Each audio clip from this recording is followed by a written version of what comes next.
The MC of this story, Kang Jiyama, has always been an exceptional knife master and even worked as a sashimi chef. His life totally changed when he entered the world of a mobile game and received his system with the blessing of the sword god, and one key feature: he could cut anything, even space and time, and deal unbelievable damage, as long as he was armed with a weapon less than 30 centimeters long and 5 centimeters wide. So that means the only weapon that suits him is a knife. In this new world, he found himself in the body of a background character with no backstory, and lived a quiet life exploring his new world. He found out that blessings in this world are what we would call special abilities. And to train these abilities, the elite Hawakan Academy was created. The place has long been a school exclusively for upper-class hero families, and until recently, there was no way for non-heroic families to enter the school, until the creation of a special admission system that allows the non-privileged to have a chance at entering the school. Kang Jiyama happens to be one of these lucky students accepted into this special admission program.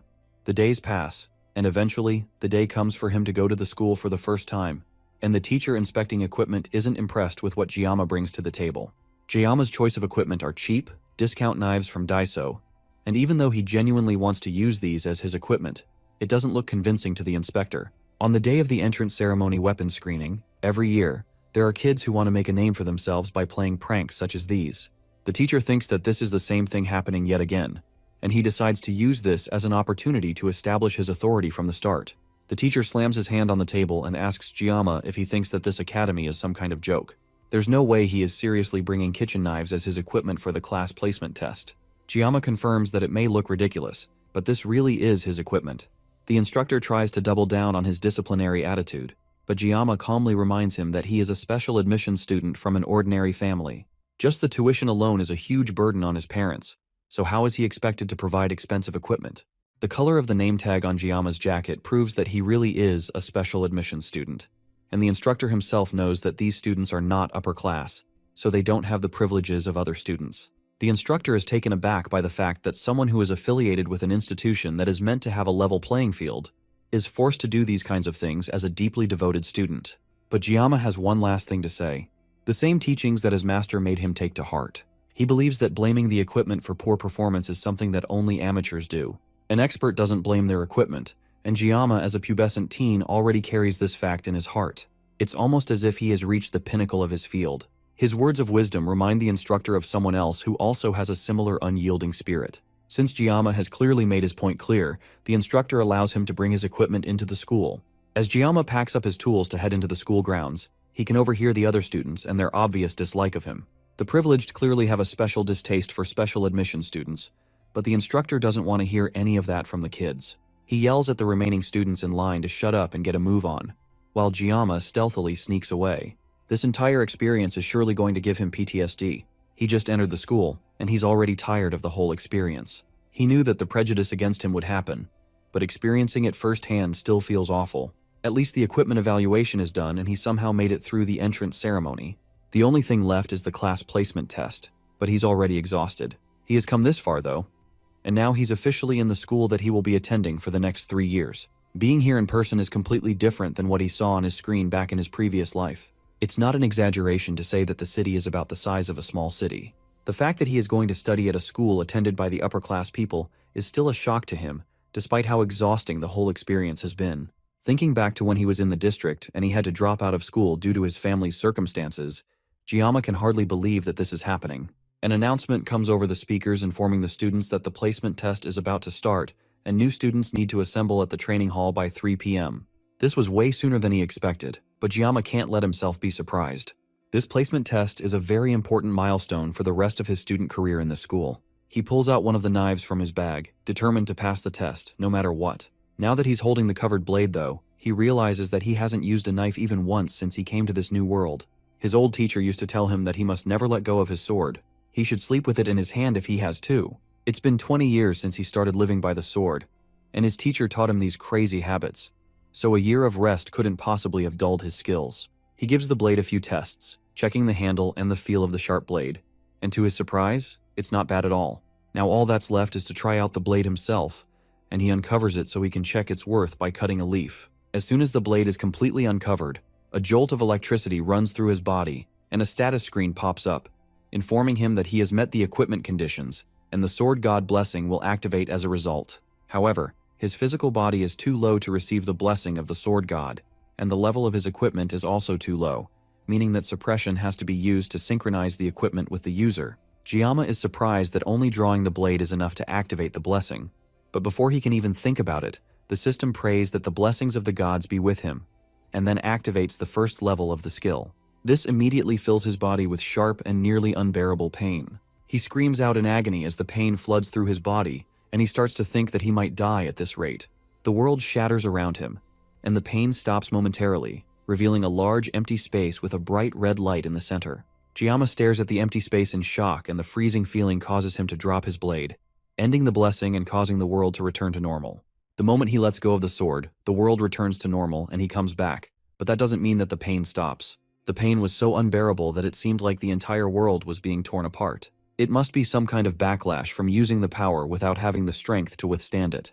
When he tested out the painless blessing, it only caused him mild muscle soreness. If every activation is going to feel like this, then he can't use this blessing. Another announcement comes over the intercom, calling for all new students to assemble at the training hall immediately. He stares down at the knife that felt like it almost ended his life. He may not be able to wield it, but surely he can pick up the knife. There's no way he can just leave a sashimi knife laying on the ground. And besides, maybe it only hurt because it was the first time he activated the blessing. Bending down to pick up the blade proves that it really wasn't just the first time, as he let out a scream of pain that filled the campus. He arrives at the training hall, which is more like a gladiator's arena than a school hall. All the new students gather in the center of the arena and chat among themselves as they wait for the event to start. The staff also stay at the top part of the arena and discuss amongst themselves. Their chatter stops abruptly as they notice someone special among them in the audience. It's the Lord Sword Emperor, one of the 7-star heroes, Siegfried von Nibelung. He is the direct descendant of Aaron Nibelung, who was the apprentice of the legendary hero Balor Håkon. He's so powerful that he has come to be known as the strongest human, and others can't help but stare at him as he unshakingly watches over the students in the arena. Siegfried can't help but sigh as the noblemen walk away, and someone else comes up beside him.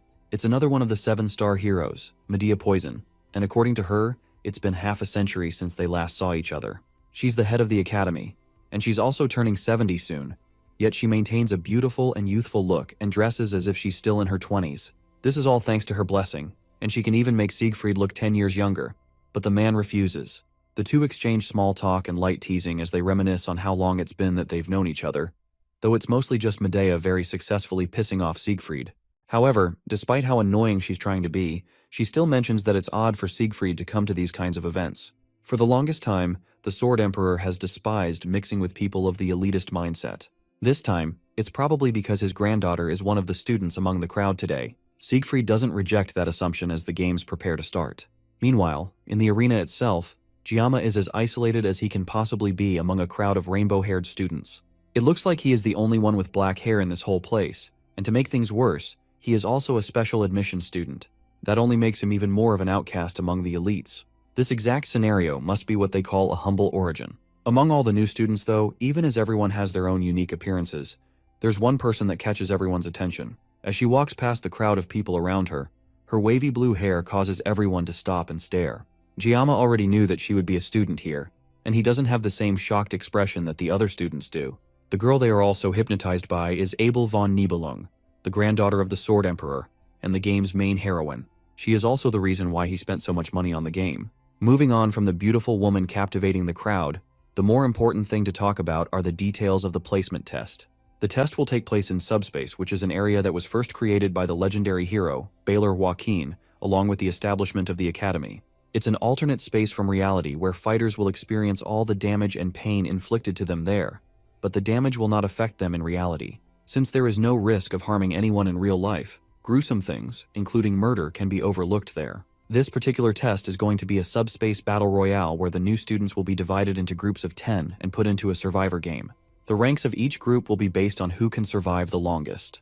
There are also no restrictions on armament, which means students can do whatever they want during their period in the test. No restrictions on armament also means that the elites can have it all, and they have an advantage in this test. That may be the case, but the academy is funded primarily by the nobility's money. This is as much of a compromise as they can make. Medea had to go through a lot of trouble to introduce the special admission system that can help the commoners enter the university. The students don't care about that at all though, and they are still blindly following after a disinterested Abel von Nibelung, while Giamma watches them all from a distance. It doesn't take a genius to figure out why they are following her so diligently though. She's incredibly pretty, and he already thought that when he could only see her in 2D. But now, seeing her in the flesh, she's even more breathtaking. If he didn't know how the story of this world was going to play out, he would have tried to strike up a conversation with her as well. But he knows something that those poor guys don't. Abel von Nibelung is a character of the Miracle's Blessing M, and more specifically, she's one of the protagonists of the game, and she's directly connected to the main character. In the end, beautiful people always have someone they match with, and he knows that for a special admission student like him, he is not suited to be in this race with the rest of the nobles. For now, he'd rather avoid getting involved and ending up with a noisy school life. Since he was essentially forced into this school, he has some rules that he plans to stick with. His goal is to live a safe, ordinary, and secure life, and his self-imposed motto for the future is to complete his studies smoothly and obtain a regular job. Being a hero is definitely not on the agenda for him, especially when just pulling out a knife sends his whole body into shock. He's still trembling right now, even though so much time has passed since he accidentally activated his blessing. The rest of the important people in this game can protect the world. RMC just wants a nice quiet life with a comfortable job. The placement test begins and a voice calls over the intercom to announce the rules. This year's test is a battle royale and the new students will be split into teams of 10. The top ranked will be placed in the Star class. Ranks 2 and 3 will be in Dragon class, rank 4 to 7 will be in Wolf class, and ranks 8 to 10 will be in the Ordinary class. Based on the results, each student will be accurately assigned to different classes, and the scores will be automatically calculated. There is also no time limit to this challenge, which makes this just like a game. Giama's goal is the same, and he wants to finish it quickly without drawing any attention to himself as an ordinary student. With the rules properly explained, the test starts, and a spatial occurrence device is activated, sending the students to their appropriate areas. If Giama can help it, he wants to even completely avoid drawing any weapons if possible. The exams go as expected, and after a while, groups start appearing after completing their sessions. The positions of each group gets announced one by one as the two administrators make small talk over the sidelines. Medea thinks that this batch of students is particularly remarkable. It includes Siegfried's granddaughter as well as descendants of other notable figures. It's pretty clear that the results of this game have already been predetermined. From the results that she can already see among the groups that have completed their games, some have finished with amazingly fast times. His granddaughter Abel finished with a new record pace while using a C-class weapon. She only used it to make sure that the results are fair, and she's not beating people with an S-class weapon. Her time is impressive, but it's still not as good as Siegfried's record back in his day. Till now, it still stands among the top 10 in the Academy's history. Siegfried doesn't hide his pride in his granddaughter, and such results are only natural for a descendant of Nibelung. By now, a good number of groups have finished their sessions, and Siegfried decides that it's time for him to leave. There's only one batch left, and he doesn't feel like waiting to see who will win. He gets up and bids Medea farewell as he takes his leave. But then suddenly, a sharp sensation passes through the area that causes everyone in the arena to pause. Medea and Siegfried feel something powerful in the air, and the once calm vibe between them is thrown into a panic as they try to figure out what is going on. Siegfried hasn't felt such a powerful feeling in a long time, and it causes him to freeze in place. The sky above them breaks as the final group finishes their test, and two people fall from the sky, unconscious. Another bright light shines in the sky, and someone else falls to the ground last, along with a single sharp blade that pierces into the ground right in front of the unconscious student. Siegfried watches this student in silence as Medea calls for a medical team to check the vital signs of the cadets who just arrived. This all started earlier during one of the group's sessions while the students were fighting among themselves. Well, they should have been fighting among themselves, but it's more accurate to say that a pair of brothers were beating the crap out of everyone else. Because of these two boys, the outcome of this match had pretty much already been decided. It seems like instead of participating in a battle royale between students, Giama found himself in the middle of a death match. He knows these two boys well as the evil twins, Mao Jun and Shun Mao, two men with natural-born talent and a boundless love of brutal violence. These two have been deliberately playing with the weaker students for nearly 30 minutes, just enjoying the act of tearing other people apart. However, it seems like Giama looks so weak to them that they didn't even notice him. Eventually, all the people they've been playing with eventually die, leaving the two boys bored and looking for their next target. They tally up who they caught among themselves, and all that's left is a single girl in the back, nervously shivering while they point at her. It's clear that they have horrible thoughts about this girl, and Giama can't just stay quiet anymore. He has been watching the girl quietly in the corner since earlier, and it looks like they are already panicking and don't have the will to fight. Shun Mao walks towards the girl who doesn't have any intention of running away, and tells her that she perfectly suits his taste. Even Mao Jun can't help admitting that his brother is definitely a pervert, but that doesn't mean he's going to stop his younger sibling. That's the last straw as Giama yells from the back of the arena, catching the two boys' attention. He stepped in without even noticing what he was about to do, and now, The two boys who didn't even notice before have him right in their sights. They notice the color of his name tag, identifying him as a special admission student, meaning that he's even less worthy to be in their sights. The two boys decide to end him quickly so they can go back to taking care of the pretty girl behind them. Giamma wonders what he should do now that he's facing them both head-on. He could use the blessing of the void to cancel out his pain for 30 seconds, but they have been desecrating corpses for 30 minutes. There's no way such a short amount of time will make any difference for him. There's only one choice for him in this situation, and the answer lies in his bag of sashimi knives. But if he wields a blade, then the blessing will definitely manifest, causing unimaginable pain again. He wanted to live a safe, ordinary, and quiet life, but not even half a day has gone by, and he's already in this kind of situation. He reaches into his bag and pulls out one of the knives, causing both brothers to burst out in laughter, while the girl continues to watch the situation play out without a word. Shun Mao decides not to waste any more time on this lowly guy and launches towards him to take our MC out. This isn't a situation where Giamma can be picky, but he has a plan. He can use his painless blessing for 30 seconds to cancel out the pain from the sword god blessing. All he has to do is hold on for long enough to outpace these guys. He activates his painless blessing right before drawing the sashimi knife from its casing, and once again, the blessing of the sword god activates right as Shun Mao descends on him with a wicked smile. There's only one way for Giamma to survive this. If he can't cut through this situation, he will die. But there is no way a sashimi knife can cut through that massive body. It's not a fish, it's a full human being. In moments like this, he remembers his teacher who was once a gangster. One day, he asked his teacher why gangsters always use sashimi knives in movies. But even his teacher said that those kinds of things can only happen in movies. Even if a god comes, it's not possible. The blessing states that if he wills it, then he can cut it. And with that confidence in mind, he thrusts his knife towards the large man jumping towards him, and in an instant, Shun Mao is sliced in half. Another time, Chef Kim asked his teacher why gangsters eat sashimi, and that got a knife thrown at him, barely missing his face. That's one of the many instances where his boss proved that he was an ex-gangster. After his years on the dark side of the streets, he hacked off one of his wrists as atonement. Then he opened up a sushi restaurant to make people happy with his knife skills. The two of them talked about how criminals are constantly flashing sashimi knives in movies, and Chef Kim once asked his mentor if that is how it works in real life. When stabbing someone with a wide kitchen knife, their skin contracts, but it won't be able to come out. However, sashimi knives are thin and allow someone to stab a body several times. However, his teacher also said that he can't use that same knife to slash at a human the way you would slash at a piece of fish. His teacher even said that if a god comes down, it still wouldn't be possible. While the arm flying off from Shun Mao is proof that slashing is indeed possible, the three other students are all shocked at the sudden change in power as Giamma stands with his knife ready for another attack. Shun Mao holds his bleeding arm and yells in pain as Giamma walks closer. Left with no other escape, Shun Mao tries to run away while begging Mao Jun to help him before he dies. Before he can get much further with his whining, Giamma cuts him off with a quick slash of his blade, taking the student's head off immediately. His brother screams as Shun Mao's severed head drops in front of him. He forces his brain to remember that this is void space, and that means Shun isn't actually dead. But that aside, this random gloomy guy slashed his brother with nothing but a simple kitchen knife. Mao Jun now has to fight this beast by himself, but someone who clumsily runs around with a knife definitely doesn't have any experience fighting. Even with that, he has to be careful of the knife. Shun Mao's loss has to be because of his irresponsibility. Now he, as the remaining brother, has to pick up the slack of his defeated sibling. He picks up the severed arm of his brother and takes the power gauntlet for himself. The weapon displays its true might when it's used with two hands. One hand gives a blessing of resolution, which increases his defense, and the other gives a blessing of intervention, which increases his jumping ability by 200%. On top of that, using the two together also gives increased fist power.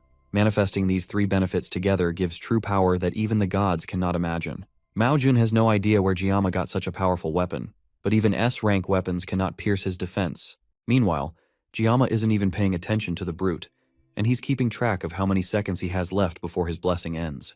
Mao Jun takes the opportunity to rush in for a sucker punch while Giamma is distracted, and everything that happens next occurs in an instant. Mao Jun lays on the ground covered in his own blood and barely alive, while Giamma continues to count down. Once the countdown ends, the effect of the blessing of immunity ends as well, and all the pain from the blessing of the sword god hits him at once. He screams out in pain, still holding the knife as Mao Jun's consciousness fades. Time passes, and eventually, Giamma wakes up to a white room that's probably some sort of clinic or hospital. He shakily tries to get up, and the sound of him moving alerts someone outside the door who announces that he has woken up.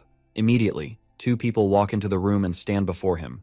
These two faces are people he has never met, but he somehow already knows. 50 years ago, the people who destroyed the Demon Lord's 6th Legion commander were the 7-star heroes, and these two people are one of those heroes. The first is the strongest of humanity, Siegfried, and the one who speaks to him first is the Academy's director, Medea Poison. Giamma can't help but wonder why these two powerful people are here together to see him. They start by asking his name and he tells them. Then Siegfried gets straight to the point and asks Giamma what exactly on earth he did. During his fight, the two stars felt a sensation at the time, and although the sensation wasn't Giamma's, it was still obviously caused by him. Siegfried doesn't even try to hide his animosity, and his hand rests anxiously on his sword as the two administrators talk to Giamma. There's definitely nothing good about being targeted by the monster that's known as the strongest of humanity. Giamma decides to first apologize, and tells them that even though it was in void space, it's clear that his actions went too far, and he's ready to accept any punishment without complaint. The two men stare each other down, and Medea is forced to come in between them before it becomes a fight of some sort. She tells Siegfried to not scare the kid so badly, and then gets close to Giamma and assures the student that Siegfried cleaned his clogged meridians while he was unconscious. The mood shifts as Siegfried yells at Medea for telling Giamma something so confidential. Giamma can't believe that the Swordmaster would do something like that for him. But now that he thinks about it, his body is definitely a lot lighter, and it feels like he's moist and heavy like a feather saturated in water. Although Giamma was unconscious, they reviewed the video of what happened with the staff, and they concluded that he did what he did to defend a female student who was in trouble. Medea can't hide her drooling over the fact that Giamma is exactly the handsome prince she has been dreaming of. Siegfried has to pull the school administrator back before she gets into some illegal territory. The main thing Medea is trying to say is that she won't give him any grief over his actions during the test, and the twins didn't have the best reputation either. They were admitted after getting the favor of the Academy's elders from the Mao family. After what Giamma did to them in the test, the two of them have decided to withdraw from the school. That's a relief for him since he won't have to share the same school with those two brutes. That isn't all that the two administrators are here to tell him though. The main thing they came to do is congratulate him for being the top scorer in the whole school. It looks like his peaceful and safe life has officially become impossible. After the meeting with Giamma, the two administrators regroup in Medea's office. The school administrator has been the head of the academy for over 2 decades, but this is the first time something like Giamma's situation has occurred. A student earns the top spot among all the new candidates, and then rejects the offer to join the highest class in the school, the star class. They try to ask him to reconsider, since being in the star class has a lot of privileges. And it's not like this was a fluke either. The top student is determined based on the subspace's direct results. Even though they try to make him rethink his decision, Giamma still doesn't want it. Medea asks Siegfried if he's upset that Giamma took the rank instead of his daughter. After all, he saw the video too, and he should have seen how much potential he has. Siegfried doesn't agree though, and he sees this as nothing more than an immature child challenging the grading performed by the subspace. The subspace has the will of the founding hero, and since the subspace recognizes him, then the academy itself has also chosen him as the top pupil, and that won't change. Siegfried also has his own personal thoughts, and he sees Giamma as someone completely strange. If his skills were outstanding or his physical abilities were great, or even if he had a little bit of experience, but Siegfried could tell that he had none of that.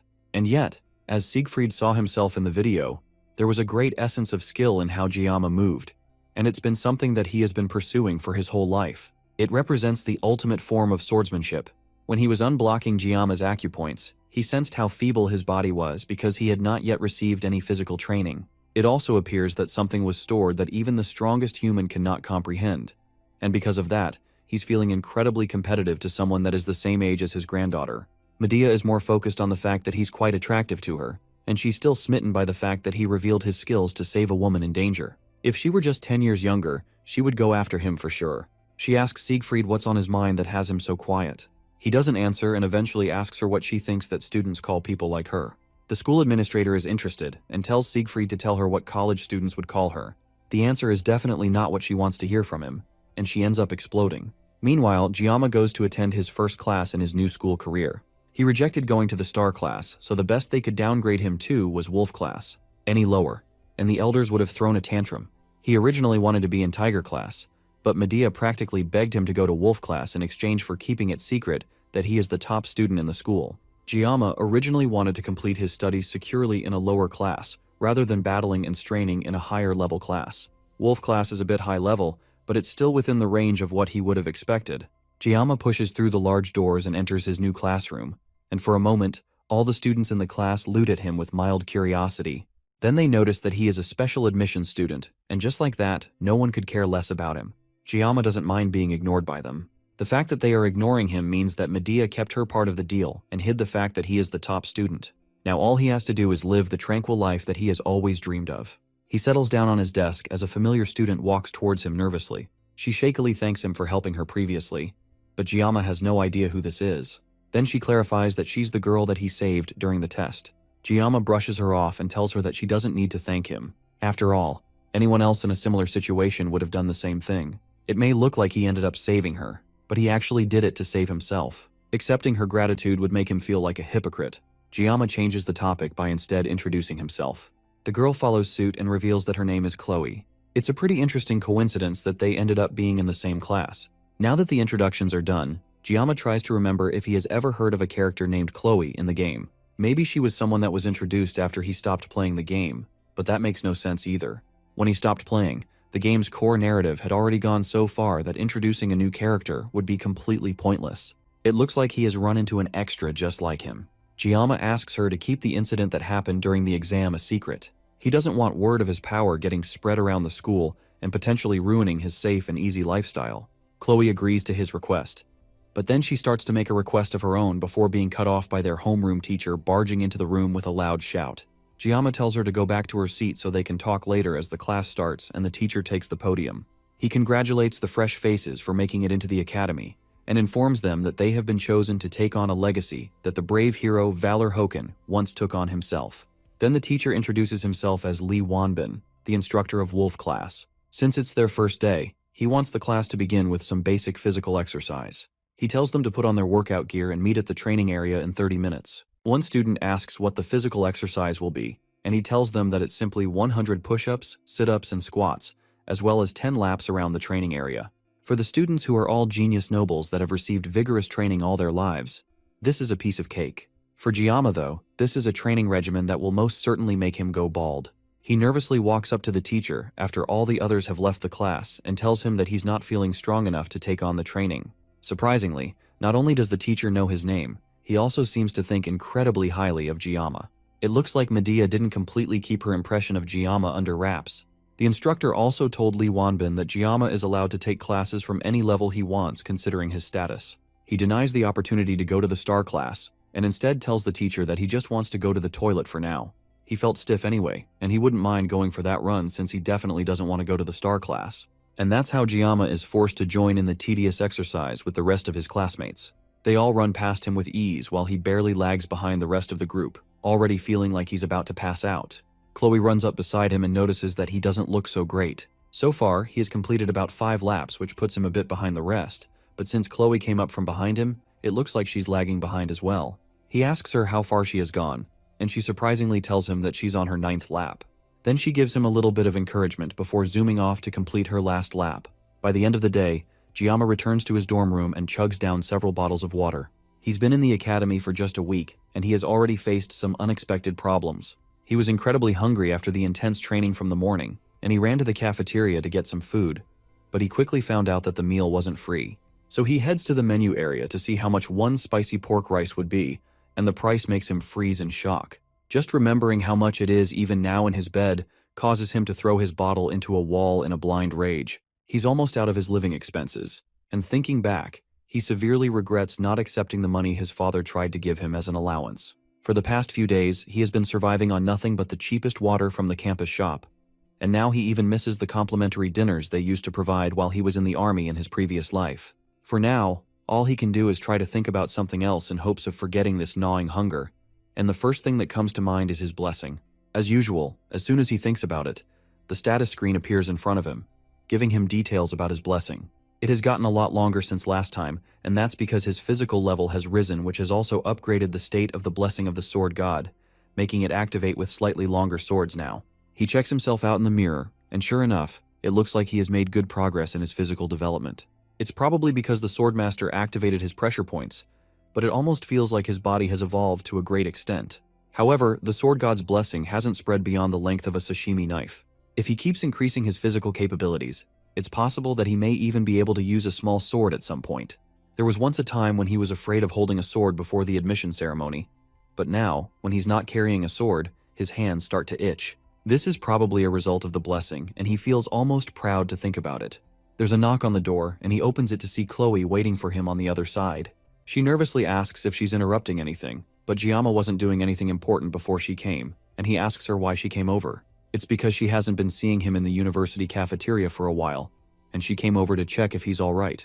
He lies that the reason he has not been in the cafeteria is because he doesn't normally consume food made by others, but his internal self practically salivates at the thought of food. Chloe looks disappointed about that, and tells him that she was hoping to get some things from the campus shop so they can have dinner together. Before she can even finish her thought, Giamma is dressed up and calling her to follow along so they can go and buy ingredients. Chloe is shocked at his speed and tries to rush along with him, while the two of them talk about food and cooking together. By the evening, the two of them have had a great meal cooked by Giamma, and Chloe is genuinely impressed by how tasty the food is.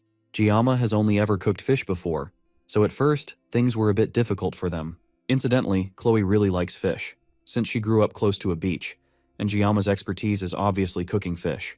The itch in his hands to grab a sword also hadn't left him, so this is a great time to refresh himself by slicing some sashimi. The problem is the sword god's blessing. He can't hold a simple kitchen knife without activating the blessing, meaning that this will definitely be difficult for him. He asks Chloe if she owns a larger knife, and tells her that he wants to use something different since his own weapons resemble the kitchen knives that she has, so using them to cook would be a bit awkward. She heads into her room and comes back with a large sword for him to use, but that's definitely way too large, just a simple fish. With no other choice, he is forced to use his blessing to slice a piece of fish. The painless blessing will last for 30 minutes, so he just has to make sure that he's fast enough to finish before the blessing runs out. He was once called the greatest swordsman in the country, and cutting fish has always been his specialty. Now it's time for him to prove that fact. He slices the fish and manages to finish in 21 seconds, leaving 9 seconds of the painless blessing for him to use. The whole thing was done so well that he would call it a masterpiece. Chloe asks how he's so good at cooking, and he confesses that he once worked part-time at a Japanese restaurant. Since she's a noble, she doesn't understand what a part-time job is, and it makes it clear that they are from different social positions. Now that the meal is done, Chloe offers to wash the dishes since he cooked all the food for them, and he moves over to the other side of the room to give her space to clean. For the first time in almost a week, he's full, and he can't help but hum in joy. That humming is broken as Chloe accidentally drops a plate behind him.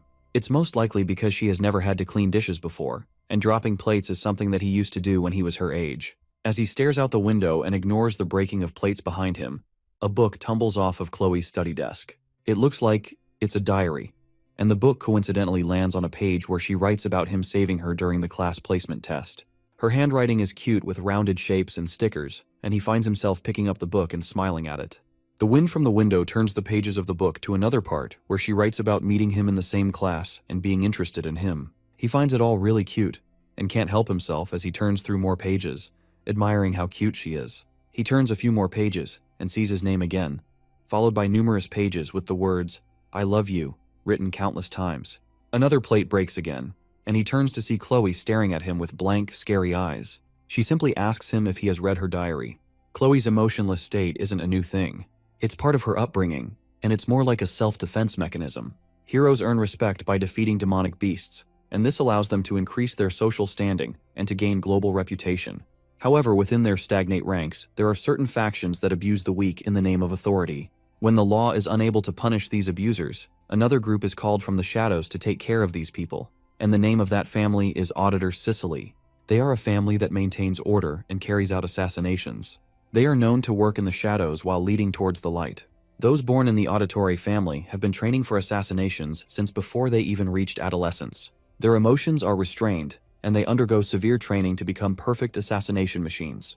Chloe is a part of this blood-stained family, and the first time she soiled her palms with blood was at the age of 15. She has been told all her life to not underestimate her abilities as an assassin, and this has allowed her to become completely conscious of herself. Slowly, her unyielding training distorted her nature, and a gloomy shadow formed over her heart. By the time her identity had been worn down, leaving only traces of emotion, Chloe eventually reached the age to enter the academy. Joaquin Academy is a place where students are placed in different classrooms based on their aptitude. Each student's talent is at least the level of a dragon or higher, but members of the Auditor family who thrived in the shadows were assigned to the common class by their family's decree.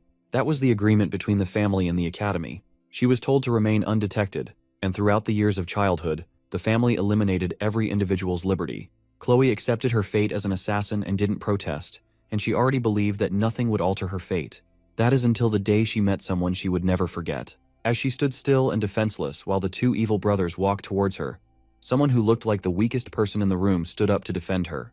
Even though death in the subspace battle royale is fake, and there is no real risk of dying, this boy still tried to save her. Chloe had quietly accepted death and was waiting for her predestined fate. She had long since given up on meaningless struggles, and she was trained to act in a meek and unnoticeable manner. But somehow, thanks to the boy's intervention, it's like the sun had broken through the clouds in her mind, and she watched as the boy used his sword not to assassinate, but in self-defense, and to protect her. Right as she saw him fighting for her, she remembered a children's fairy tale she read aloud under her pillow in secret. The tale told of a princess imprisoned in a castle that was rescued by a prince. As the memories of the fairy tale came to her mind, her chest tingles and her cheeks became red. This unidentifiable feeling in her was most certainly love. Now Giamma has committed the ultimate sin by looking into the private thoughts of this girl. As she stares him down, he tries to play it off, but he knows deep down that he is screwed. He tries to figure out exactly how he got into this situation. Was it when he took the pure sentiments of a teenage girl? Or maybe the moment he foolishly followed her because she offered to feed him? No matter how he found himself staring at death itself in the form of a teenage girl, his first priority should be getting out of here. He changes the topic, commenting on how lovely the moon is before casually trying to find a way to leave the room without getting his head chopped off. She doesn't let him finish his sentence and asks him again if he saw her diary. He tries to play it off, pretending that he only saw her reference book and compliments the amount of effort she put into studying. But none of that flattery will save his life right now. He can't even believe that she saw him reading it in the first place, since she was busy washing dishes while he was peeking through it. And she has even abandoned the formal speech she was using to talk to him before. It's almost like she has become an entirely different person out of nowhere. He promises that he didn't see it, but she pesters him until finally he admits that he saw it. As soon as he says that, Chloe decides that his life must end, and she pulls out the same sword that she offered him before to cut the fish. Giamma looks around and weighs his options. They are currently on the 4th floor, so jumping out of the window isn't an option. The only way out for him is through the front door, but Chloe definitely won't let him just walk out of here, at least not with his limbs attached. She really is coming towards him with the sword, and it looks like his time is running out. He tries to figure out why she's suddenly acting this way, and he can only think of one possibility. Her unmoving pupils and her dark red eyes can only mean one thing. He's dealing with a textbook yandere, but if he takes into account her sudden shift in attitude from an adorable little strawberry to a fierce killer, it gets even worse. She's a yandere with a dual personality. Managing her yandere characteristics alone will definitely be difficult, but adding a dual personality disorder to it makes things even worse. It looks like her change in personality was triggered by him opening her diary. This might be harmful, but he's sure that she'll pursue him until the day he passes away if he doesn't do something to snap her out of it. He has to find a way to secure his future by taking the initiative today, else things are only going to get worse for him. The only way he's making it out of here alive is if he gets a weapon, but he only has 9 seconds remaining after using 21 seconds to slice the fish. His sashimi knife is still in his room, but he can use the kitchen knife from earlier. There's no way he's going to be able to reach that without his arms getting severed, though. He looks around again and notices a box cutter on her study desk. There's nothing else he can use, but there's no way this little thing is enough to activate the blessing of the sword god, right? Chloe finally rushes him with a sword, and it looks like there's only one way to find out. He grabs the box cutter, spilling the rest of the stationery on the ground, and then unloads the blade. Numerous status screens pop up in front of him. Being resourceful in a situation like this increases his mental resilience, and he temporarily gains an intimidation buff. The system then makes necessary adjustments before activating the blessing. Chloe rushes at him with her sword right as Giamma pulls back with the box cutter. Before she can cut him down, he tells her that her hair is a little long. Thanks to the intimidation buff, Chloe freezes for a moment right as Giamma unleashes the blade. Everything goes dark and fuzzy, and by the time Chloe wakes up later in the evening, her room is dark, tidy, and empty. Her thoughts immediately go to Giamma, and she wonders where he went off to. She calls out to him a few times, but the silence confirms that she is alone in her room. The last thing she remembers is sneaking looks at him while he was looking out of her window, but everything is fuzzy after that. She suddenly feels the need to look for her katana, but she sees it leaning against her study desk. She sometimes loses consciousness whenever she holds her katana, but it looks like she managed to hold herself together this time. At least that's what she thinks anyway. Back when she was younger and still honing her skills, she would lose consciousness when holding her blade, and by the time she would come to her senses, the place would be covered in blood, and her elders would dismiss her whenever she would ask what she did while passed out. They would always remind her not to deny her talent as an assassin. Still, the fact that she can't remember what she did with Giamma makes her feel embarrassed, and she buries her head in her bed in shame. but that shame quickly turns to something else entirely as she starts thinking about Giamma. Then she notices the box cutter laying on the floor and also that her hair looks shorter. Inside her trash bin, she also sees some of her hair, neatly cleaned up. That's when she realizes that he must have helped her cut her hair, and she opens up her journal to write about her love for him a little more. Giamma, on the other hand, isn't nearly as lovesick as Chloe is at the moment. In fact, right now, he can barely believe that he's even alive. Behind an inconspicuous wall at the far side of the college, he throws up the food that he was just praising Chloe for feeding him. He barely managed to go past the first 5 seconds after the 9 seconds of his painless blessing ended, and even then, he still feels incredibly sick and weak.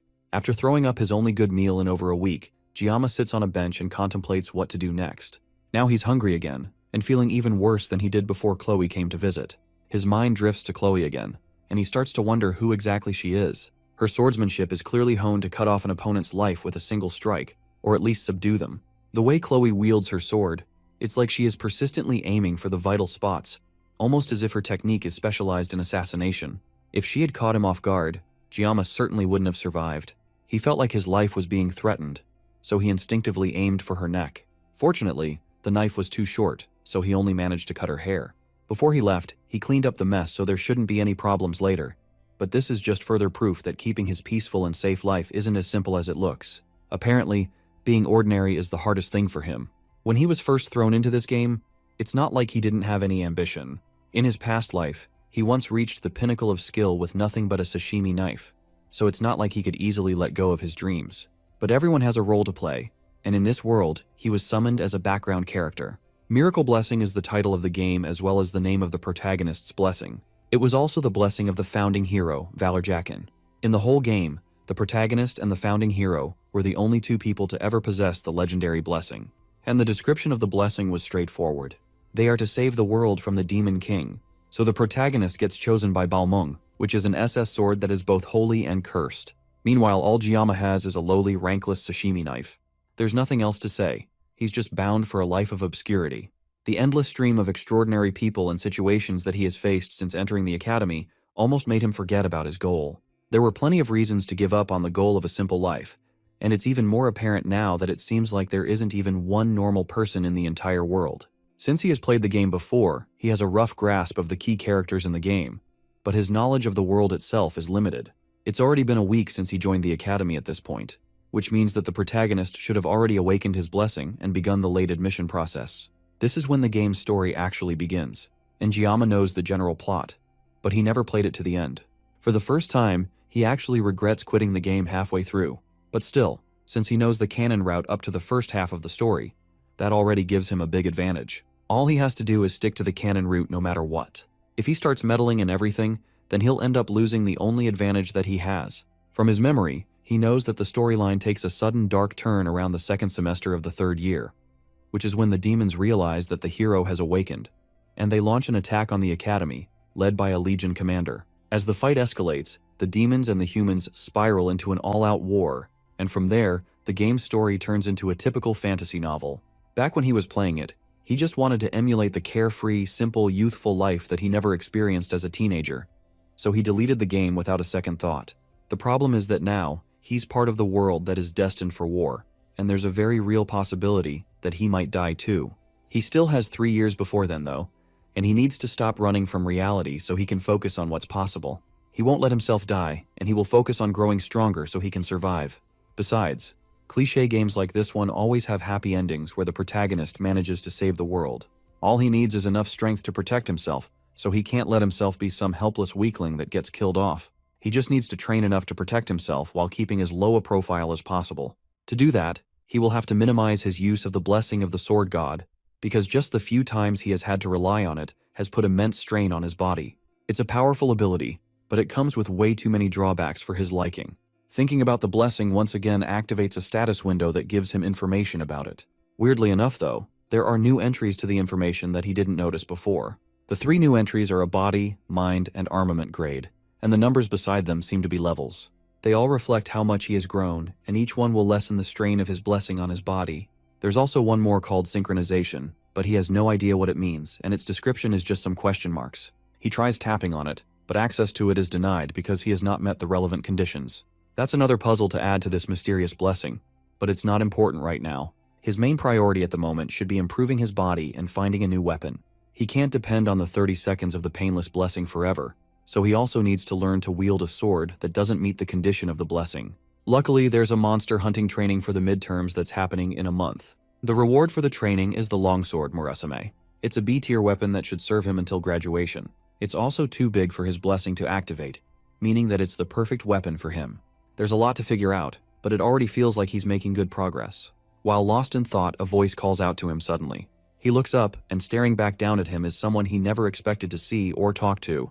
It's Abel von Nibelung, the granddaughter of the Sword Emperor, and the one person that he really shouldn't be interacting with if he wants to avoid changing the game's story. She tells him that he's on her seat, but he's too stunned to get up for a moment, forcing her to yell at him before he finally gets the message and slides away to give her space. He still can't get over just how pretty Abel is, and he caught himself staring without even noticing. As he tries to leave, she tells him that he doesn't have to go. He can just shuffle over a bit instead. It's weird that she'd call a public bench her seat, but he lets it go since he doesn't really want to get involved with her. He still can't help staring at her, and just as he would expect from the heroine of the game, she really is gorgeous. Suddenly she starts talking, and that startles Giamma back to the present. This is definitely way too odd since the Abel that he knows is usually standoffish and doesn't talk to people. Even the handsome protagonist of the game couldn't get her to warm up to him. She continues talking, asking him if he also uses a blade as his weapon, and he sheepishly answers her before asking how she knows. She tells him that her grandpa once told her that swordsmen have a different look in their eyes. Then she shows him her sword and asks if he wants to hold it. He's still feeling a bit odd about the whole thing, so he declines the offer, but that just makes her pout in annoyance. It looks like he hurt her feelings, but he just can't get used to her talking to him. Then she asks him if he knows her. Giamma is surprised at first, but that's an odd question for her to ask. There's no one in the school who doesn't know who she is. He answers her in a blank way, saying that he sort of knows her, but then she tells him that she doesn't know him. She considers that a bit unfair, the fact that he knows her, but she has no clue who he is. Giamma doesn't agree since they have only just met, so it's not important if they know each other's names. But she tells him that he could be a spy sent by the Demon King, who's sneaking into the academy, dressed as a student. It's quite suspicious that he's out here, alone, this late at night. And although it looks like she's just saying random things, it almost looks like she's serious. Giamma then throws the question back at her and asks her why she's out so late at night. It's obvious though from her clothes and weapon that she just finished training and working out. She tells him that she did breathing exercises and then points at him as she talks, unintentionally giving Giamma a full view of the scars on her hands. She hurriedly hides her hands, but Giamma has already seen them. They are signs of her hard work, and Abel agrees with that, since it's obvious that she of all people would be working hard. People don't understand what it means to belong to the Nibelung bloodline. They are expected to always be at their best, and to be flawless. One slip up, and they could become a target. Abel then reveals that she is not the top student of the year, and this is the first time that she has ever lost to someone in her life. But somehow, even though she should be upset, she feels strangely liberated. She can't help wondering who exactly beat her and became the top scorer though. She would love to meet them, so she can tear them apart. That causes Giamma to cough out in shock, and he asks her why she would go that far. The reason is because she feels humiliated. She begged her grandfather to tell her who that person is, but apparently, the person isn't even in her class. On top of that, they also skipped the speech, which means she had to do it in their stead. And that only felt even more embarrassing as the second place. She stops herself before she goes even further with her ranting. It's odd of her to decide to share all this information with someone she just met. On that note, Giamma finally asks the question that has been on his mind this entire time. He wants to know why she's talking to him in the first place, considering her personality, and how she usually feels about others. The reason is definitely not what he expected. It's because he looks weak. It's her family's motto to be unyielding to the strong and merciful to the weak, and all her classmates are already unbearable enough, so she doesn't have any friends. That would explain why she's so cold to the protagonist in the game. With that done, Abel gives a little stretch, then prepares to leave. As she gets up, she pauses for a moment, and then asks him if he really isn't going to tell her his name. Just like before, Giamma refuses with no room for negotiation. Time continues to pass, and to Giamma's surprise, he continues his academy life without any trouble. Chloe seems to have made some new friends apart from him, and she has settled into the class just fine, and Giamma has been keeping himself busy by avoiding her ever since the incident in her room. Sometimes when their eyes meet, her new friends look at him with disdain because of his status as a special entrant. But Giamma has managed to stop caring about people that look down on him for being a special entrant. After all, he's not the only special entrant in their class anyways. Although there aren't many of them in the class, they have all been really good at avoiding each other. There's definitely some kind of inferiority complex at play. But Giamma is sure that things would be so much worse if he was placed in a higher tier class. By now, the students in the Star and Dragon classes have most likely split into factions and become wrapped up in petty power struggles. Even back when he played the game, it was pretty shocking to experience. But now that he's living in this world, just the thought of being in that world sends a shiver through his spine. In good news, though, he has been getting proper meals now.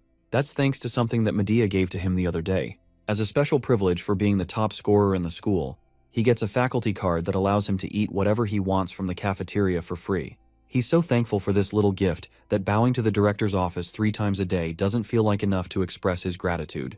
On top of that, he has been fulfilling his duties as a student pretty well, all while making sure that he hasn't done anything that could negatively affect the main storyline. All he has to do is keep it this way for the next 3 years, and his life will go smoothly. The days go by smoothly, and Giamma attends all his classes without any problems. During one of his classes, an elderly teacher educates the students about the hero Valor Jaoken, who founded the academy after recognizing the need to train the next generation of heroes. Giamma pretty much knows about all of this from the games already. The founding hero, Valor Joaquin, faced Lycan, the Demon King's right-hand man, and the commander of the First Legion. The battle went on for 20 years, and in the end, the hero emerged victorious. However, Joaquin lost one of his arms as a consequence for his victory, and as a result, he could no longer fight. The war was filled with carnage and bloodshed, and although the hero won the battle, there was no clear winner of the war on either side. And just like that, the first human-demon war ended in a truce. In order to train the next generation, Joaquin founded the academy, and a non-aggression pact was signed between the two races.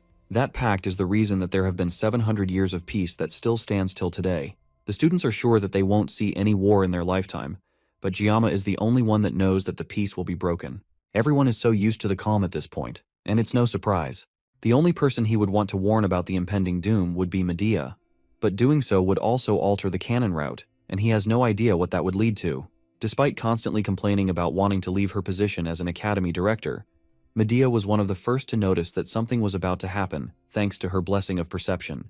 In order to protect her students, she was the first among the 7 stars to step onto the front lines. But Giamma never played the game to that point. However, he did learn of her fate from reading the game's fandom wiki. Medea was the first of the 7 stars to fall in battle against the Demon King's army. Knowing this makes it hard to keep the war a secret, but he wishes that he never knew in the first place. The class ends and students start to head out to the school halls because of some sort of commotion going on out there. It looks like it's finally time for things to start, and Giamma takes a moment to check his phone. Just like he thought, it's the 5th of May, and today is the day that the protagonist will finally join the school. He joins the group of students crowding at the class door, and they are all in awe of him, and some are already certain that he's going to join the star class. Just as he suspected, the protagonist of the game walks through the halls as people part for him to move. Leon van Reinhardt walks with a confident aura among his fellow students, but Giamma knows that today is the day that the peace that lasted 700 years would start to crumble. Giamma watches as everyone in the school seems to fawn over him, but he already knew that this would happen. After all, in the game, every woman seems to fall for him. If this were an adult-rated game, Leon would definitely have been dead before facing the Demon King. Among all the women that are seemingly drawn to him, the ones who become his party members are also pretty impressive. It's annoying to think about, but Leon van Reinhardt, the protagonist of Miracle Blessing M, will be among the first to get drafted in 3 years. Although he calls it a draft, it's more like a mandatory enlistment, and if Giamma gets drafted as well, this will also be his 2nd time in the army. But the hero only barely managed to seal the First Legion commander, which only makes Giamma wonder how strong the Demon King is. There's no way that the protagonist is going to lose, right? As he wonders about all of this, his eyes lock with Leon, and the protagonist smiles charmingly at him, almost as if he's reassuring Giamma without knowing what he's thinking. He's the protagonist after all. There's no way he won't be able to handle these kinds of threats. Giamma turns to walk away from the scene, but suddenly someone calls him from behind. It's Chloe, and she meekly asks if she did something wrong. He'd love to tell her that she almost cut off his head, but they will be spending the next year together, and it would suck if he made things awkward between them. He lies that there's no problem between them in hopes of keeping things civil, so he doesn't end up making any unnecessary enemies. Chloe at least seems relieved, and she's back to acting cute just like he remembers, which is so different from the murderous psychopath he faced that day. Despite her being unconscious, he could tell that her swordsmanship is filled with sorrow. It's as if it was a blade pleasing to be saved, and yet the killing intent radiating from the edge is so intense that it made his skin crawl. If the purpose of her swordsmanship is simply for killing, then she's probably more dangerous than the Mao siblings. He's snapped from his thoughts when she asks to treat him to dinner again tonight. She wants to treat him, but she warns that she's not as good at cooking as he is. The mention of having dinner with her again brings those thoughts of her bloodlust back to mind, and he almost instinctively wants to refuse her. But the puppy dog eyes of a cute girl are a terrifying weapon. It's almost impossible for him to say no to a face that cute, and he feels bad for even thinking of refusing. But if he doesn't refuse, he might wake up in a fridge tomorrow morning. Instead of dinner, though, he has a better idea for them to spend time together. He asks her for a favor and tells her that she's the only one that can do it for him, and that caused Chloe to become docile immediately. Giamma wants her to teach him swordsmanship, and he needed a sword instructor anyway. Later, in the school's training grounds, he swings a wooden sword while testing his own limits. Just as he expected, because of the size of the sword, it doesn't affect the blessing. Now all he needs to do is try to develop some swordsmanship skills. Chloe is insanely strong. She'd be the perfect person to train him. This is also a pretty good excuse for him to avoid going to dinner with her again. Ever since that day, he made sure to watch a video called Surviving a Yandere before going to bed. Somehow, it looks like it has helped him in dealing with Chloe for the meantime. Chloe walks up to him, in casual clothes, with her katana attached at her hip. He just arrived since they planned to meet at 8. But she's been waiting for him since 6:30. Giamma takes a moment to admire her, and her crop top gives him a good view of her muscles. He couldn't notice it before because he only ever saw her in a school uniform, but that would explain why she's so strong. He gives her another wooden sword, and Chloe is confused that they aren't using real swords. There's no way that they can train with real swords, and they are definitely not fighting with their lives on the line, so there's no need for them to use real weapons. Chloe gladly takes the wooden sword from him and tests the swing, and the power of her thrust with the sword is enough to send a small shockwave crashing between them. She's so strong that the air around them is trembling just from that strike, and Giamma starts to get second thoughts about asking her to train him. For now, he needs to err on the side of caution. Before their training starts, he decides to check his blessing one more time. The sword's length isn't an issue, thankfully, and his body has been growing steadily. But now that he thinks about it, it's odd for a blessing to upgrade with experience. He doesn't remember if blessings also come with additional side effects, and he also has no idea how much more he needs to grow before the mysterious hidden trait shows up. Chloe walks up to him and asks him what's wrong, and he's reminded of the fact that only he can see his status screen. To her, he must have looked like a crazy guy who's spacing out. He turns to start their training and nervously asks Chloe to go easy on him since today is their first day. Then he readies himself with his sword and faces Chloe. In his past life, he learned everything through hands-on experience. He firmly believes that to master something you can't just give a piece of yourself. You have to be ready to sacrifice your entire being. The reason he adapted so quickly in the academy is because of the training that he received in his class. He learned from a young age how to read when he's growing and when he's stagnant, and even now, he can tell that things aren't perfect in both his stance and his grip on his sword. However, even with all of that, the final stroke of the sword must always strike the opponent. He opens his eyes to begin the duel and sees Chloe already rushing towards him at full force. He barely has time to dodge her first strike, as Chloe switches her stance and launches another attack which he is barely able to parry. Somehow, as the fight continues, she seems to keep getting faster, and Giamma is barely able to keep up with her pace. And on top of all of that, she might even be holding back since he told her to go easy on him. Her sword clashes with his again, and this time, the wood begins to crack from the force. Her relentless onslaught of attacks doesn't slow down though, and she continues to strike while he barely manages to parry and dodge. With how much force she's using, if he gets hit by even one of her attacks, he might actually die. And he can't find any opening to counterattack. But before he can even figure out how to counterattack, his sword has finally had enough, and it breaks in half. Chloe tries to apologize and tells him that she was going as gently as she could be. She still ended up breaking it. That is the least of her worries though, because the sword has reduced in size and length, which means that unfortunately for her, the sword meets the conditions for the sword god blessing to activate. However, there's something terribly wrong. The weapon has been damaged, which causes an error in the system. The suppressive force that usually holds back the full power of the blessing instead starts altering Giamma's personality. By the time the alteration is done, his humanity level has decreased, leaving Giamma as a fighting shell. The sword god's divine blessing fully activates as Giamma turns to her with his half-broken wooden sword as a menacing aura builds around him. Chloe steps back as Giamma's entire attitude clearly starts to change.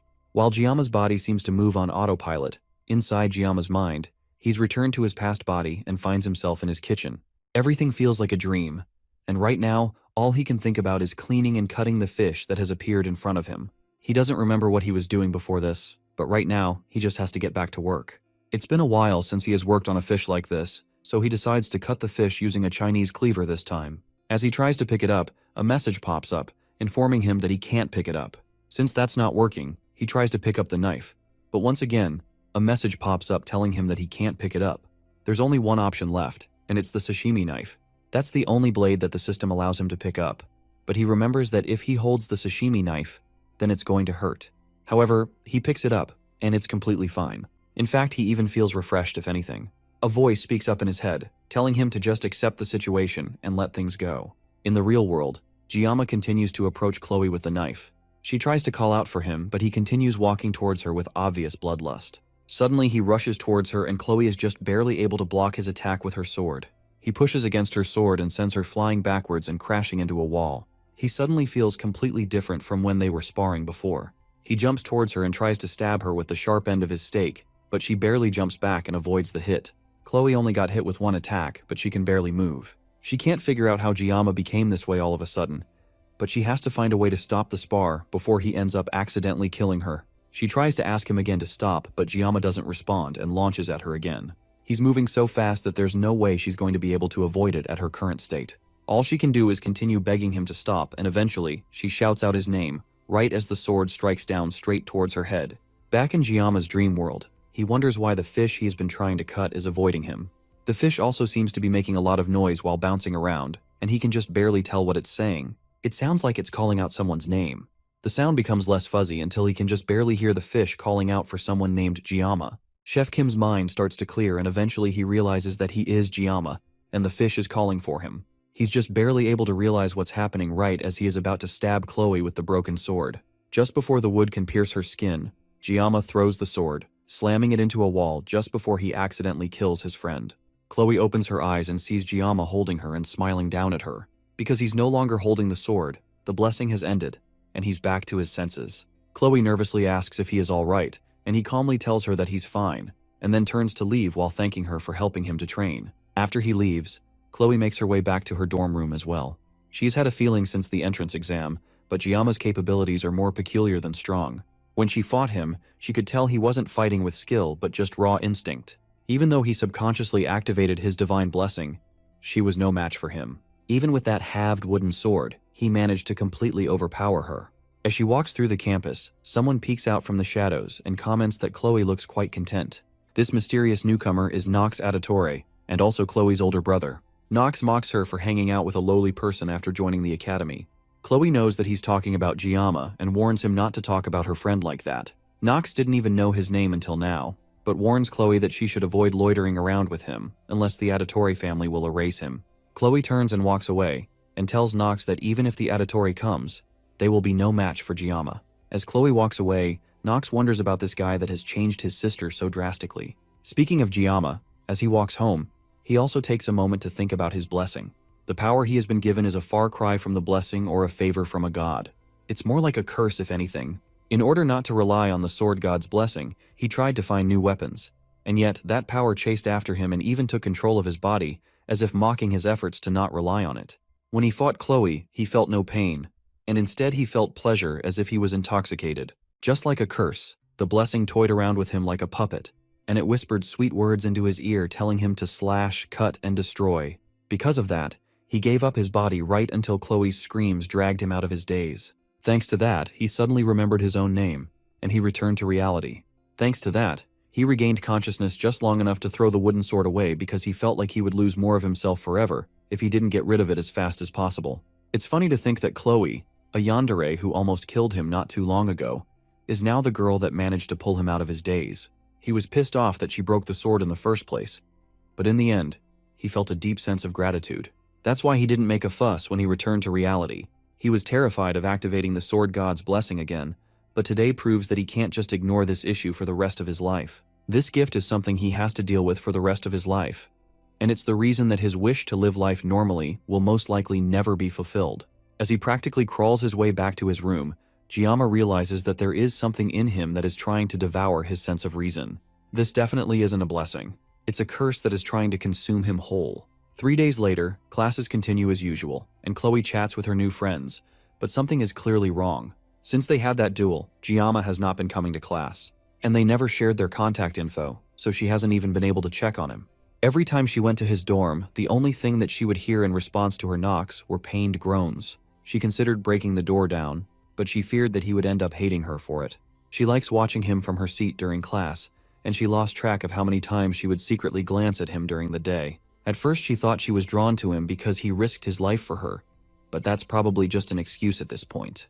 Whatever the reason that she's drawn to him now, she just misses him. The next day, Giamma still hasn't shown up to class by the time the teacher is yelling at everyone to settle down and be quiet. It's raining today, so the teacher tells them that they will be having a study hall instead of training.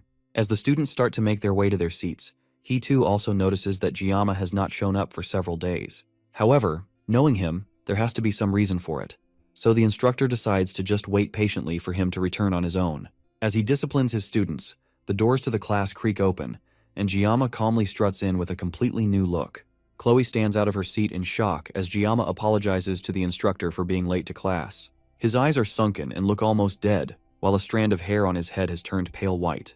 Even the instructor is a bit shocked at Giamma's new look, just like the rest of the students, and he nervously tells Giamma to sit down. The students remark that Giamma looks different and oddly more handsome.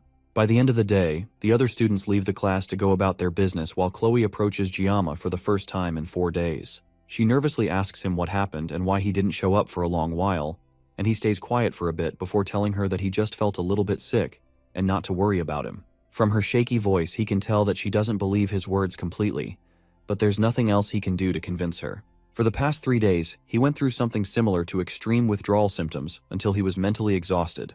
He couldn't get out of his room or eat anything, so he just buried himself in his bed while praying that his convulsions would go away.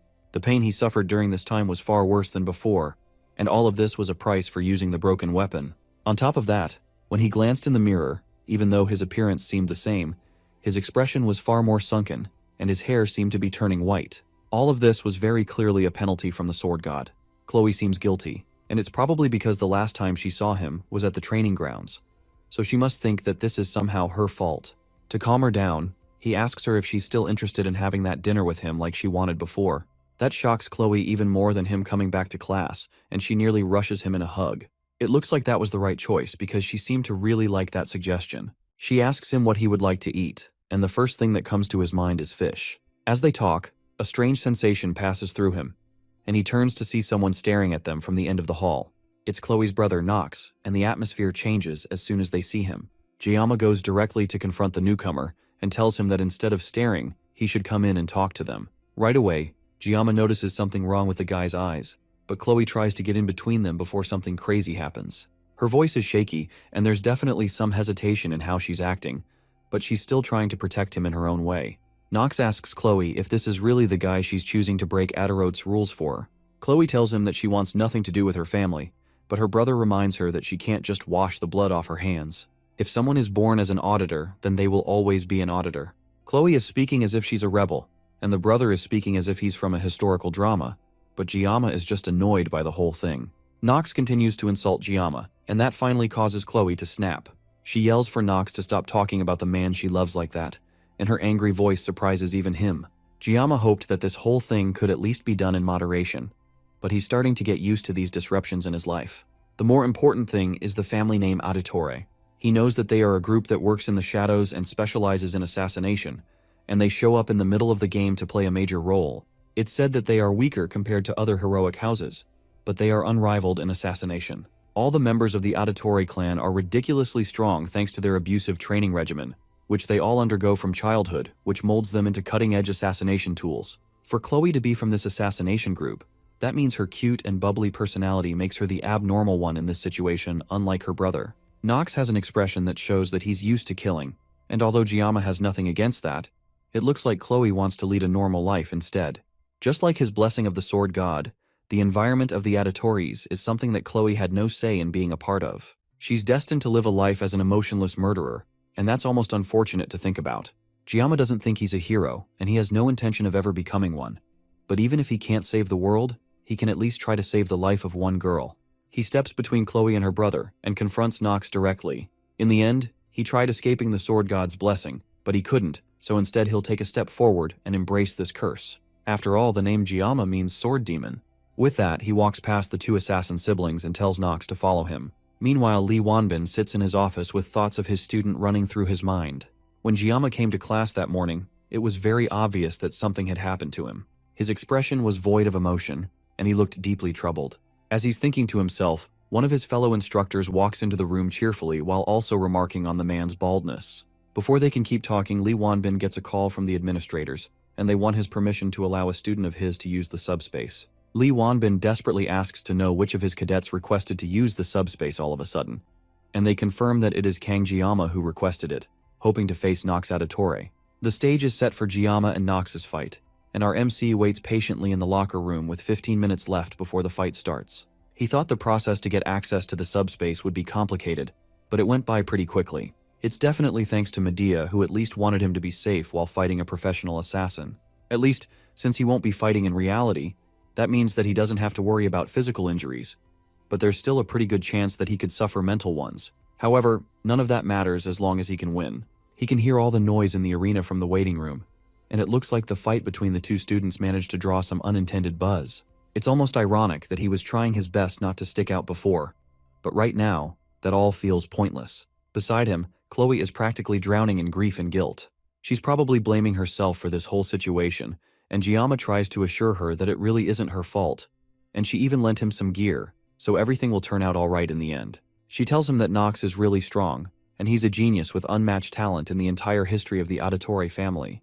When it comes to the dark arts, there's no one that's up to his level, and at the age of 14, he was already dubbed the pinnacle of the dark arts. That's a pretty cringy name, but it does show how strong he is.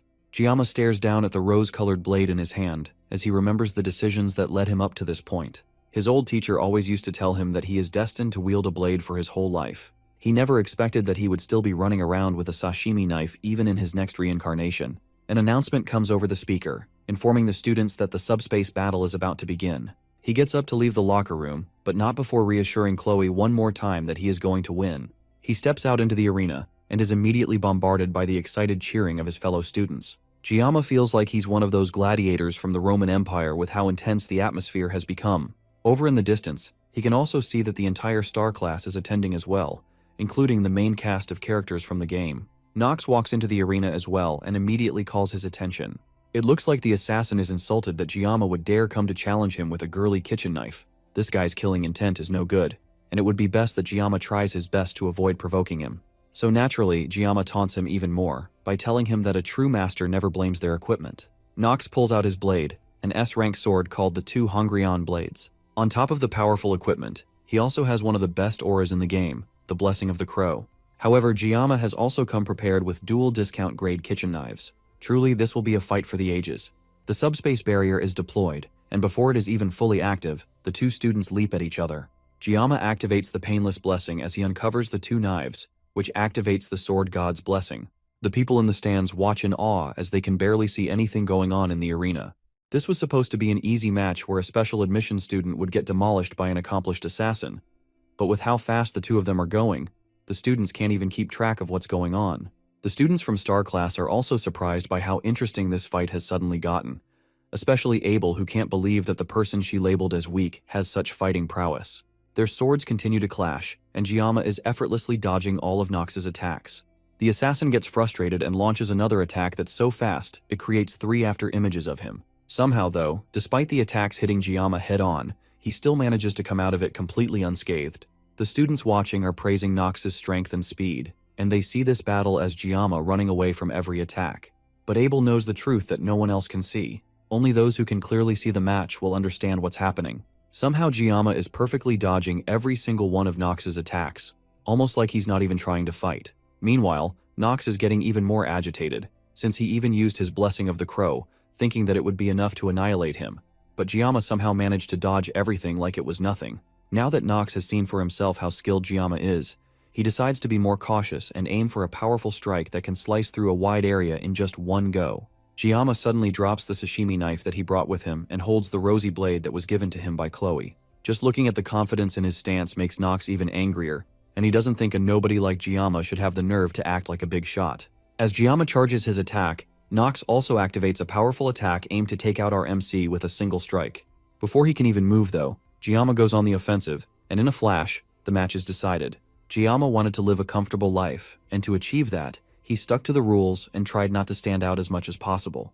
Now he has given his body up to the Sword God, with the sole aim of cutting Nox up so cleanly that he wouldn't even be able to see if he was cut at all. The whole crowd falls deadly silent as Nox's arm, still holding one of his blades, flies through the air and falls limply to the ground. This is the beginning of Kangjiyama's origin, and it's the moment he says goodbye to his peaceful future. Jiyama turns around and finishes the job, slicing Nox cleanly into pieces and officially ending the battle. The subspace barrier gets turned off, and the crowd is still in stunned silence, and Nox tries to catch his breath with his arms on the floor. Jiyama puts his blade back in its hilt as the announcer declares him the winner of the match. Jiyama isn't shocked that the crowd can't even bring themselves to cheer. He showed incredible power out of nowhere, all with a knife that was made for gutting fish. Despite the strength that he has, he still feels that cutting a person is just way too unpleasant. The only consolation they have is that both the Mao brothers and Nox were in the subspace when they fought, so he wasn't really killing people. Nox still tries to catch his breath on the ground, and Jiyama can't help but admire the man. He's just as strong as Chloe described, and he has an incredible battle sense that has been honed through experience. However, anyone would be able to sense his intentions through his killing intent. The announcer repeats that Jiyama won the duel, and it looks like this is enough to snap everyone out of their daze, and the arena is filled with cheering and shock that a first-year special admission student took down a sophomore. Jiyama's peaceful, unassuming life is officially over, but this is the path he chose. Now that things have come to this, he just has to endure it with sheer will and grit. Even by the next day, people are still talking about the duel between the first and second year. In the star class, Abel stares out the window as she thinks about the student that has completely filled her mind recently. Because of the duel, his name follows her everywhere she goes now, and it's almost as if he's the only one everyone is talking about. When she saw it, she couldn't believe it either, but at that moment, he had such incredible swordsmanship while only using 2 kitchen knives. Watching his mastery of the blade has made her feel almost hopelessly naive for thinking that she was skilled at using a sword. In fact, he was so good that she's sure that he was the top student her grandfather was keeping as a secret from her.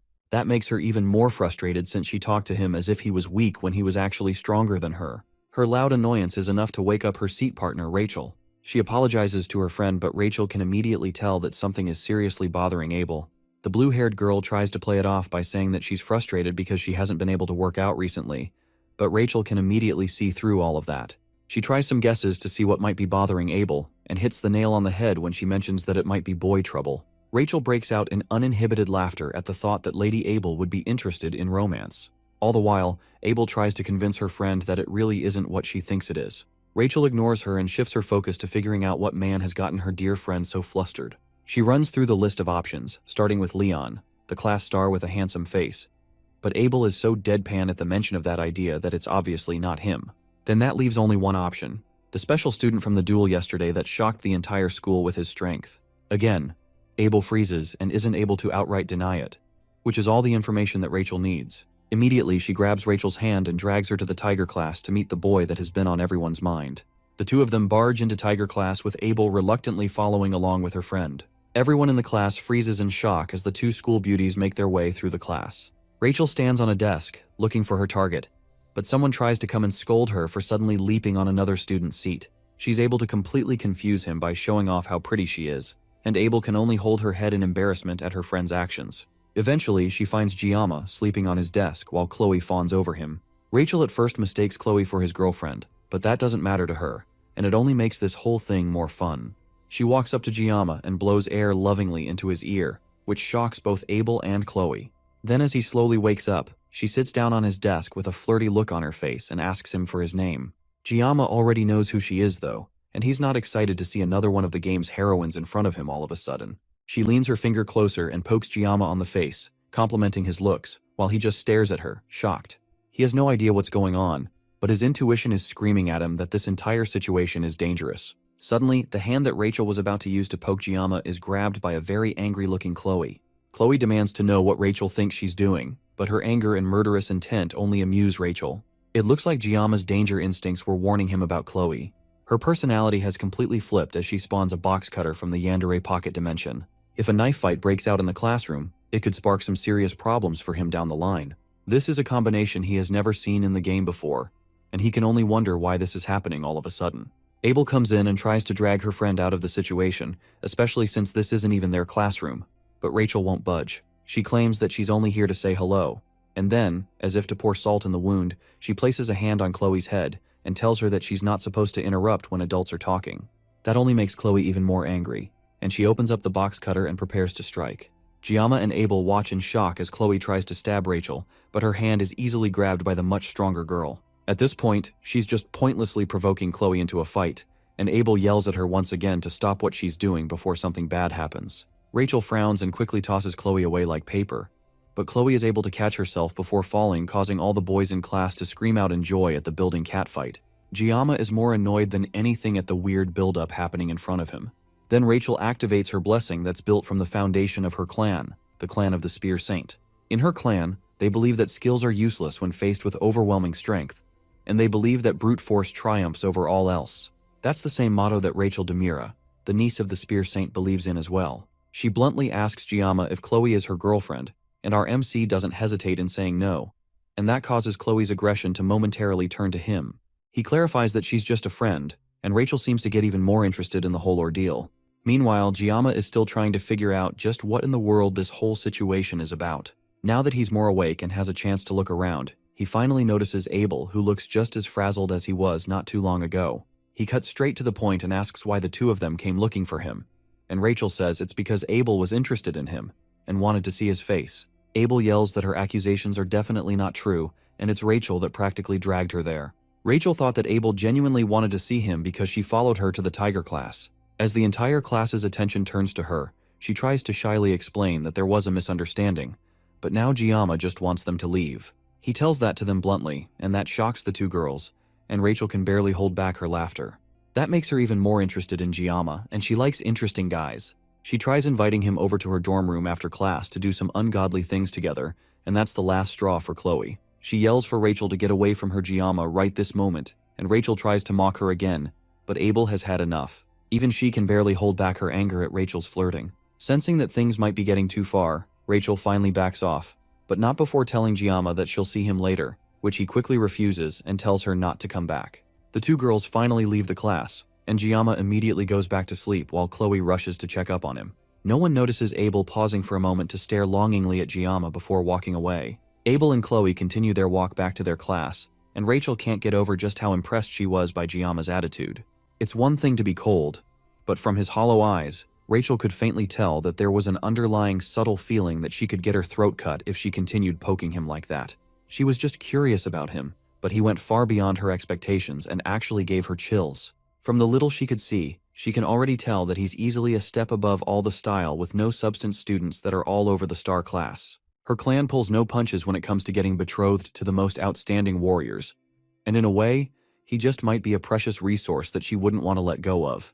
Rachel turns around suddenly and apologizes to Abel. Abel, on the other hand, feels like she should apologize to the students of Tiger Class for the scene she made.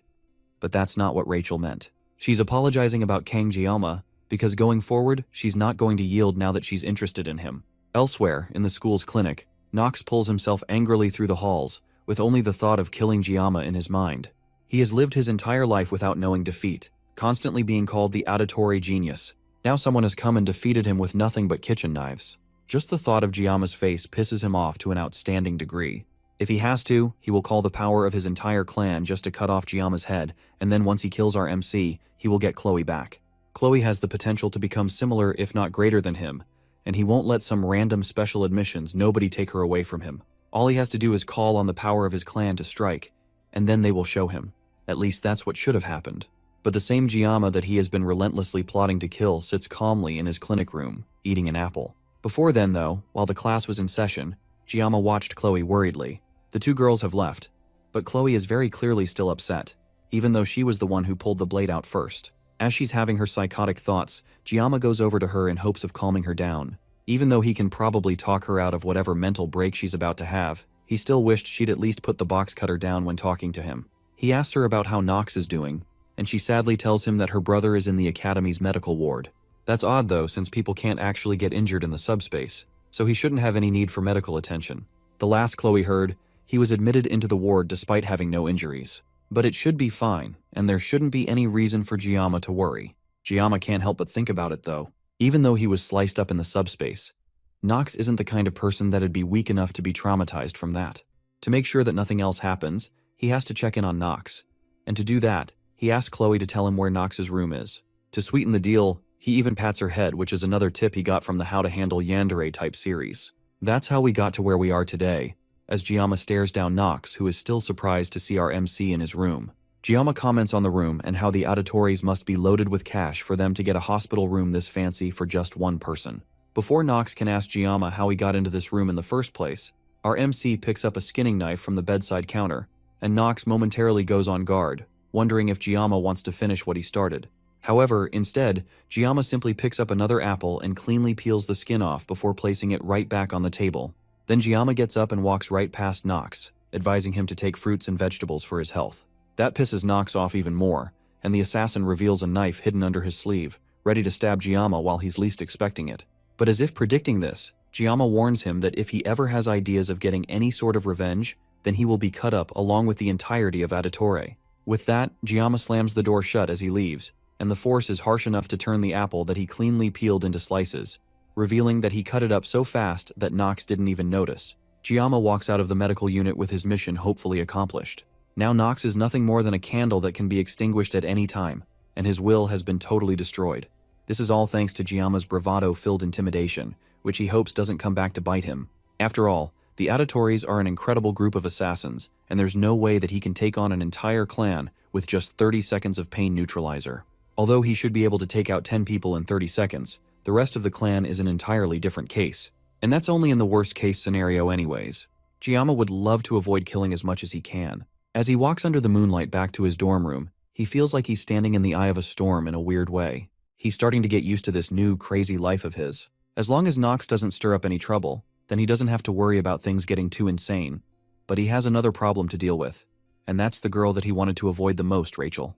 In the original game, she approaches the main character first, and gets attached to the main heroine Abel. Now that she has decided to approach him instead, this is a clear sign that the timeline has changed drastically. He also needs to prepare for the midterms, and for once, he's going to have to take things seriously so that he can get that reward. The test will need a group of 5 students to subdue a demonic monster.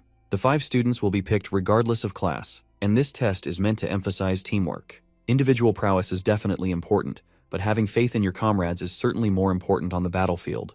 The best thing a weak student can do in this situation is find the right teammates and hope to be carried by them. Although it's not like the monsters are much of an issue anyways. The monsters that they will be hunting in this test are D-rank demonic monster mermen. Giamma remembers them looking really gross in the game, which means facing them in real life is going to be even more disgusting. If they were mermaids, then they would at least be more attractive to look at. But mermen are just going to be gross. But mermaids are considered demonic humans, and they are the main force of the demon army, meaning that they are way more powerful. Compared to demonic humans, demonic monsters are nothing more than just guard dogs or pets. Fortunately, only mermen should be on the island, meaning that students don't have to deal with demonic humans. It's already been a month since Giamma came to this school, and this is the first night that he has felt a bit of peace. It's been 700 years since the humans and the demons swore a truce, and just like how human history isn't without war, there have been a few disputes between the humans and the demons, both big and small. An example is half a century ago when Vasmon, the commander of the 6th Legion, claimed that he would revive the commander of the 1st Legion. That decision caused an entire week of battles that bathed the city in blood. In the end, humanity emerged victorious, and the 7 heroes were born.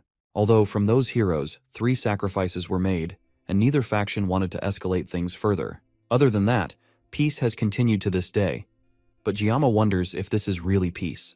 The more he thinks about it, the one who sealed the 1st Legion commander alone 700 years ago must have been a real beast. The 6th commander took 7 people together to bring down, and even then, there were deaths among their group.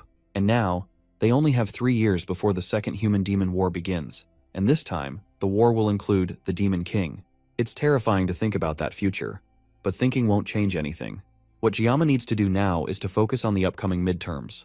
The first thing he needs to do is find teammates, but that's easier said than done since he has no friends. Right now, though, he's the most famous student in the academy, and he can probably use that to his advantage in hopes of solving the problem. There's no way he can live 3 years under the radar, so Giamma decides to change his motto for the time being. He will no longer try to live quietly, but still try to live comfortably. Now he needs to try his best to get people to join his group. However, a week later, he's still completely alone. Not a single person invited him to join their group. In the end, they might all just be scared of him. He turns around and glances at his class, and the only person alone like him is Chloe. Maybe she's been considered an outsider since the altercation with her brother and how he lost. Or maybe because of how she acted when Rachel came around. Regardless of the reason, he approaches her and asks if she still hasn't found any cadets to partner up with. Just like him, she's still alone, and Giamma is worried about her. After all, he's used to being alone, but she had some friends at least, and yet they are all gone. She claims that she will be alright as long as she has him. In any case, he offers her to partner up with him so they can find 3 other people. With Chloe's capabilities, she will be a huge asset to him. He can only fight for 30 seconds, so she is like 30 soldiers packed in a cute bundle.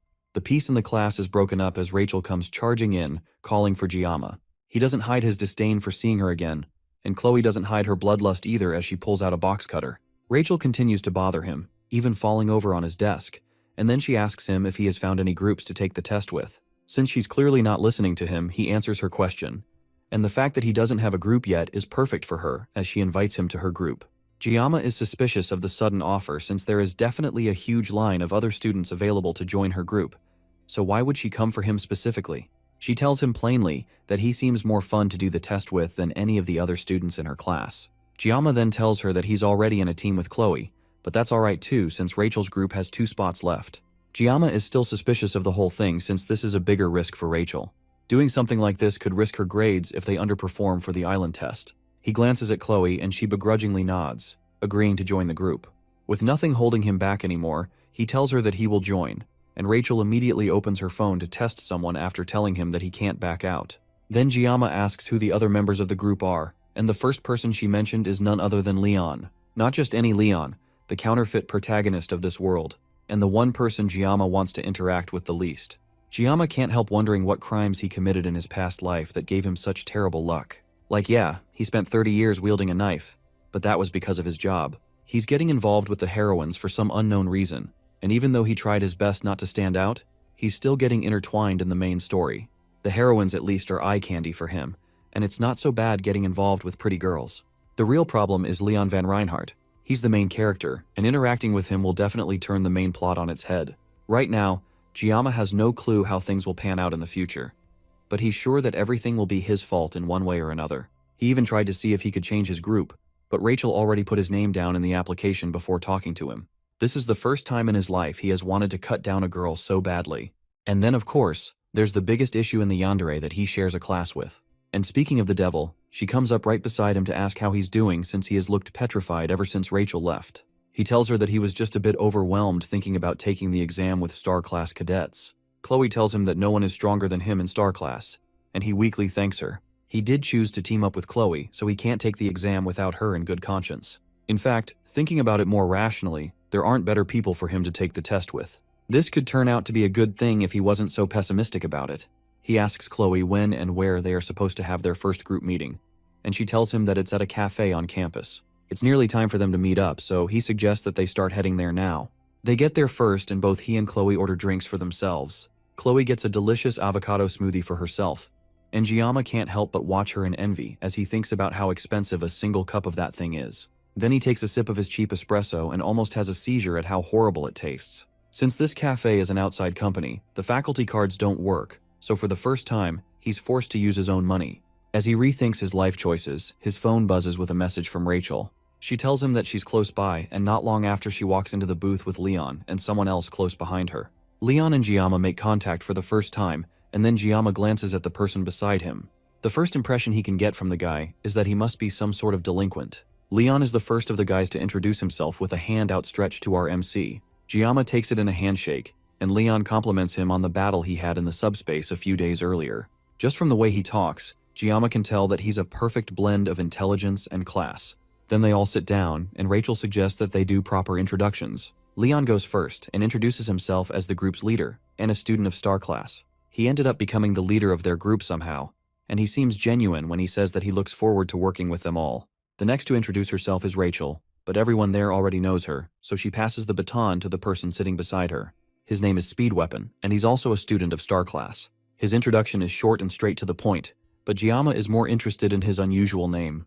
Chloe goes next and introduces herself as a student from Wolf Class, who made it into the group thanks to Giamma. Rachel mocks her for the way she calls Giamma Jiam-kun instead, and the two of them have a stare-off for a moment before Chloe calms herself down with a sigh and ends her introduction. Finally, Giamma introduces himself, and his introduction is even shorter and more straight to the point than Speedwagon, giving only his name and his class. The others acknowledge the awkwardly short intro, and Leon brings out a laptop so they can discuss the main topic of the meeting. He presses a button on the computer, and a holographic map of the region they will be taking the exam on is displayed. The site is called Scopuli Island, and they will be teleported to a designated location in the island through a subspace. However, only the gate will be a subspace, meaning that once they make it to the island, their experiences will be real, and they can actually be injured by the demonic beasts.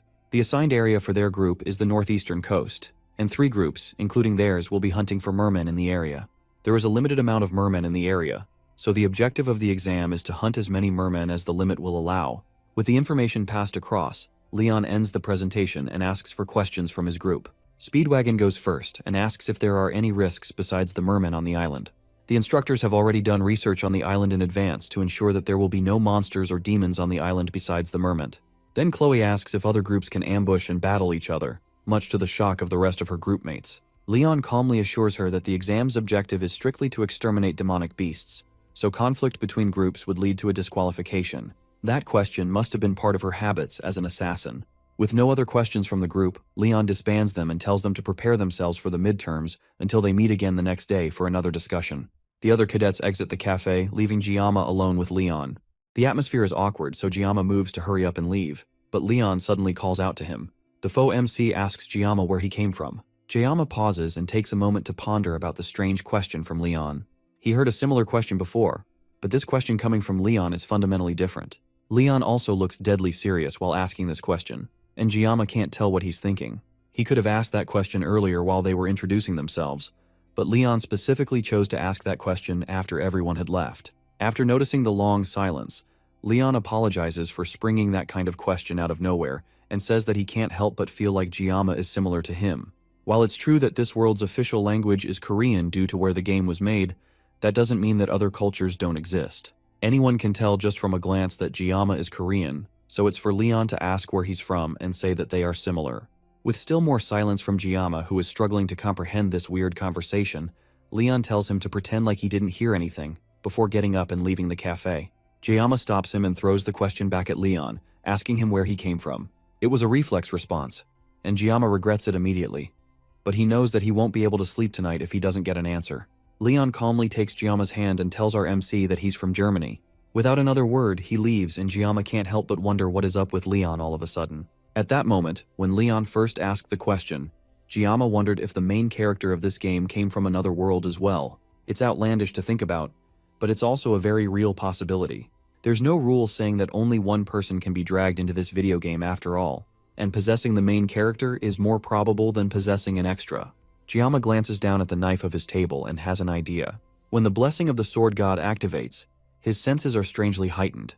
Maybe activating the blessing might give him some answers. He picks up the knife and removes the cover, and a message comes into his mind, just as he had hoped. It confirms that Leon really is from this world. This voice is similar to when he was fighting Chloe. When he activates the blessing of the sword god, he can faintly hear a voice. However, thinking about it gives him a migraine that even bypasses the painless blessing. Regardless, the Leon that he met today is definitely the Leon that he played in the game, and no actor could replicate Leon so perfectly. It's weird that Leon would ask him which country he came from out of nowhere, but then the claim that the two of them are similar is also quite concerning. He heads over to a wiki page, but there is no information about Leon in this world. Things are getting weird, and Giamma decides that this is the last time he will be involved with Leon. If something like this happens again, he can just go and see Medea about it, while ignoring her attempts to run away with him. Giamma is also surprised by how calm he has managed to be despite the situations that have been unfolding recently. Maybe this is also an influence of his blessings. He takes a look at his status screen, and as usual, it looks like he's making smooth progress. His mental fortitude and armament are the same, but his physical fortitude has increased thanks to the training that he has been doing. His armament will also probably increase when he gets Murasame from the midterm exams. The only thing he's not sure of is the assimilation rate. It has gone up a lot, and it looks like it will soon unlock something special for him. Maybe it's related to what he has done so far. It's still annoying that he doesn't know what it is, and it's not like he can ask someone else either. At the bottom of the status screen though, there's something new. His blessing of painlessness has increased by 10 seconds, meaning that he can now use his blessing for 40 seconds. It looks like after so much time, his labors have finally borne fruit. As the days go by and the groups continue to meet up to discuss their battle strategy for the exam, Giamma continues to train and hone his skills, until finally, the day of the exam arrives. All the groups stand in front of the subspace gate, and Giamma can tell that it has a completely different vibe than the training ground subspace. The rest of his team arrives as well, and they seem just as excited as he is. In their previous meetings, they decided on which roles each person will take in their team. Rachel will lead the front as the main damage dealer, while Leon takes a center role as the leader to keep everyone together. Speed Weapon will be behind Leon as a support while Chloe works with Rachel as a secondary damage dealer. Finally, Giamma will take up the rear guard behind everyone else, making up a solid team. Giamma takes a second to look at all their equipment and how powerful it is. Rachel has S-rank gear called the Vermilion Phoenix Halberd, and although Leon doesn't have Balmung yet, he still has a powerful sword. Lastly, Speed Weapon's gear is a recorder. I didn't know the support also provided musical entertainment. Rachel assures him that the recorder is one of the few S-rank equipment that provides healing, and even Giamma knows that a healing S-rank armament is ridiculously hard to get. That kind of equipment is incredible to own, and Giamma gets closer to inspect it, much to Speed Weapon's surprise. Their chat is cut short as a voice comes on the intercom to announce that the first-year midterms are about to start. The instructor of Wolf Class Lee Wanbin comes over to talk to the students. They already have a good grasp of the rules, so he keeps their discussion brief. He tells them to not be shy of running away when things get hectic. There's no reason to risk their lives for extra credit. If they are injured or wish to surrender, they can just call for the instructor in charge. Now that the exam is officially about to start, Leon tells them to do their best and try not to be nervous. Chloe seems anxious, and Giamma asks what is wrong. She tells him that she remembers the fact that mermaids can appear on the island, but Giamma assures her again that the instructors have already confirmed that everything is clear. Chloe tries to take his word for it, but she can't help being nervous. Back in Sicily, where she grew up, mermaids were often sighted, and they were known to cause large amounts of damage. Humans now have a truce with demonic beings, so they are rarely seen outside of dungeons. But the fact that these rumors have persisted even though the truce means that the conditions of where mermaids appear have yet to be fully confirmed. He places a hand on her head to calm her down as the teachers call for the cadets to step through the gate. She smiles and decides to place her belief in Giamma. Much later, she hears Giamma's voice calling for her through a haze in her mind. It looks like she lost focus for a moment, and now things have turned on their head. When she opens her eyes, she sees Giamma and the others standing in front of something large and powerful. Rachel asks Speed Weapon if he has been able to contact an instructor in charge, but since they are in a cave, he doesn't have a connection on his phone. Meanwhile, someone lays on the ground, bleeding and clearly in danger, and then in front of them is the main cause of this sudden chaos. A mermaid. Let's go back a bit before our group found themselves in this terrible situation. As soon as they arrived on Scopuli Island, the first major problem they all faced was motion sickness from passing through the gate. The only person who seems alright is Giamma, who tells them that he doesn't suffer from motion sickness. Not long after that, they had their first encounter with a merman. It stared at them in surprise for a moment before scurrying away. As disgusting as they look, they are way smaller than Giamma expected. Leon confirms that the one they saw is too small to give them any points. To find the adult merman, the group has to head to their assigned location. Chloe goes ahead of them to scout the location, and the group follows along at a slower pace. Eventually, they make it to their location, and Chloe returns from her scouting trip to report what she's seen. She tells them that there is a cave about 500 meters ahead of them, and she leads them to it. Before they even enter the dark and ominous-looking cave, there are already dozens of eyes staring at them. Leon can tell that there are about 50 to 60 mermen in the cave, and they are all gathered around a campfire. Defeating that many mermen will definitely guarantee them first place in the midterms, but the group has to consider their safety before anything else. Entering that cave will cut off their internet and make contacting an instructor difficult. It's a high-risk, high-reward decision, and it all depends on their group leader, Leon. Before they came to this island, he took great care in determining what role every member of the team will play. So now, it's time for him to lead them to victory again. In a moment, Leon made his decision and sent out Rachel to start the attack. Rachel leans back and sends a golden spear shooting into the cave. The spear lands right on top of the campfire, putting it out and shocking all the mermen. Before they can turn to see where it came from, Rachel is right on top of them, and in a second, several mermen heads go flying. Speed Weapon goes next, focusing his power to buff Rachel's skills, making it easier for her to pick them off one by one. Giamma can't help letting out a gasp of awe at how powerful Rachel is. That doesn't go unnoticed by Chloe, and the yandere pulls out her katana and activates her blessing to take on the fishman as well. She immediately rushes to catch up to Rachel's number, taking out more and more mermen while the two of them rush towards each other. They aren't slowing down, even as they continue to get closer and closer to each other, and Giamma gets worried that they have no intention of slowing down at all. They get within inches of each other before finally turning and taking out the last merman that was rushing towards them both. Then they step away from each other and continue taking out the others while Giamma breathes a sigh of relief. In the end, he was worried about both of them for nothing, and eventually, with their combined efforts, all 60 mermen were slain. It looks like they are done here. and Leon suggests that they go somewhere else to continue the exam. That kind of determination and leadership is what makes the blonde MC the heart of their team. That further proves to Giamma that Leon really is the true MC of the game. There's no way anyone would be able to replicate these qualities of a hero. As Jaeom's thoughts continue to wander, he takes his eyes off Leon for a moment. He looks back up just in time to see the blonde hero fall to the ground after taking a fatal blow to the stomach. The others stare in shock as something powerful rises from the pool of dead mermen behind Giamma. It's a demonoid mermaid, the exact monster that Chloe feared would show up unannounced on the island. Giamma had a feeling that things were going way too smoothly for them. Now the question is whether they should run or stand and fight. There's no telling if they will even be able to get to safety while looking after an injured Leon. Rachel tells Speedweapon to call the instructors and inform them that a mermaid appeared. But just as Giamma feared, the cave is messing with their internet access, and there is no way to contact the instructor. Everyone is panicking, and it looks like Giamma is the only person not panicking at the moment. With Leon down for the count, there's only one person that can take the lead in this situation. He steps up and starts giving orders to his teammates. He tells Rachel to keep the mermen away from them no matter what. Then he orders Speedweapon to dump as many healing blessings as he can on Leon. Finally, he calls Chloe, who seems to have zoned out, and he tells her to evacuate the other cadets and tells the instructors what's going on. It takes a moment for his words to sink in, but eventually, she heads off to do what he says. Now that everyone has been given proper instructions, Giamma steps up to the mermaid, much to the shock of the others. He tells Rachel and Weapon that he's leaving the mermen to them. As for the mermaid, cutting up bitfish has always been his specialty, so it's only fair that it goes to him. Demons can use a unique power similar to a human's blessings. It's called magic, and it's a power that was strong enough to take down the protagonist in just one hit. That's the difference in strength between humans and demons. Giamma has the blessing of the sword god, but that doesn't guarantee that he will survive this battle. Even in the original game, it was impossible to take down a magic-utilizing demon without a party, and yet here he is, about to solo a boss that usually requires a full-scale raid. In other words, Giamma is in deep shit, but there's no way he can back out of this now. It should take Chloe about 10 minutes to find help and come back. Despite that, Giamma has only 40 seconds to take this overgrown fish down before he meets a worse fate than the main character. Rachel struggles to keep the mermen away while Speedweapon focuses all his power on healing Leon. The wound is deep, but it's recovering regardless. Despite the daunting task in front of him, he can't help but focus his attention on Giamma. Just looking at the mermaid is making Superweapon's bones shiver, and yet Giamma wants to fight it all by himself.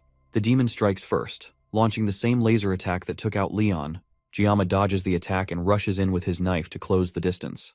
The mermaid seems to primarily use long-distance attacks with water magic properties. Giamma doesn't know much about magic, but he does know that this demon is just a fish with flesh and bones. All he has to do to come out on top is dive in and cut it. He jumps close to the demon and slices it, but it dodges out of the way and heads for Speedweapon instead. Before it can get to him, Giamma comes around and manages to cut off one of the monster's fins, causing it to scream out in pain. The cut was way too shallow, and our MC goes in for another attack, but it quickly dodges away and dissolves into water. Since the mermaid went after Speedweapon, it looks like she is deliberately going after the ones who are injured. Leon is somewhat healed now, and Speedweapon calls out for Giamma. It looks like he's alright, and Giamma takes a moment to check on him before rushing off to fight the mermaid again. In Speedweapon's eyes, Giamma is really cool. During one of their many meetings, Speedweapon talked about how he looked up to heroes that sacrifice themselves for the sake of others. So far, since Speedweapon entered the school, he hasn't seen anyone that matches the title of a hero. That's why he entered a group with Rachel, in hopes of finding the hero he was looking for in Leon. He even told Giamma frankly that he is far from a hero in Speedweapon's eyes. And yet now, in this crazy situation, the one that's stepping up and risking their life is Giamma himself. The mermaid continues the attack, launching fish-shaped magic blasts that Giamma skillfully dodges. However, this time, instead of just zooming past him, they turn around and follow him. The mermaid can control these attacks, and they chase Giamma around the cave. With Giamma distracted, the demon tries again to attack Speedweapon. Giamma gets there just in time to cut down the monster before it can launch the attack, but it's shallow again. He can't take it down with small cuts. If he wants to kill this demon once and for all, Giamma is going to need to stab it as deeply as he can. The mermaid sends another blast at Giamma, but this time, he manages to dodge, causing the blast to break through the top of the cave, shooting into the sky. The attack is so powerful that cadets around the mountain are able to see it, and they hear a loud roar following it as well. On top of that, it also started raining. The instructor with one of the groups suggests that they take the wounded and move quickly before the rain starts to affect them. Back in the cave, the mermen start to retreat, and the cadets have a moment of rest. The mermaid was crushed under the debris from the cave breaking open, but Giamma is sure that she isn't dead. Just as he suspects, The mermaid breaks through the rocks piled on top of her and rushes towards the students. This whole time, Giamma hasn't been able to fight properly because he has been conscious of the injured Leon. Now that the mermen have retreated, he tells Rachel to take care of Speedweapon and Leon for him. Speedweapon still can't believe that Giamma is taking on a demon by himself. He thought our MC was a madman before, but now he might just be witnessing the birth of a legend.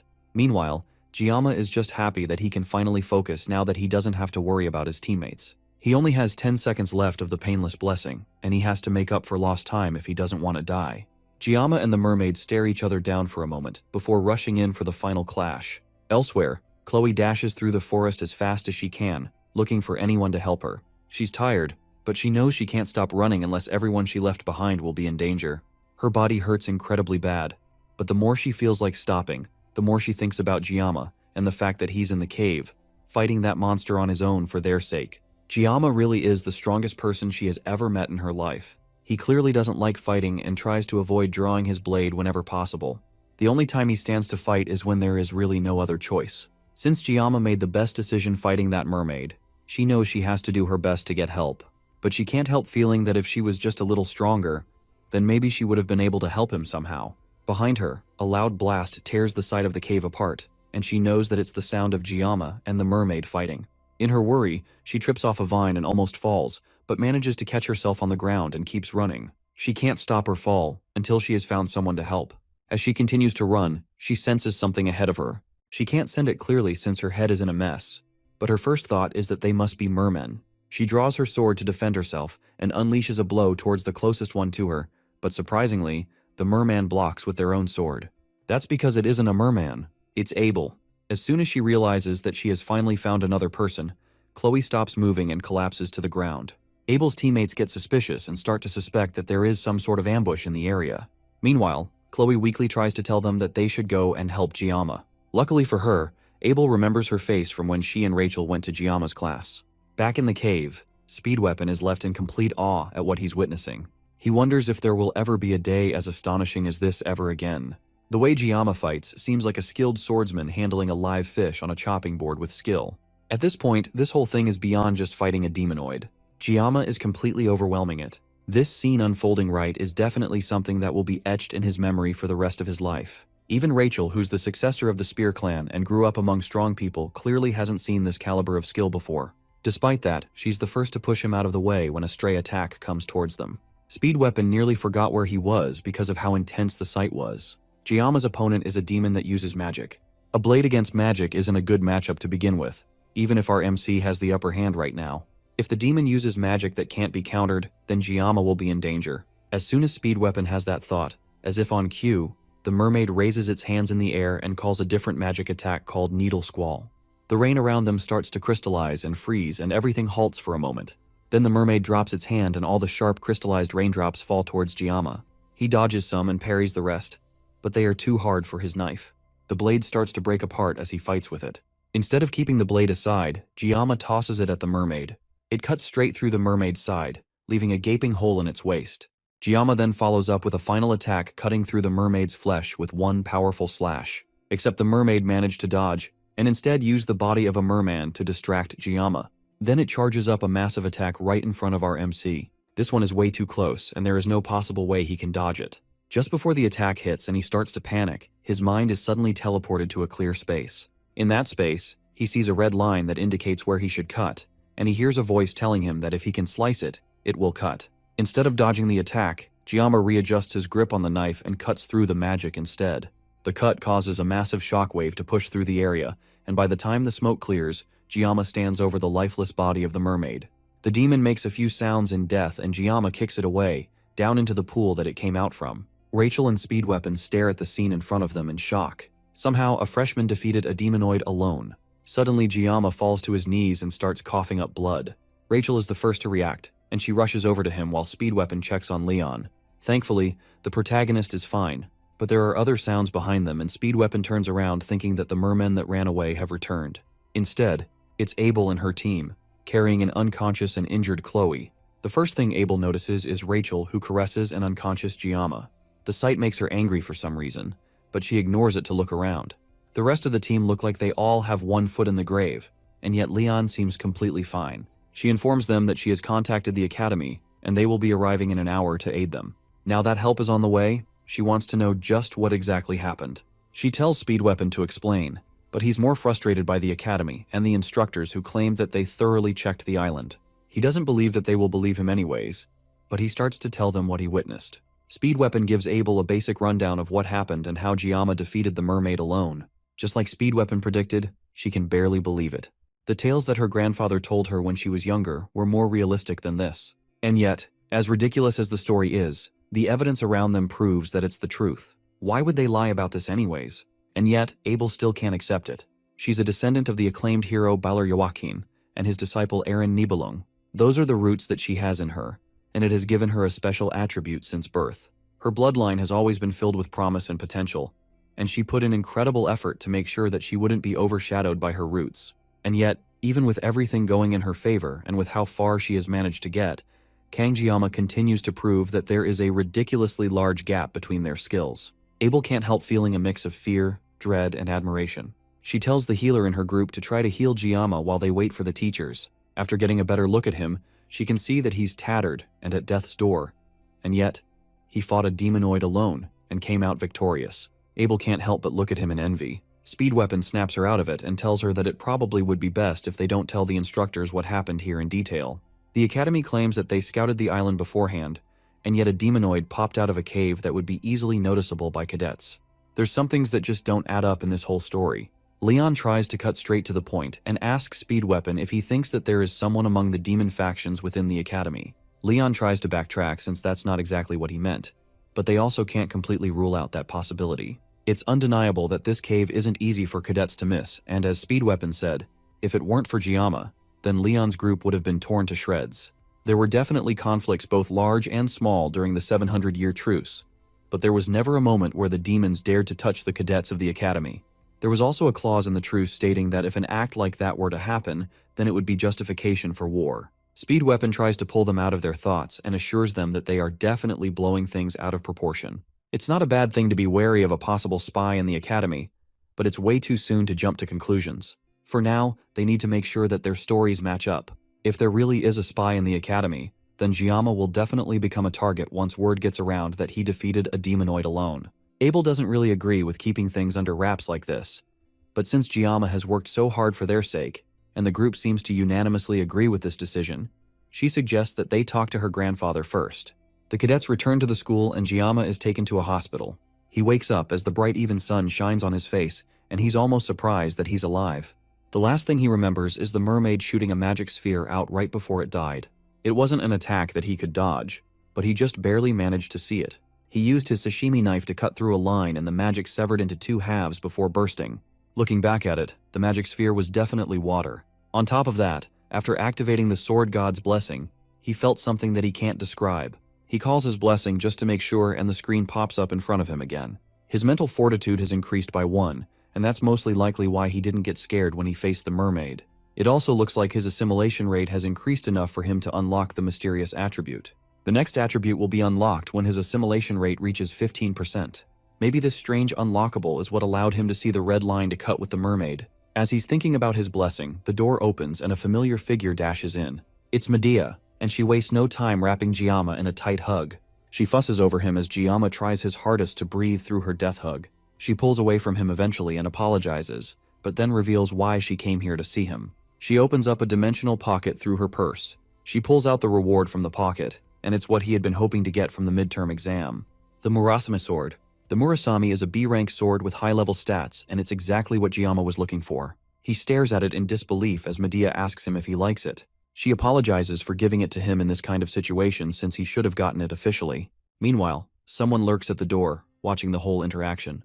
Medea calls out to the person and tells them to just get in the room instead of stalking at the door like some kind of shy creep. Siegfried Nibelung clears his throat and walks through the door sheepishly to stand beside Medea. This interaction gives Giamma a strange sense of déjà vu considering what happened when he first came to the academy. He asks what exactly the Sword Emperor is doing here as well. Medea reveals that she heard what happened from his teammates. Then they both bow their heads and apologize on behalf of the whole academy. They are to blame for everything that happened during the midterms. Because of their negligence, everyone who was there nearly lost their lives.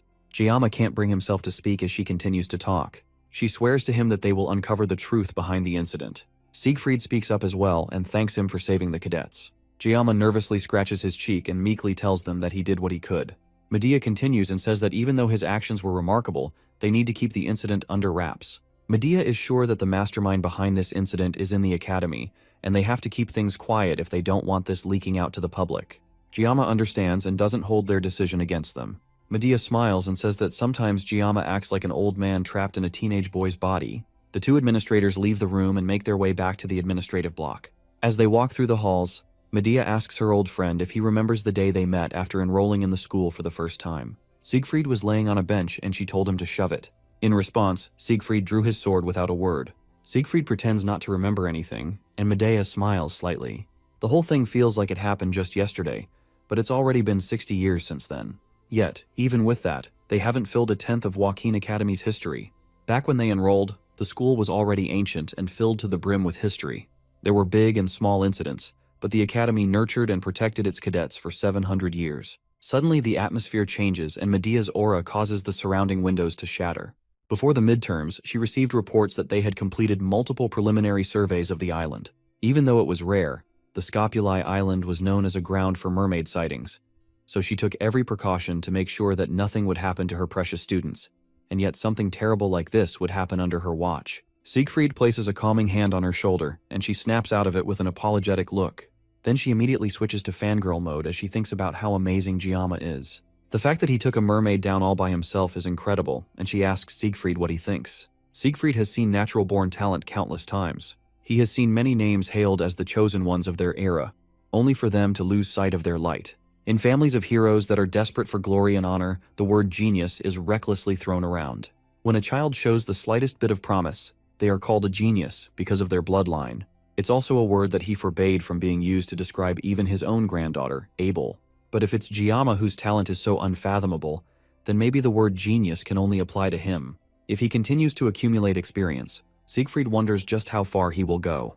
Maybe Giamma could even reach the place that Siegfried could only dream of. Without answering her question, Siegfried walks past Medea, but not before advising her to stay put at the academy for now. She smiles and follows after him, and the two continue their small talk as they make their way through the halls. Later, Giamma is released from the hospital and he goes to attend class as usual. Just like the headmaster instructed, the fact that he took down a demonoid on Scopuli Island seems to have been kept under wraps.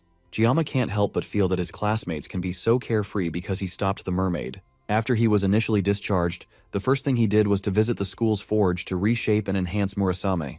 The sword was just a metal rod to him at the moment considering the sword god's blessing, so reforging it is a must. He went to meet the blacksmith Volunder. Now he can only hope for a successful enhancement. As he thinks through the recent events, he hears Chloe call out his name. He turns to see her walking towards him in crutches while her leg is in a cast. Thanks to Speed Weapon's emergency treatment, the doctor said that she will be able to walk without crutches within a week. Despite her injuries, it looks like she's doing much better. Even if Giamma did take down the mermaid alone, it was thanks to everyone's efforts that they all came out of that situation alive. Chloe's rescue call, Rachel's merman clearing, and Speed's healing and blessings all played a part in that battle. The only person who didn't play a decent role would be Leon. Giamma can't help but wonder if he is going to be able to defeat the Demon King with a fighting spirit like that. Maybe it's because he got injured first or something.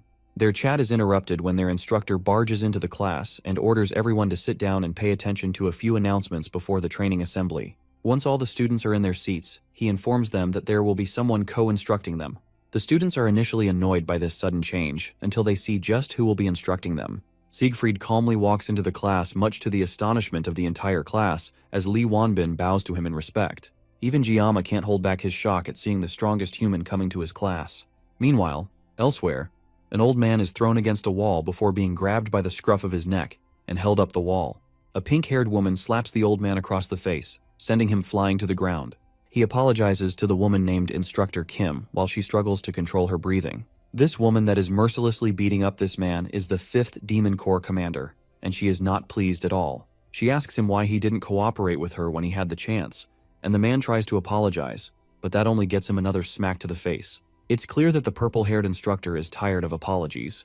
The goal of this whole scheme was to bring Leon back from the exams half dead. He may be a hero candidate, but there's no way he could take out a mermaid alone. But now, because of the old man's incompetence, Leon is now comfortable at the academy. Instructor Kim gives the elder another kick to the face, but immediately regrets it when she sees that she got blood on her shoes. She still can't believe that a full demonoid was taken down by a bunch of first years, but looking at the new students that joined the academy this year, she can't say that she is surprised. The elder speaks up and clarifies that taking on the mermaid was done by just one cadet. Instructor Kim first thinks he's talking about Leon, but he clarifies that it's the academy's top student, Kang Jiyama. The Demon Corps commander recognizes the name of the special admission student, and that tells her everything she needs to know. It looks like there's new prey for her to hunt now.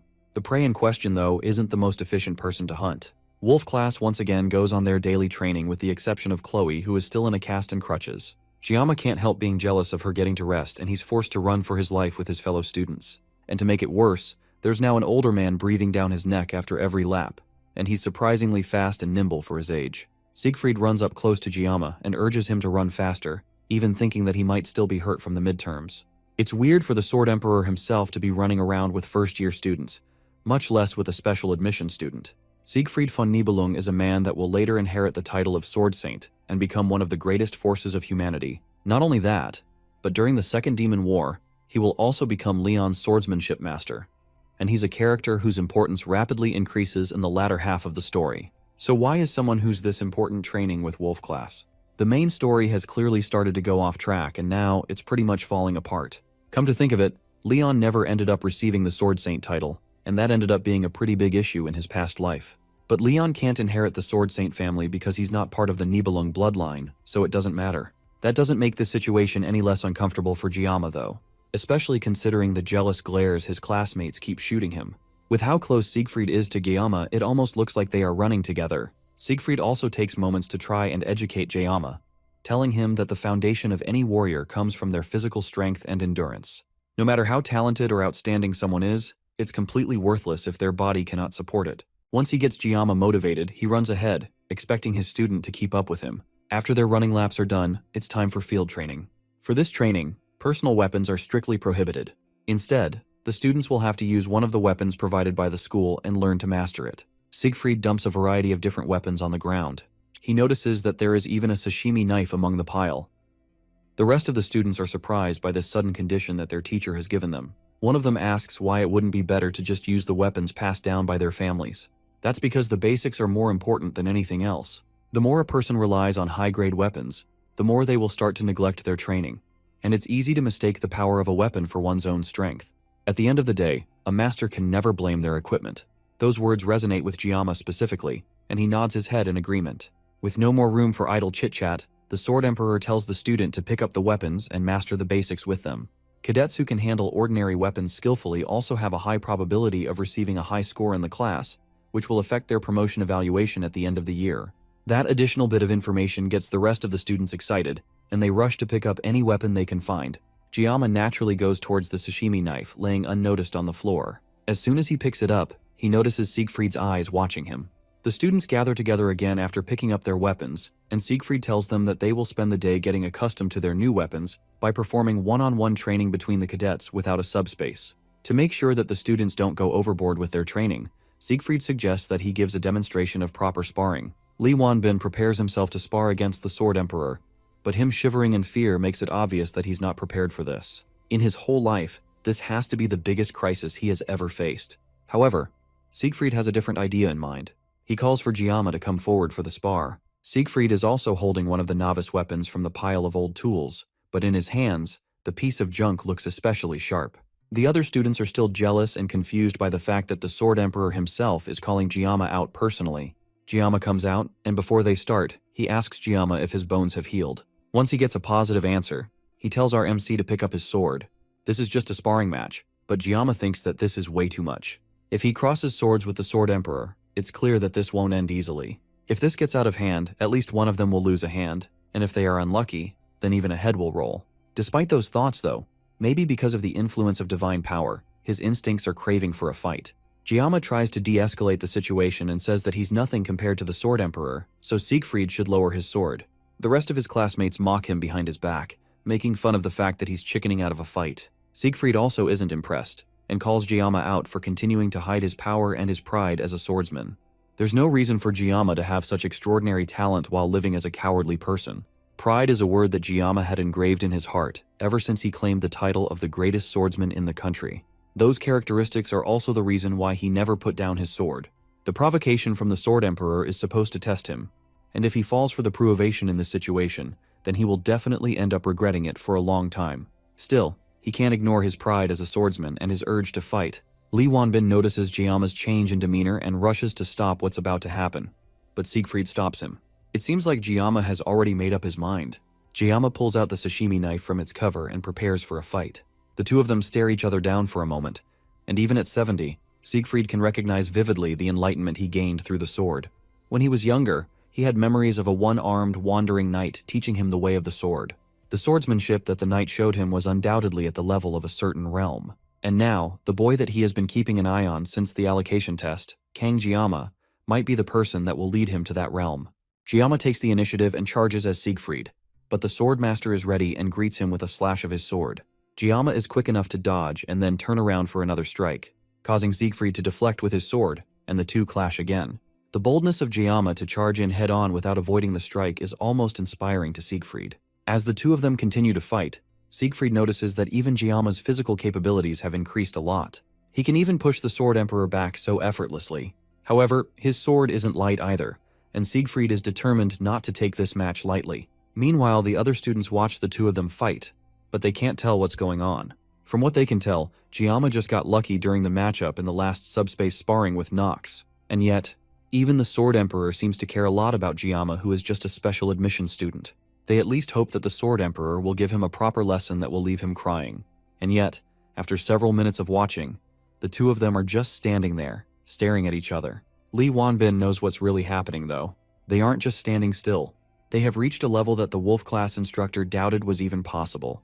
Before the spar, he warned Siegfried that if the headmaster found out about this, then things might get out of hand. On top of that, the other cadets could also be affected. But Siegfried assured him that he has no intentions of crossing real swords with Jiama. The older man already knows that our MC has the power to cross into a special place. The place is called the Mental Realm. To enter this place and withstand a battle with Siegfried, Jiama must be on an entirely different level than they even gave him credit for. A duel in the Mental Realm is an intense battle of wits, and Siegfried can tell just from the short time they have crossed swords that Jiama is growing at an impressive rate. If that's the case, the Sword Emperor might have to take things to another level as well. He activates a powerful blessing called the Sword Spirit Protection, and even outside the mental realm, the students can feel the intense pressure coming from the two of them. The blue light coming from Siegfried's sword is definitely some sort of aura. It looks like the battle was so intense that the two of them broke out of the mental realm and returned to reality. Things are starting to get out of hand, and if Lee Wanbin doesn't do something to stop this, then there will definitely be bloodshed. Before he can stop them though, Jiama and Siegfried take off and launch at each other, but a loud cry stops them both in their tracks. Medea arrives before they can cross swords again. An appearance causes the ground beneath her to break apart with her anger. The fight ends, and Siegfried is taken back to Medea's office for a proper scolding. He apologizes, but the headmaster is clearly not taking any weak words from him. She yells at him for going way too crazy and trying to pick a fight with a student after she went through so much trouble to get him a spot as an instructor in the school. In that moment, Siegfried lost his self-control and exerted his aura to the fullest. He would probably have gotten an even greater scolding, but as soon as Medea arrived and de-escalated the situation, he turned around to her and apologized. In over 50 years that they have known each other, Medea has never heard him say sorry, and yet he said that today not just once, but twice. That's the only reason she's calmly trying to listen to him right now. She directly asks him why he would unleash the Sword Spirit's blessing on a student. If Medea hadn't arrived when she didn't, things would have gotten deadly. Siegfried tells her that if he hadn't released the blessing, then he wouldn't have been able to gain the upper hand against Jiama. That stops Medea in her tracks. For someone with as much pride as Siegfried to admit that, things must be truly incomprehensible. She knows about the innate talent of Kang Jiama, but she also knows better than anyone just how strong Siegfried truly is.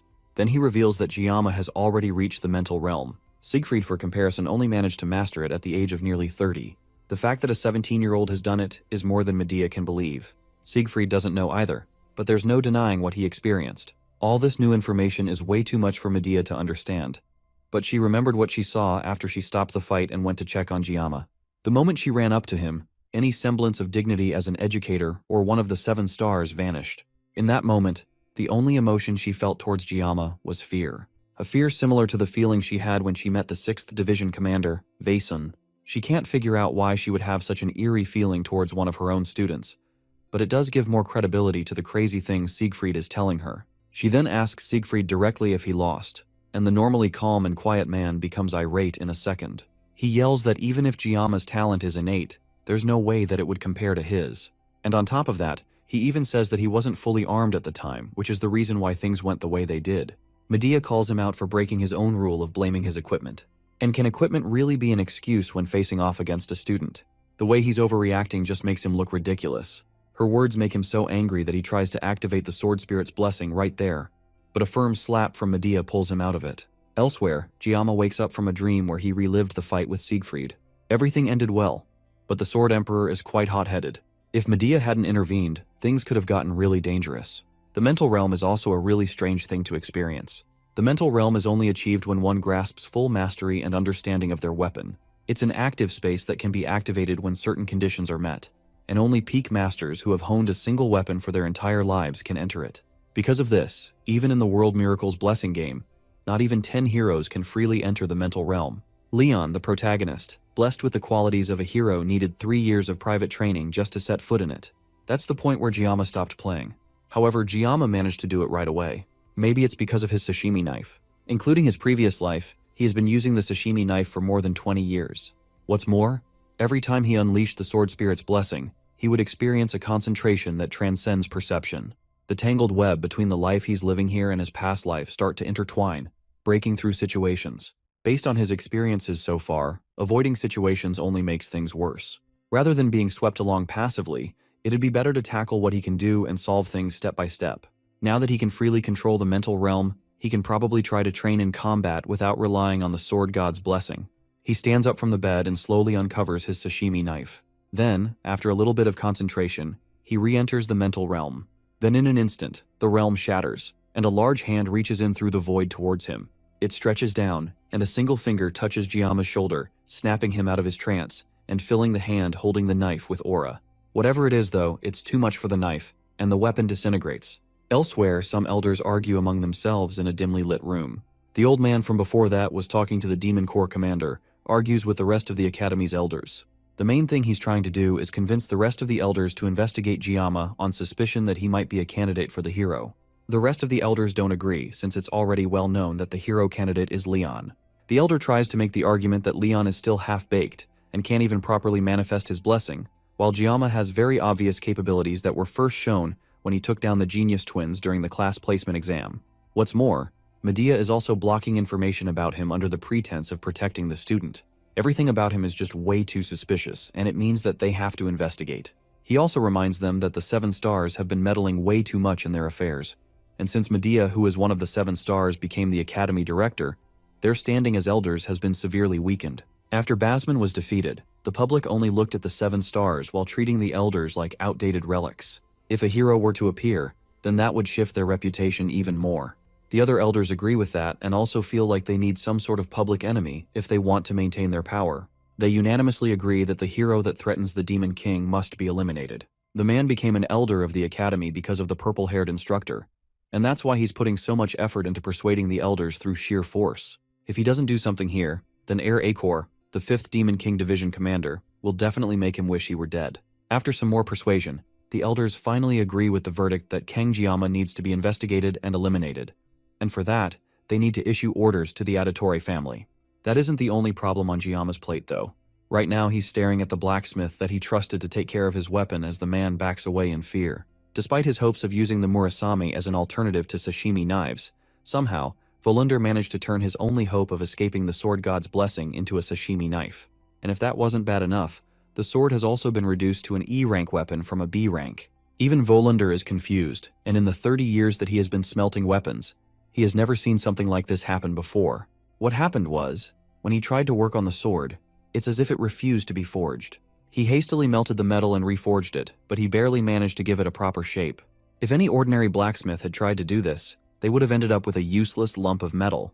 Even with Giama's 20 years of experience with knives, he can tell that the craftsmanship is impressive, and the specifications also align plenty with the sword god's blessing, but the hardness is still E rank. The knife still has the potential of a good weapon though, so if it's reinforced, it will definitely become useful. All Giama has to do is bring the reinforcement materials and Volunder will fix up the weapon without any additional charge. Giamma still isn't convinced though, and he angrily asks what will happen if it breaks again. Volander shakily assures him that even if it's an E-rank weapon, it has the growth potential of an A-rank weapon, and it could grow to become even better. There's also the Never Fail material, which will guarantee that the Murasame will become stronger, but that material can only be obtained from A-rank or higher demonic beasts. A-rank demonic beasts are on par with E-rank demonoids, so sending him on this mission is the equivalent of telling him to fight something like the mermaid again. It'd be crazy to risk his life to reinforce equipment, especially since even low-rank demons drop reinforcement materials. Giamma asks Volander to promise, and the blacksmith swears on his honor as a blacksmith. That aside, he wants Volander to at least refund half the cost of the leftover scrap metal, which is worth about 10 million won.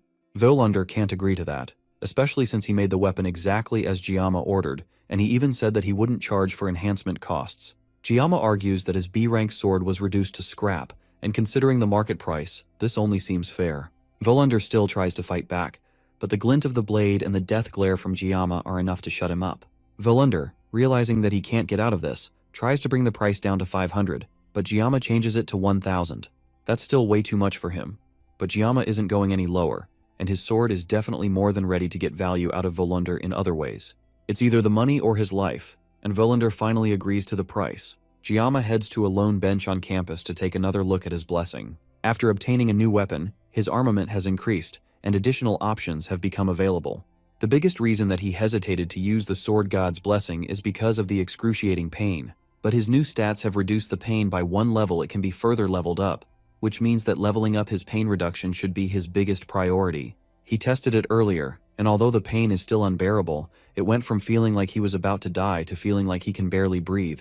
Still, if just 1 level reduces the pain this much, then constant leveling means that he might one day be able to use the Sword God's blessing without pain. It seems like armament increases when he obtains new weapons or enhances them. Now that the midterms are over, weapon enhancement should be his top priority to increase his levels. If he keeps growing at this rate, then he might finally be able to understand this power, or maybe he'll even figure out who threw him into this world. As he's eating lunch on the bench, someone sneaks up on him, causing him to startle out of his thoughts. It's Chloe, and it looks like her healing is going along smoothly. She even took off her cast, and Giamma asks her if her body is alright now. She still needs crutches to move around, but she already feels stronger than before. As they are talking, Giamma notices a crumb of rice on her face and reaches over to clean it up. The brief contact is enough to cause her to fall over from pure joy. But from the ground, she notices the Murasame on the bench that Giamma was sitting on. This is the first weapon she has seen him with that isn't just some kind of kitchen utensil, so it's a pretty big deal. He's still bothered by the fact that it's E-rank, and although he got some money back from the blacksmith, he still needs to gather enough materials to enhance the weapon before it can become usable. There's no real reason for Giamma to get stronger.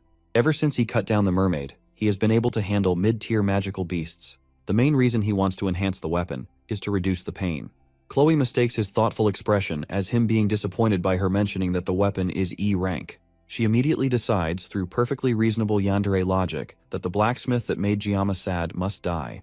Giamma snaps her out of it, but also notices that someone or something is watching them from close by. He walks over to a nearby tree and kicks it hard, causing an unexpected guest to fall down from it. It's Nox Auditore, Chloe's brother, and he doesn't seem very happy that he was found. Chloe is prickly about him suddenly appearing, but Giamma can't smell any blood on him, and he doesn't seem to be armed either. However, he was following them, so there must be something that he wants. Nox stands in silence for a moment, and Giamma assumes the worst, but Nox quickly clarifies that he isn't there for the usual murderous reasons. He came to warn Giamma that the Academy elders have requested for the Auditore family to get rid of him. Chloe confronts Nox and asks if that's why Nox came over, but he doesn't respond. Instead, he tells her that since she has been away from home for a long time, she has lost her edge. Chloe doesn't listen, and instead tells Giamma to get behind her so she can protect him. The two guys watch the slightly disabled girl desperately swipe at Nox from far away, before Nox continues his warning. Nox doesn't care what Giamma has been up to recently, but the elders are oddly fixated on him. It's not just him either, but the whole Auditore family has a sense of unease, so they have temporarily postponed the request. They made the request in secret and even bypassed the Academy head, however. Since it's a direct order from the elders, it's hard to ignore. If the pressure continues, the family will have no choice but to investigate our MC. Regardless of the reason, since Chloe is a member of the Auditores, Neox felt like she needed to know this as well.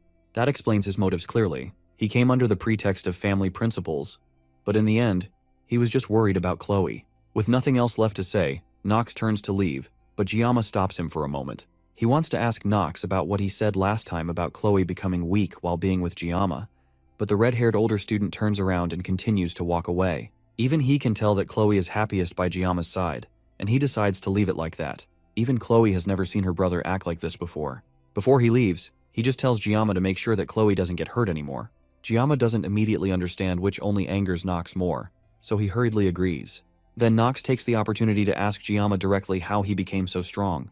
Giamma seems surprised that he is considered strong. For someone to be strong in his opinion, then he should have the ability to withstand any threats at all times like the Sword Emperor. Someone like Giamma, who can only maintain that level of strength for less than a minute a day, isn't a level where he can boast about his strength, or even talk about it. Nox used Chloe as an excuse to reveal family secrets to him, an outsider, so there's no way Giamma can trust him to keep his mouth shut, so he decides to pick something to satisfy Nox. He tells the redhead that he lacks desperation.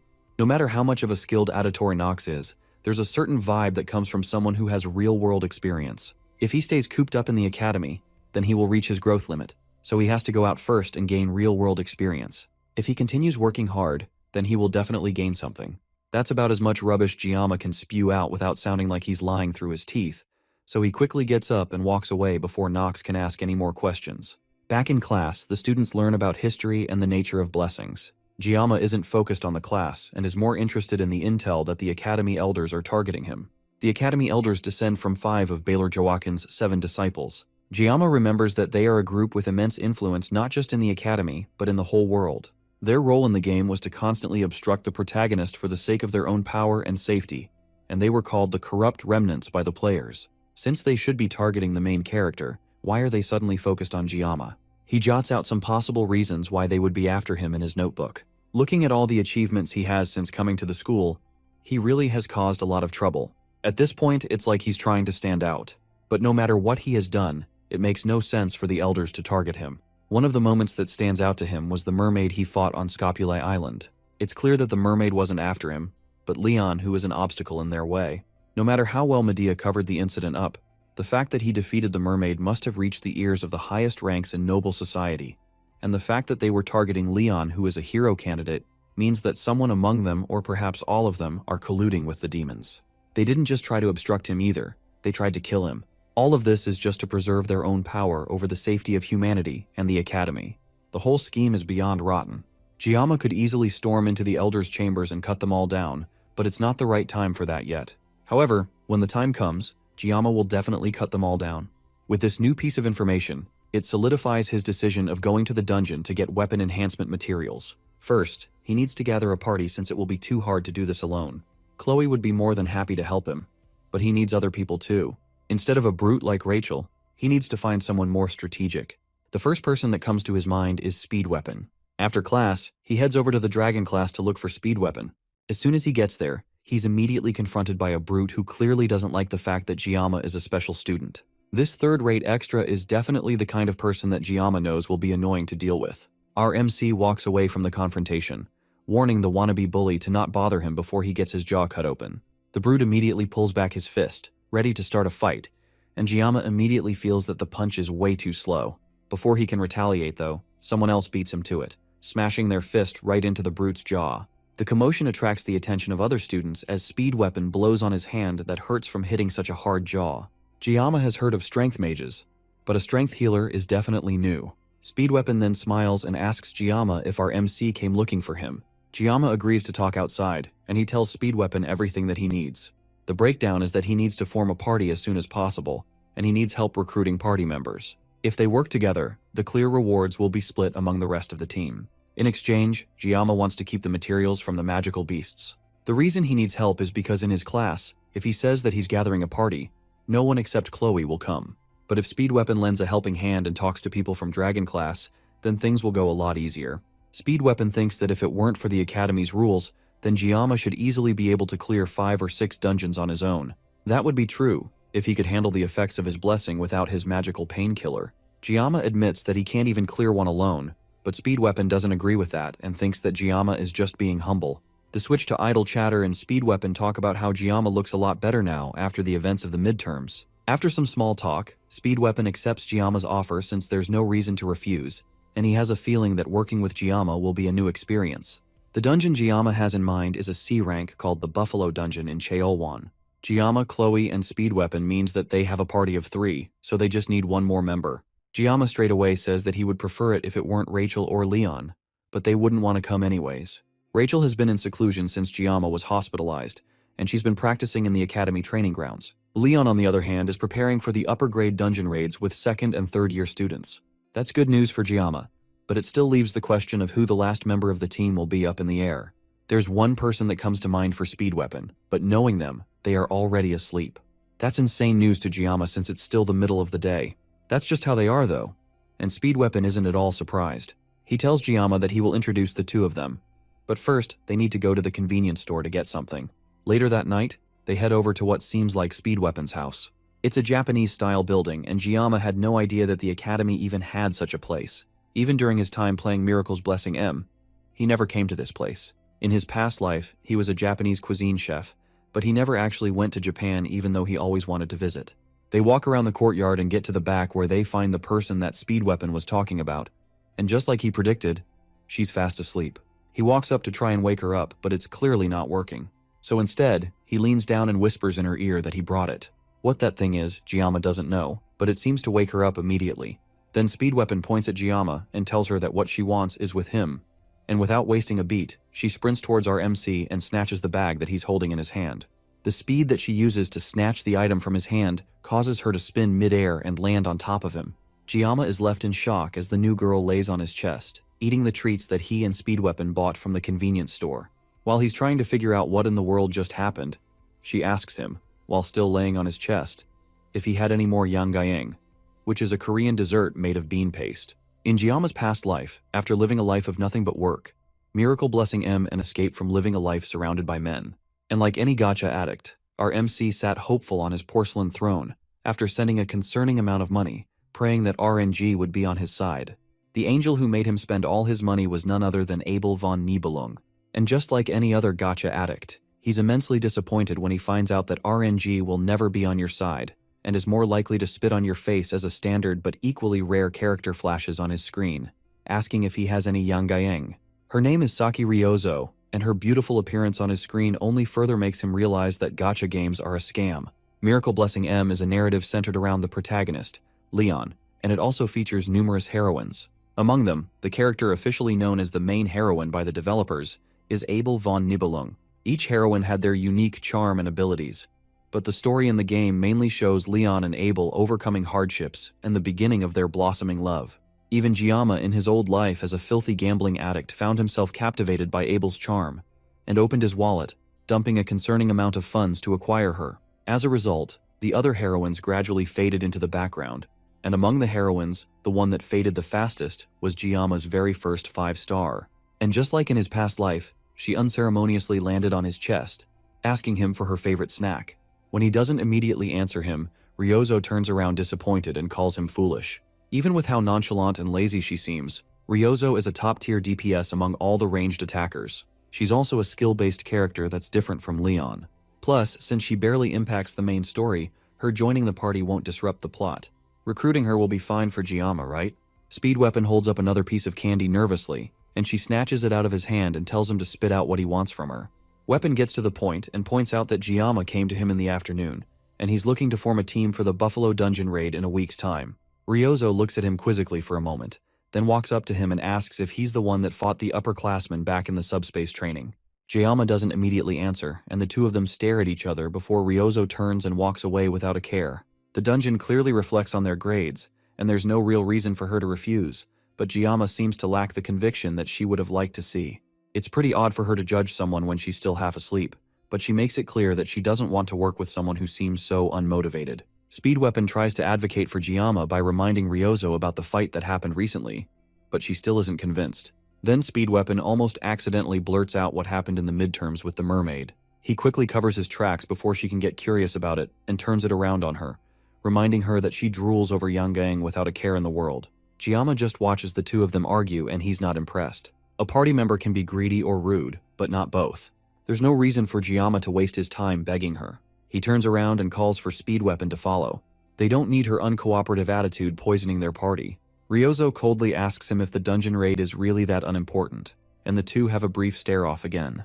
Then without warning, he pulls out a knife concealed in his belt and tosses it at one of her archery targets without looking. The knife hits dead center, and before Ryozo can process what happened, he throws another one, hitting the knife perfectly in the handle. Ryozo falls over in shock, and Jiyama asks her simply if she's interested in their party now. The next day, Ryozo is the first person waiting for them in their meeting room. She greets Speed Weapon and Chloe, who both enter first. Then she nervously greets Jiyama as he sits down. Then they get straight to the point. The permits for clearing the dungeon are ready, so it's time for them to start talking about how they are going to tackle it. Speed Weapon steps up to a board in the room and starts explaining the details of the dungeon. The Buffalo Dungeon has C-rank demonoid buffaloes. They are nicknamed water buffaloes, and they are known to charge from a distance and then engage in close combat. However, they are weak to ranged attacks. All things considered, it's a straightforward dungeon clear, but the school has one rule for any students that dare to attempt it. They must never open the stone gate at the center. Rumors say that there is some kind of seal on the gate, but it's just a hypothesis and nothing is confirmed. The Academy's permit also requires that they leave the gate closed, so there is no reason to disobey. Jiyama nervously agrees that they should never open it, but his tone indicates that he knows more than he's saying. They ask him if he knows what's behind the gate, and he lies that he doesn't know and that they shouldn't touch it. In reality, he knows that there's a hidden boss behind the door and that the gate only opens under specific conditions. It's locked away by the system for now. Ignoring the risks of accidentally opening the gate, the efficiency is unmatched.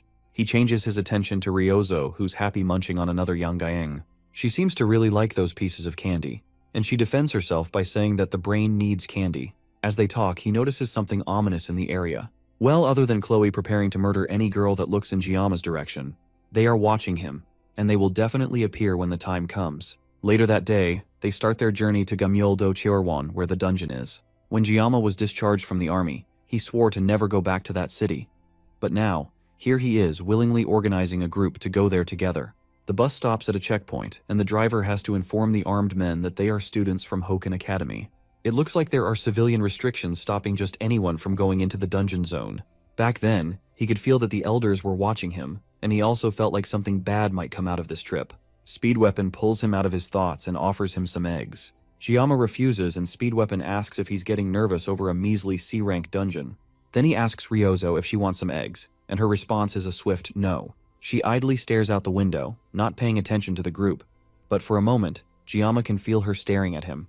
He already feels watched enough by the Academy elders, but it looks like everyone is staring at him. The bus finally arrives at the place where ancient demons once nested. Now the place has been reduced to a simple farming dungeon. Speed Weapon notices that Jiyama seems to have a lot of luggage, and he asks about it, only to find out that it's just a bag full of kitchen knives. The group walks towards the dungeon, and Chloe offers to take point as usual, and with that, they confidently walk towards the dungeon. Just like at the dungeon border, the guards watching the door to the dungeon have to confirm that they are actually from Hoken Academy, and then ask the 4 students to sign a visitor log. One of the guards seems especially curious as he watches Jiyama write his name down. Speed Weapon calls him over to the dungeon before he can talk to the man, and the large mechanical door opens for them. Jiyama glances behind him one more time as the doors close and the man continues watching them from outside. On the wall of the dungeon, there are cute little signatures and drawings from students who have been here before. Looking at them makes this place feel more like a tourist spot than a dungeon. He feels a tug on his arm and turns around to see Ryozo looking tired and out of breath. She asks him if he has something sweet to make her feel better, and Jiyama reaches into his pocket and pulls out a piece of candy. Candy isn't really her thing though, and she asks him if he has any yangaeng. Jiyama isn't here to babysit anyone, and he tells her to bring her own, but she's saving hers for later. Their conversation is cut short as Chloe notices some monsters charging at them from 200 meters away. Speed Weapon turns to make sure that the rest of his group can stick to the plan. He sets up to buff the attackers, and Saki pulls out her weapon and gets ready to attack. Jiyama notices that her weapon is an S-grade weapon called the Crimson Bow. With that kind of powerhouse weapon, clearing the dungeon will be a breeze for them. The question though is if he can trust Ryozo to do a good job, especially as she takes a second to munch on another bar of her favorite snack before the monsters get there. The monsters come barreling through the dungeon cave, and Chloe fearlessly rushes towards them with dual crossbows in hand. She jumps up into the air and fires 2 shots from her crossbows, catching 2 of them right in the eye.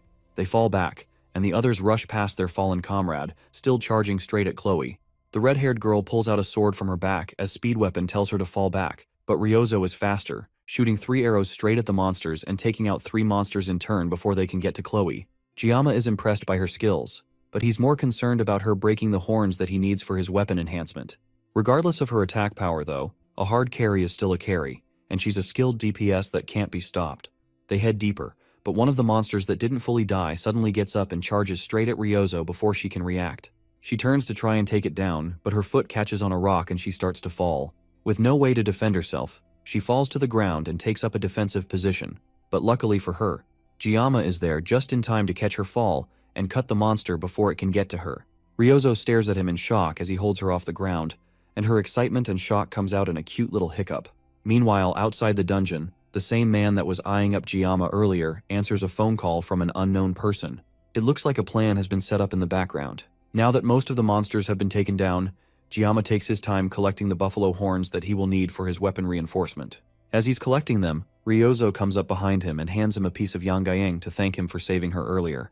He wouldn't mind accepting it, but Chloe's raw yandere aura behind him isn't helping matters. He calls out to Chloe and whispers some instructions to her regarding the staff member that they saw earlier. She acknowledges the information, and the two of them continue talking about it. Speedweapon decides to ask if the two of them are dating since they seem so close.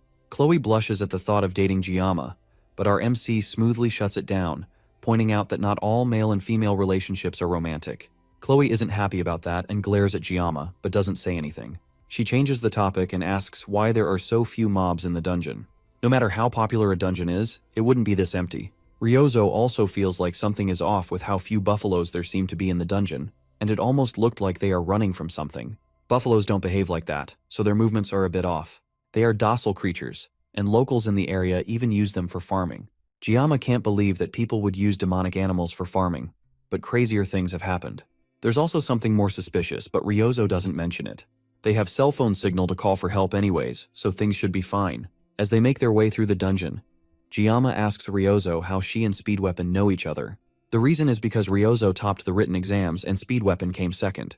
He bragged about it for weeks, and that's how they got to know each other. She also confirms that she ranked third in the placement tests. Giamma didn't take Speedweapon as a loudmouth, but Speedweapon surprisingly tells them that Rachel is his distant cousin, so being loud is in his blood.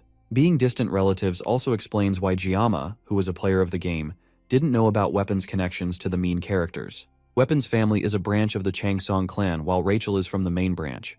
That's why they at least know each other.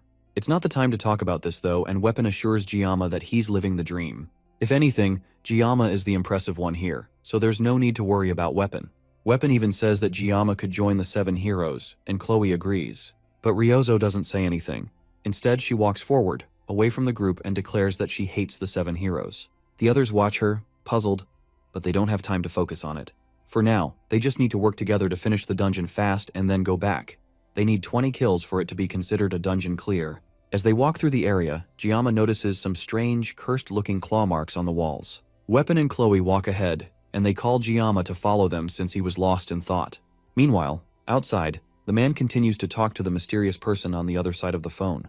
He confirms that Giamma's group should have encountered the enraged buffaloes by now, and that he followed the person's instructions. He thinks that they should have been dealt with by the enraged buffaloes by now. The person on the other end tells the man not to be too cocky, and asks the man if he will take responsibility if their plan fails. The man can't answer the question, and the academy instructor just tells him to call back when he has results. The call ends and the man looks into the open dungeon doors. He's dead either way, so he might as well confirm things for himself. He also forced the gate open to make sure that their chances of surviving the dungeon are 0. But thinking back to Giamma's eyes, it's almost as if the teenager could see through everything. Just to make sure that things are going well, the man walks into the dungeon to check the damage. Back inside, Chloe warns the group that more magical beasts are approaching from behind them. With her blessing, she can detect roughly 50 of them running in their direction. Suddenly, the earth around them starts to rumble as a stampede of buffaloes charge in their direction. This swarm is way too much, and it's hard to believe that it's even buffaloes that are charging towards him.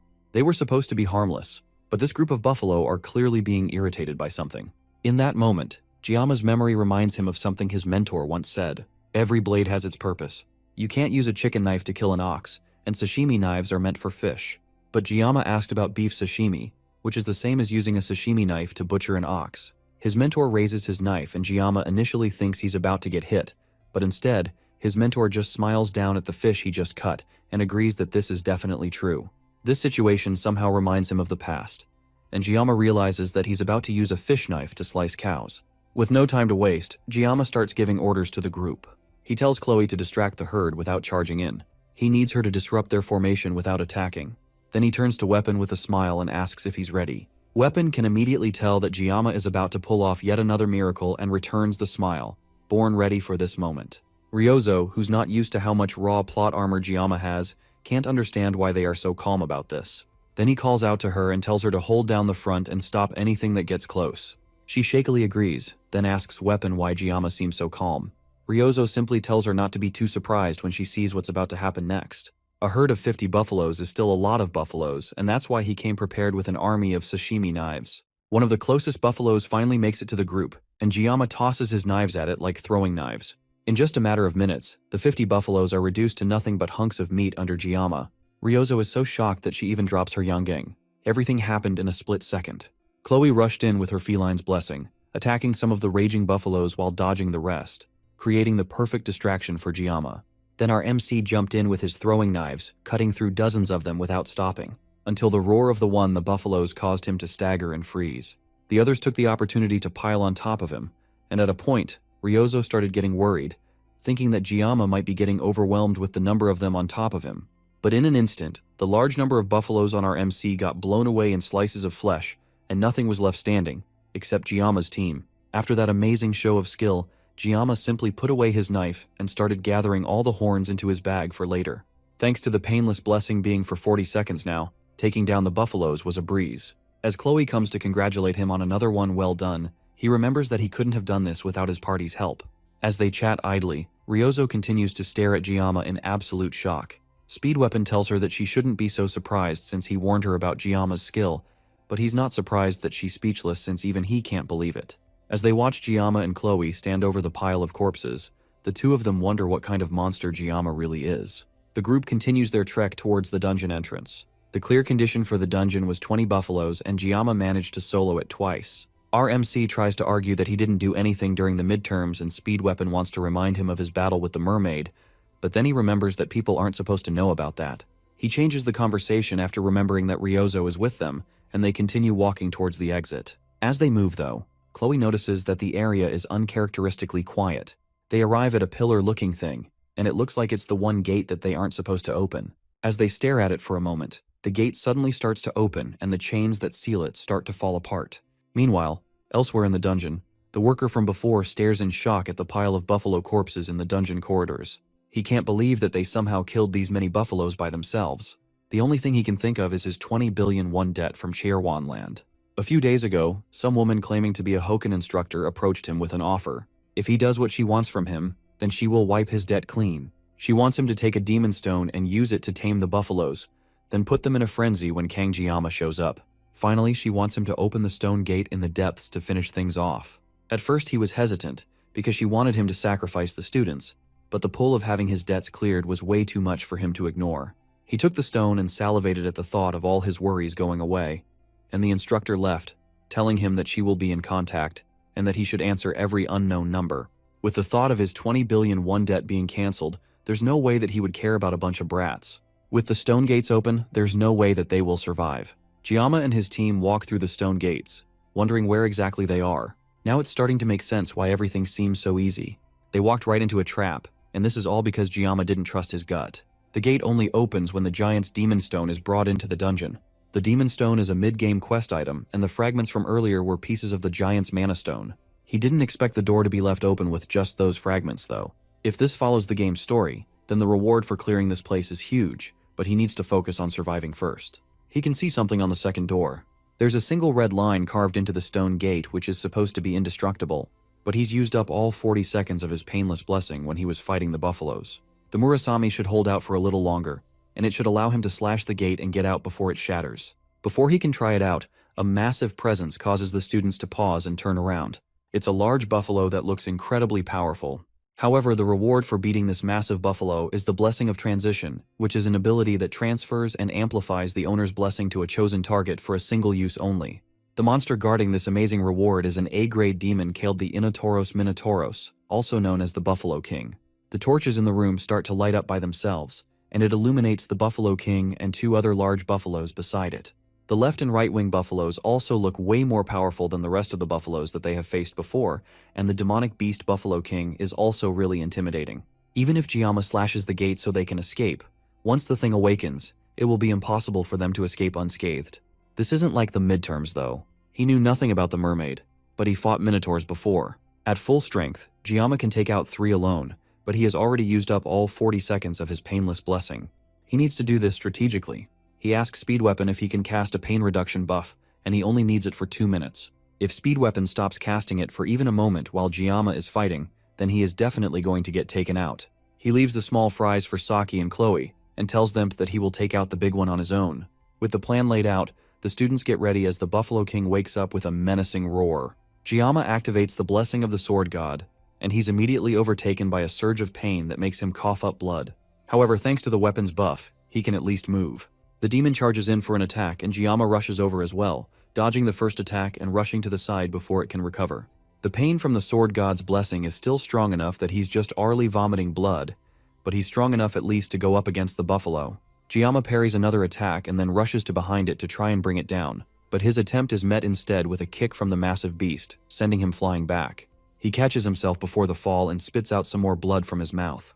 Even the sensations that he couldn't feel before with the painless blessing are awakening. Instead, it's like allowing himself to feel the full power of the blessing of the sword God makes him feel free. Gyama rushes in for another attack, dodging a massive attack from the Buffalo King's axe and moving at speeds that the rest of the group can barely comprehend. The two monsters continue to fight as Gyama dodges all the buffalo's attacks. In frustration, the Buffalo King raises its axe above its head and brings it down in a massive swing, right over Gyama's head. As the smoke clears, Gyama rests peacefully on top of the Minotaur's axe, completely unscathed. Ryozo can barely believe that a human can even move like that, much less fight at that speed. She can't focus on Gyama's fight as she's also fighting one of the buffalo guards at the moment. She knows the basic concepts of fighting. Muscle control, stance, and leveraging kinetic energy are all part of a combat sense that breaks the enemy's center of gravity with minimal effort. However, knowing these things and putting them into practice are two very different things. As Gyoma fills her thoughts, she shoots an arrow straight into the eye of the buffalo, causing it to charge at her in rage. In moments like these, even when facing death's door, Gyama still has unshakable focus. His attitude reminds her of Siegfried, the Sword Emperor. She pulls back her bow and aims at the charging bull, blowing its head off with a single powerful shot. She turns back to Gyama and remembers a rumor floating around recently that talked about a special admission student that was strong enough to aim Siegfried use his aura. Meanwhile, Gyama's aura isn't too far behind, and the fear causes the Buffalo King to rage out, trying to punch Gyama off its axe. Instead though, Gyama cleanly dodges the punch and easily cuts open the arm that the monster tries to use to punch him. Meanwhile, Chloe also manages to take down the buffalo she was fighting, and she wipes the blood off her face. She's still inexperienced when it comes to demonoids, but she knows that the more human-like they are, the deadlier they are. It may vary from person to person, but if a demon acts like a human to that extent, then it is definitely incredibly powerful. That means the one that Gyama is fighting is incredibly strong. The monster roars as it clutches its slashed arm and takes its axe in its other arm, preparing to cast a magic spell. That's strange though, since demonoids can't cast magic. However, looking closer at what it's doing, it's not cast in magic. Instead, it's burning its life force in exchange for mana. It's hard to even approach the monster because of the rampant magic power. Yet even now, as Speed Weapon blows into his flute with all his might, he still believes that Kang Gyama can do something miraculous in this situation. The monster raises its axe, which has now completely fused to its one good arm. Then he brings it down on our weakened MC, who's still bleeding profusely from his mouth. Gyama raises the Murasami and blocks the initial attack, causing a massive amount of energy to leak around him. He wanted to try cutting through the magic attack, but it's way too dense. However, he can't dodge the attack either since his teammates are standing right behind him, and they would take the brunt of the attack. The Buffalo King continues to push on with its attack, and slowly, Gyama starts to get pushed back. It almost looks like he's about to get taken out, but an arrow suddenly shoots straight into the monster's eyes. Gyama turns to see Saki angrily telling him to stop zoning out and cut the monster down already. Gyama closes his eyes for a moment. Then when he opens it, he's filled with a new power. Slowly the axe starts to cut open, and the Murasami shines with a blue light. The blue light is very similar to Siegfried's sword aura from when he and Gyama sparred. Eventually, Gyama is able to push through the axe and completely cut through the Buffalo King, taking it down with a single slice. Even with everything they've seen so far, his teammates are still shocked by just how powerful Gyama is. The once terrifying monster falls to the ground in 2 large chunks of meat, and Gyama looks up at the dungeon ceiling as his nerves finally calm down now that he realizes that he actually managed to cut it. Ryozo stares at him in shock for a moment, finally understanding why Speed Weapon has so much faith in our MC. On top of that, His assimilation rate increased from 9.3 to 12.7. Speed Weapon falls to the ground, his lips sore and bruised from blowing on the flute for so long. At this point, Kangjiyama continues to shatter every bit of common sense every time Speed Weapon sees him. The blue light that shone from his sword was bright enough to illuminate the entire cave. At such a young age, he's already manifesting an aura. It's hard to believe that he's even human. Ryozo comes over and reminds him to breathe, shocking him back to reality. Then she tells him that she understands what he meant earlier when he warned her not to be too shocked by Jiyama, and also why he keeps following Jiyama around. Then she asks Speed Weapon if the Academy's rules stop Jiyama from transferring to their class. That may be the case, but it doesn't stop a student from doing things the other way around. Ryozo smiles and realizes now that she feels like tagging along with him too. Jiyama struggles to catch his breath as the adrenaline leaves his body. Even with Speed Weapon's blessing, the strain on his body is still unavoidable. Still, fighting without the blessing of painlessness is progress for him. Chloe collides into him, crying as she frantically asks him if he's alright. He tries to calm her down, because her weight on his body is messing with his already grave wounds. She backs away from him, blushing as he rethinks his life choices. A status window appears in front of him, informing him that he has acquired a new blessing. Originally, this blessing should have gone to Leon, and its rank is a spirit rank, which is the rarest in the world. It's a blessing that only reveals its full potential when combined with another. The blessing of transition can transfer an owned blessing to another living being or an object. However, the user must make direct physical contact with the target. It's an essential blessing for controlling the dual-natured Balmung, which is a sword that Leon will acquire later in his adventures. Since Jiyama has found himself with this powerful blessing, he might as well make the best of it. Then, he notices someone watching them through the now open stone doors. He asks Chloe if she remembers the favor he asked for earlier. Then in a second, she crashes into the man before he has a chance to walk away.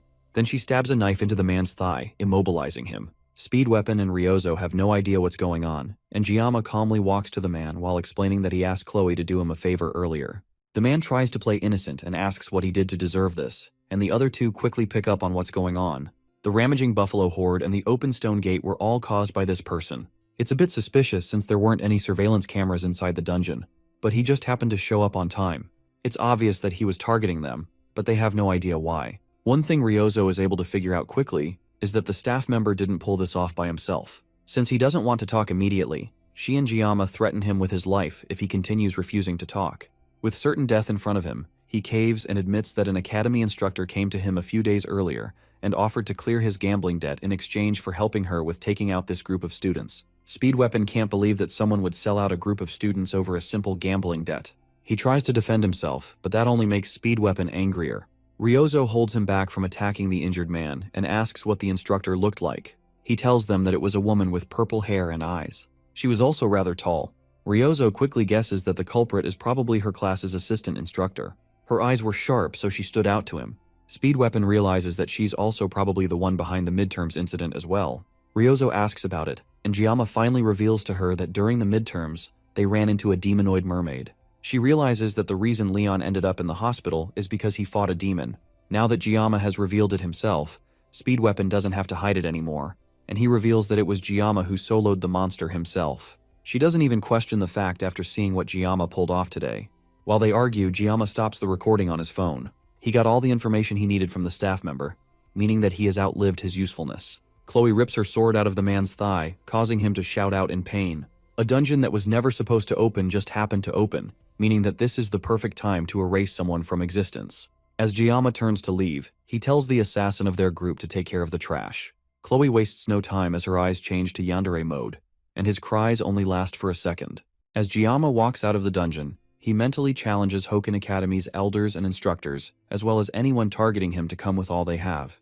No matter what they do, he will make sure to erase them all. Jiyama returns to the academy with his reward from the dungeon, the Cow King's Horn. It's the Horn of Minotauros, the boss of the Hidden Water Buffalo dungeon, which guarantees the success of weapon enhancement below A rank. He asks the blacksmith to enhance the Murasame with the Cow King's Horn. The blacksmith is shocked that Jiyama brought back an A-grade beast material. Even if he's a Hoken Academy student, it's still insane. He asks Jiyama how he managed to take down the boss all by himself, and Jiyama simply says that he couldn't have done it without his team. Then he drops the battered Murasame on the table and asks if it can be repaired. Volunder, who was excited, is now appalled that Jiyama could wreck the E-rank sword he painstakingly worked on. But one glare from Jiyama changes his mood entirely. With their business done, Jiyama turns around and walks off, leaving the sword with Volunder to finish up. As our MC walks away, Volundr wonders how his life ended up like this. As revenge, he considers making the sword even shorter this time. Before Giamma leaves the shop, he turns and tells Volundr to use the leftover materials to buy a drink for himself. Volundr sighs, wondering how a kid like this walked into his life. Back in Giamma's class, he takes a moment to reflect on how much he's grown. He has definitely gotten a lot better, but it wouldn't be a bad idea to ask Speed Weapon for more blessings later. He takes a look at his blessing screen, and it looks like it gets longer every time he looks at it. The most noticeable change is the assimilation rate. Unlike the other stats, the assimilation rate jumps drastically after every major battle. It's likely that clearing another dungeon will raise it again, and maybe it will unlock something even more interesting for him. Unlike his skyrocketing stats though, he has been growing gray hairs since the day after he had his first spar with Chloe. Now Giamma is worried if he's going to lose all his hair after it turns white. With all the enemies targeting him recently, it's best for him to be fully prepared. He can't let issues like these lead to a meaningless death. He also needs to study how to use the blessing of transition. It's a shame that he stole it from Leon, but as the protagonist of the story, he will end up drowning in buffs anyway. There's too much to do. But for now, he needs to focus on recovering. He looks down at his table and notices a gift of Yoken, which is an unbearably sweet candy that's so sweet, it's bordering on inedible. The gift is clearly from Ryozo, and it causes Giamma to recall the fact that for the first time ever, he led his own team to clear a dungeon. Being targeted for assassination is now just another part of his daily life. But having people to call friends isn't all that bad either. Weapon and Chloe don't play a major role in the main story, and he's not even sure if Chloe considers him a friend. After the dungeon, Chloe ended up hospitalized with a fever, and Giamma considers visiting her when he has the time. He doesn't have any more time to be lost in his own thoughts as the instructors of Wolf class walk in and tell the class to settle down. His phone vibrates in his pocket, and he gets a text from an unregistered contact asking what he's doing. Giamma has no idea who this person is and wonders if they messaged him by mistake. Then the mystery person messages him again and tells him to look in front of him. He glances up and sees Ryozo walking into the classroom with a cocky smile on her face, waving her phone at him with the same wallpaper as the unregistered contact's profile photo. The instructors announce that from this day forward, Saki Ryozo will be assigned to their class. The announcements are over, and the instructor orders them to change into their gear and report to the training grounds in half an hour. The rest of the class can't believe that Ryozo is in their class, and the instructor even said that she requested the reassignment herself. They try to talk to her as she walks through the classroom, but she ignores all of them. Giamma watches as she struts through the classroom and wonders if she's actually coming to his class. Among the year's recruits, she's considered one of the current miracle generation, since she is one of the top 4 students in the school. The others are him, Rachel and Abel. She also ranked first in academics, and her combat skills aren't far behind. She really is a true balance of brains and brawn. She's also the daughter of Kojima Saki, one of the 7 heroes, also known as the Absolute Bow. Kojima Saki holds the title as the Prime Minister of Japan, which means that Ryozo is basically Japan's princess. And in this world, Japan is still a superpower. So people in the class are rightfully losing their minds like they just met a celebrity. Everyone except Giamma, who is desperately praying that she doesn't come and meet him. As she smiles in his direction, Giamma continues to ignore her, and Ryozo jumps over to his table, landing on his desk elegantly and showing him her phone, which basically orders him to save her number immediately. It looks like Giamma's bad feelings are never wrong.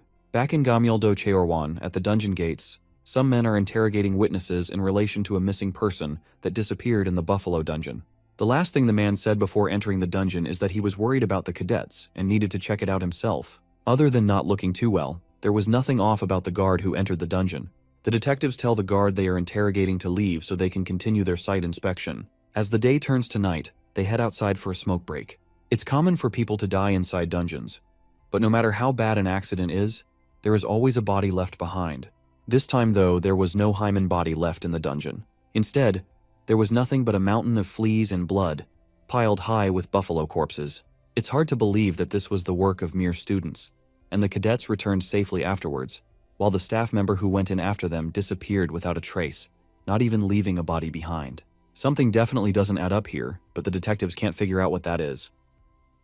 They wonder if he could be inside the stone gate, but that is unlikely to them since the stone gate has never been opened before, and it's not like they can just bust into the academy and interrogate the cadets directly. The place is crawling with nobles, and the higher-ups wouldn't even approve a warrant. One of the detectives leaves to go take a leak, while the other leans against a cargo crate and tries to figure out what's going on. Suddenly, his partner falls to the ground beside him as long, slender legs come out from the shadows towards him.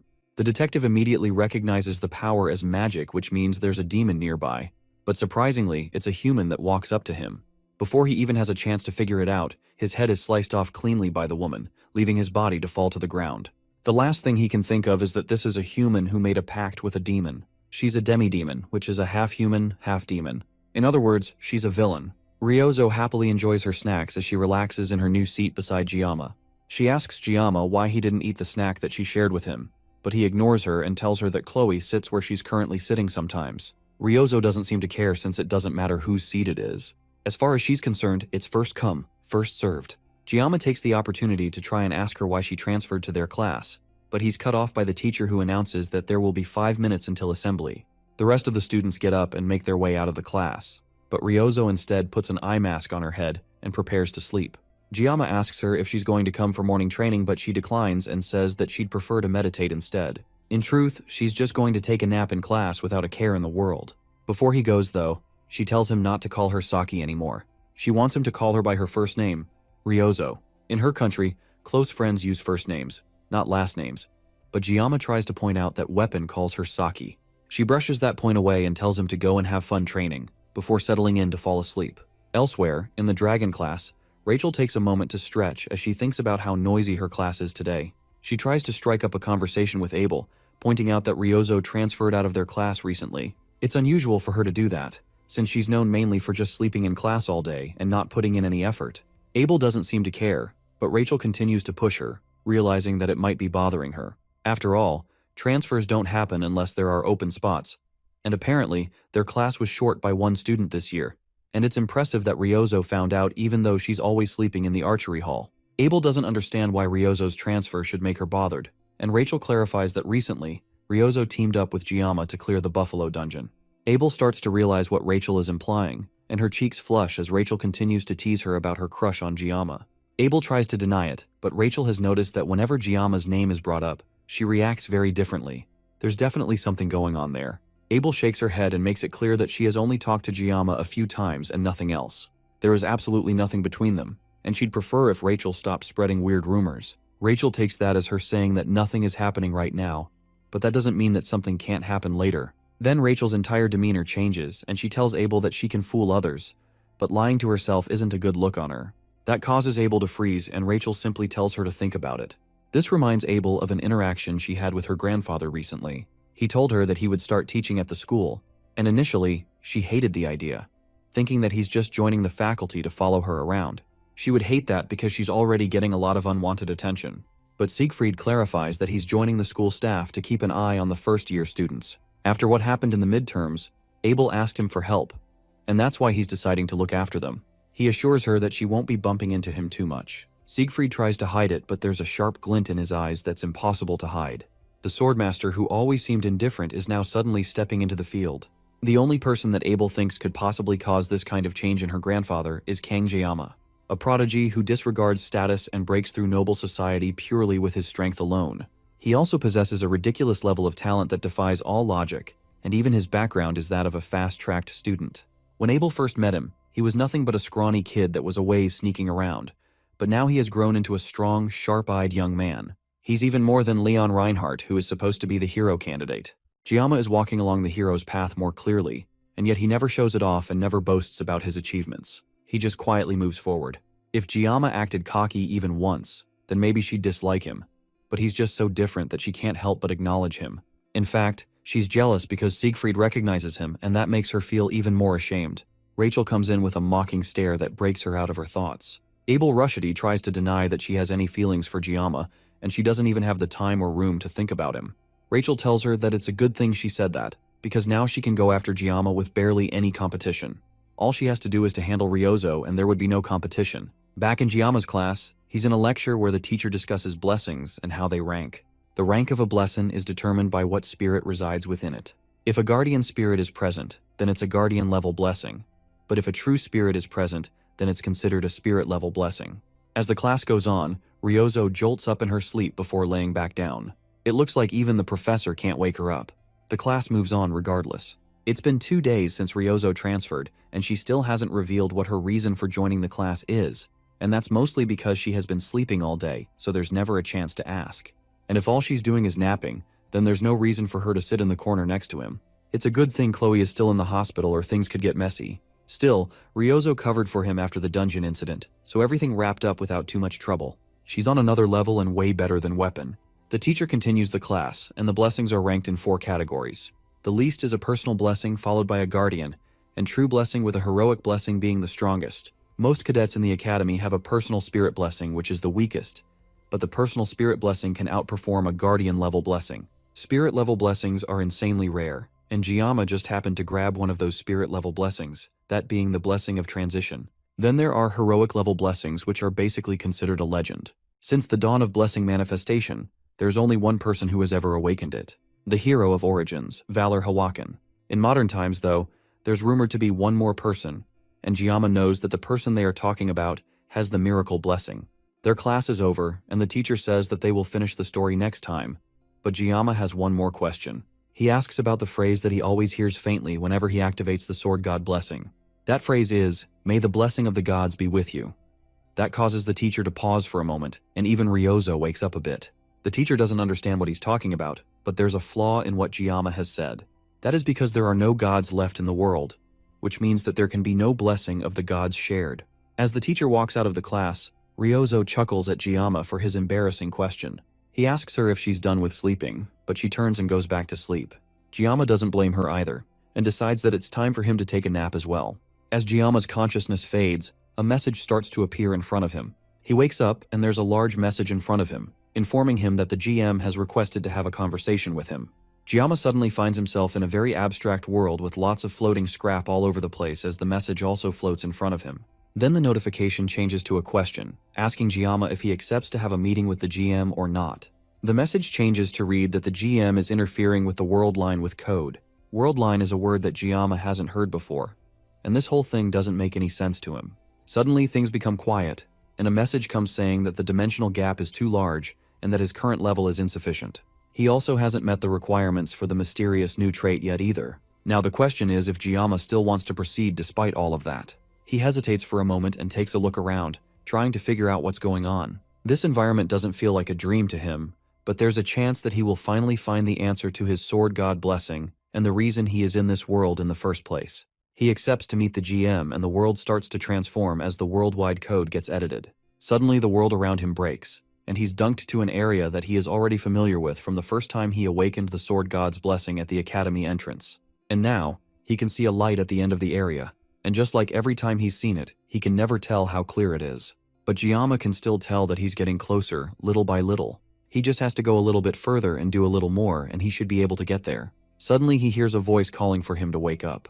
A hang bursts through the darkness and grabs his shoulder. The system detects an external interference. It postpones the conversation with the GM as a response. Giamma stretches out his hand, as if he's trying to hold on to this reality, but the hand drags him out of the space by force. Before he's fully pulled out, the GM leaves a message for him.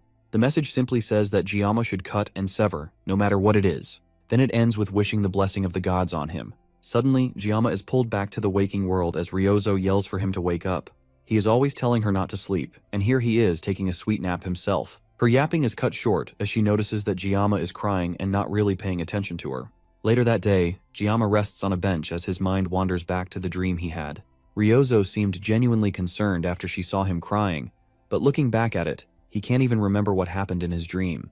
It's also embarrassing that he was caught crying by Ryozo of all people. As he's thinking to himself, a group of his new unorthodox friends walk up to him. They've met up to summarize everything they have figured out so far.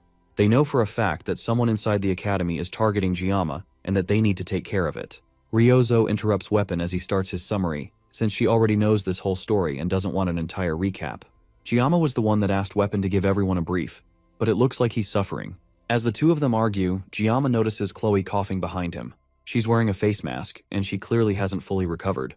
He asks her if she's feeling better, and she says that she is, although she's just keeping her distance from everyone in case she's still contagious. He turns back to the two arguing friends and asks Ryozo if she has figured anything new out since they last discussed. She's more upset that he called her Saki instead of Ryozo, and makes sure to correct him immediately. Giamma nervously looks towards Chloe, but it seems like she's too sick or too concerned about passing on her flu to react like she normally would. To pacify things, Giamma starts calling her Ryozo as she wants, and the conversation goes back to their current situation with the Academy Elders. Weapon feels like they need to clarify things and figure out their next steps. Other than knowing that the Academy Elders are targeting Giamma, They also got a description of the suspicious female instructor from the guard.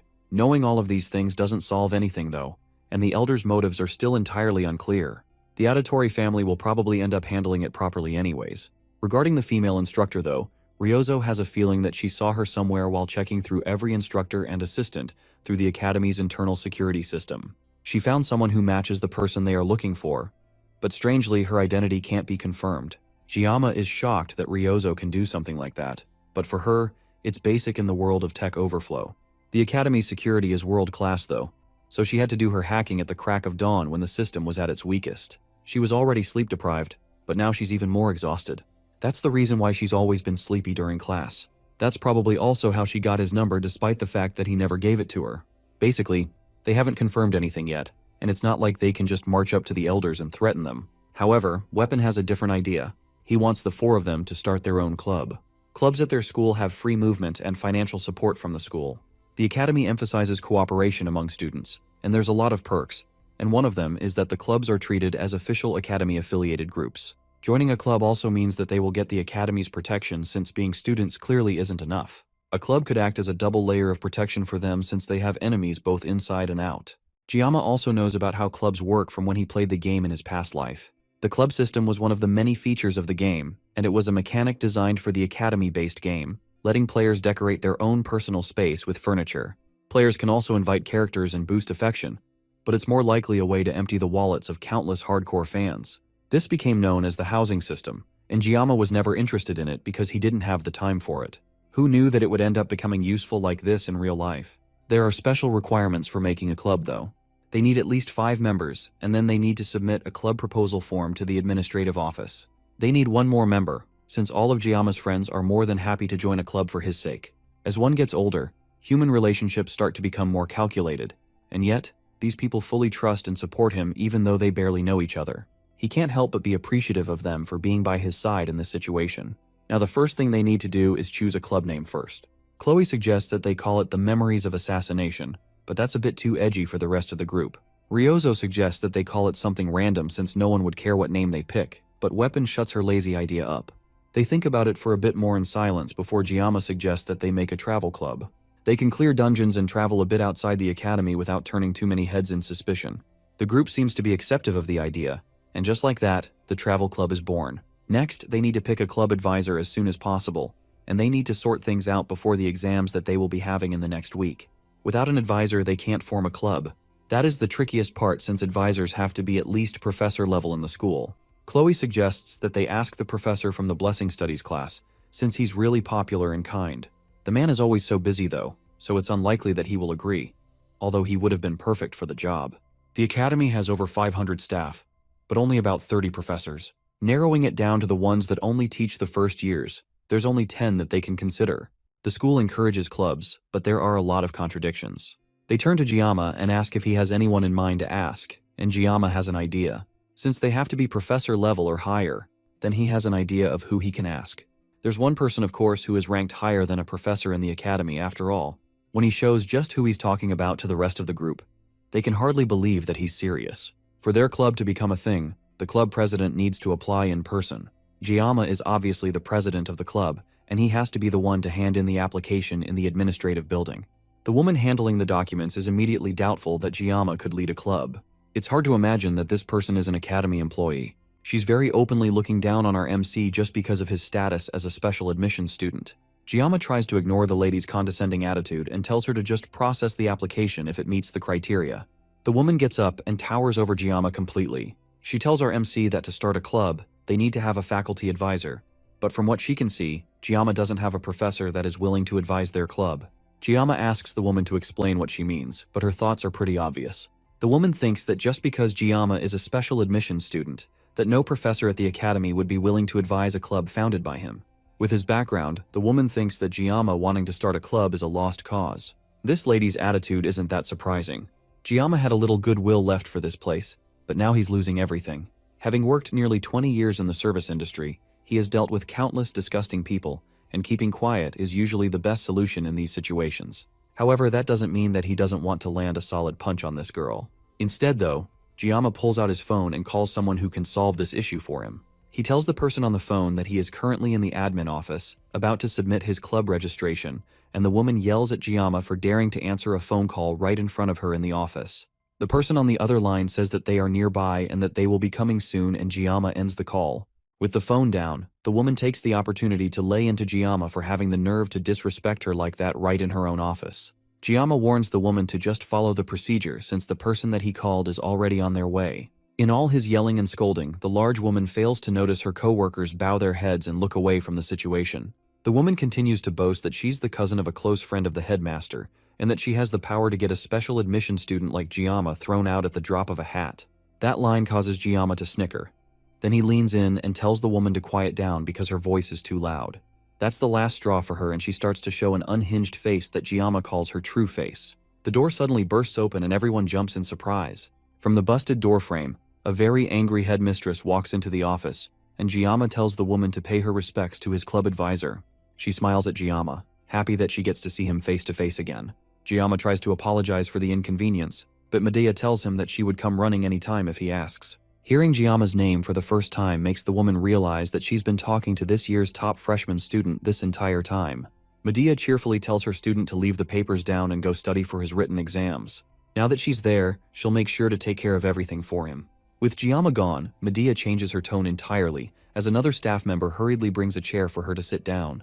The woman tries to explain that there is some sort of misunderstanding, but the headmistress doesn't even need to use a blessing to know that the woman was mocking his background, and of all the people for her to choose to mock, she chose the student that was personally selected by the headmistress and the swordmaster. Without a word, Medea uses her blessing to place a resignation letter on her table and tells her to start writing in 5 minutes.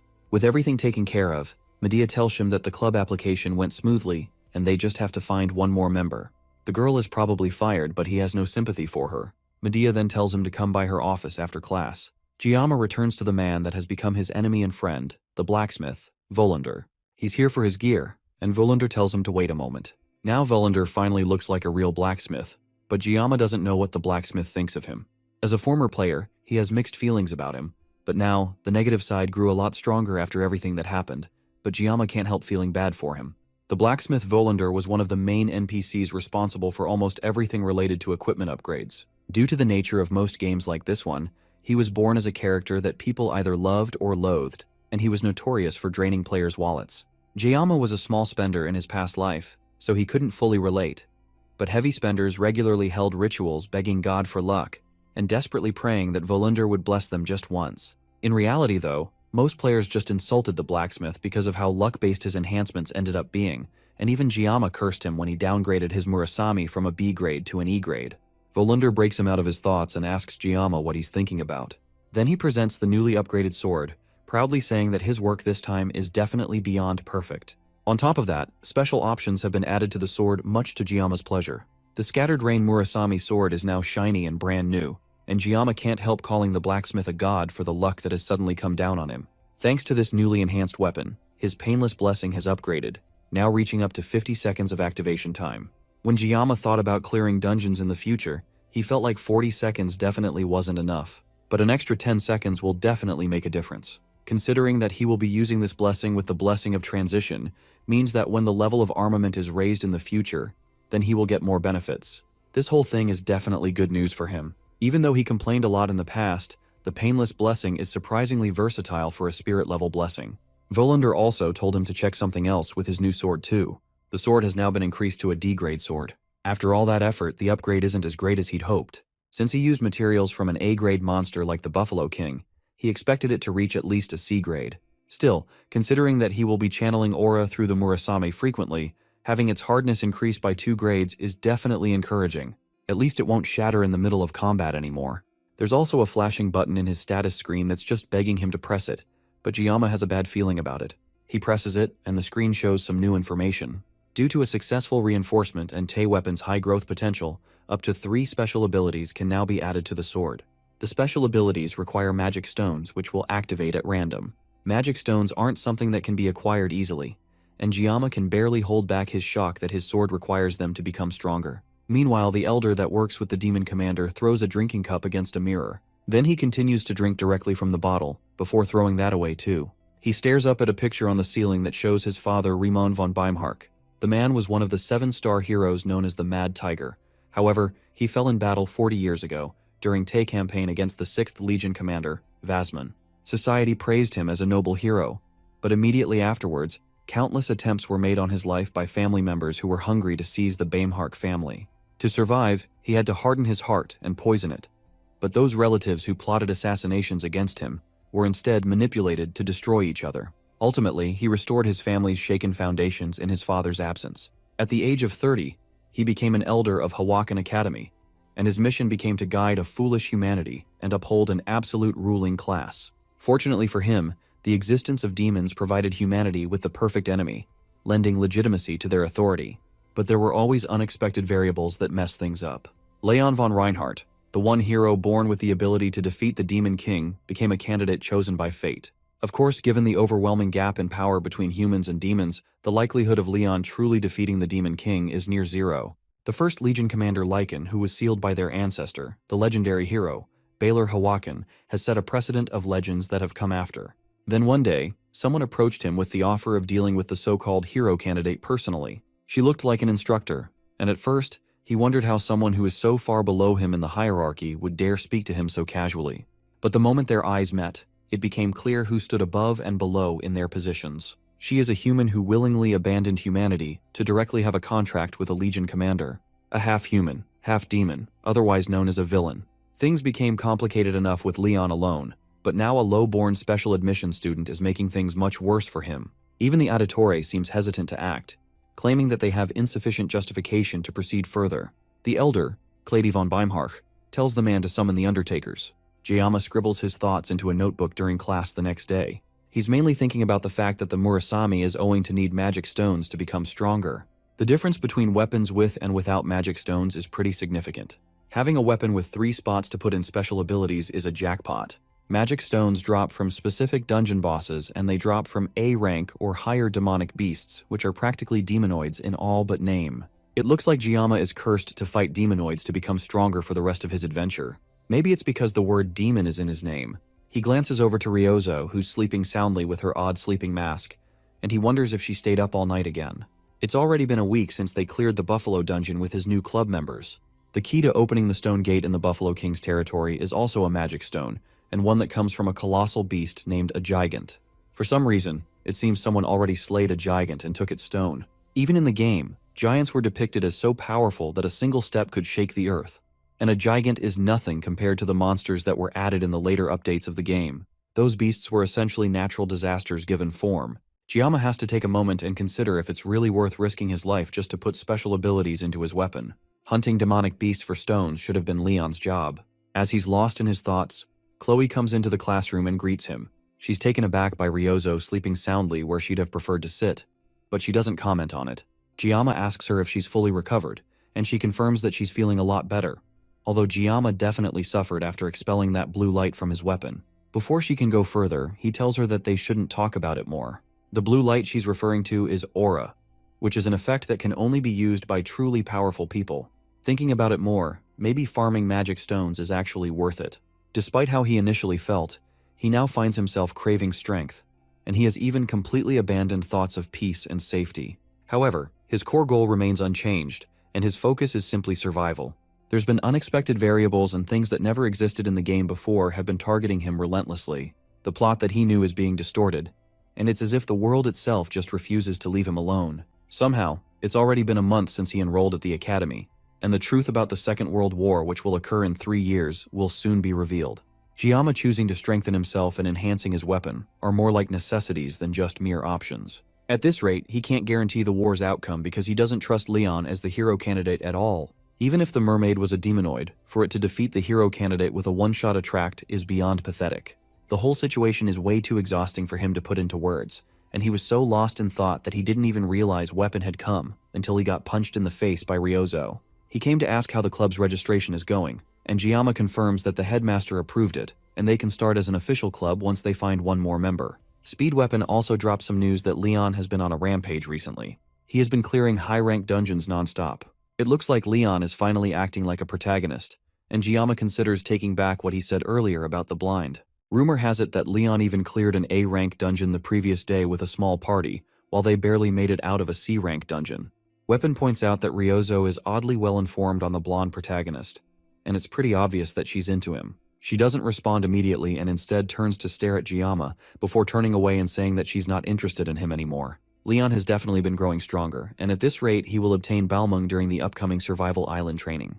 In fact, thinking about it more logically, the fact that Giamma has survived so long with just a sashimi knife is pretty miraculous. Hypothetically, his existence might be acting as a shield and diverting all the threats and attention meant for Leon. Even if that's true, Giamma can't just roll over and take it.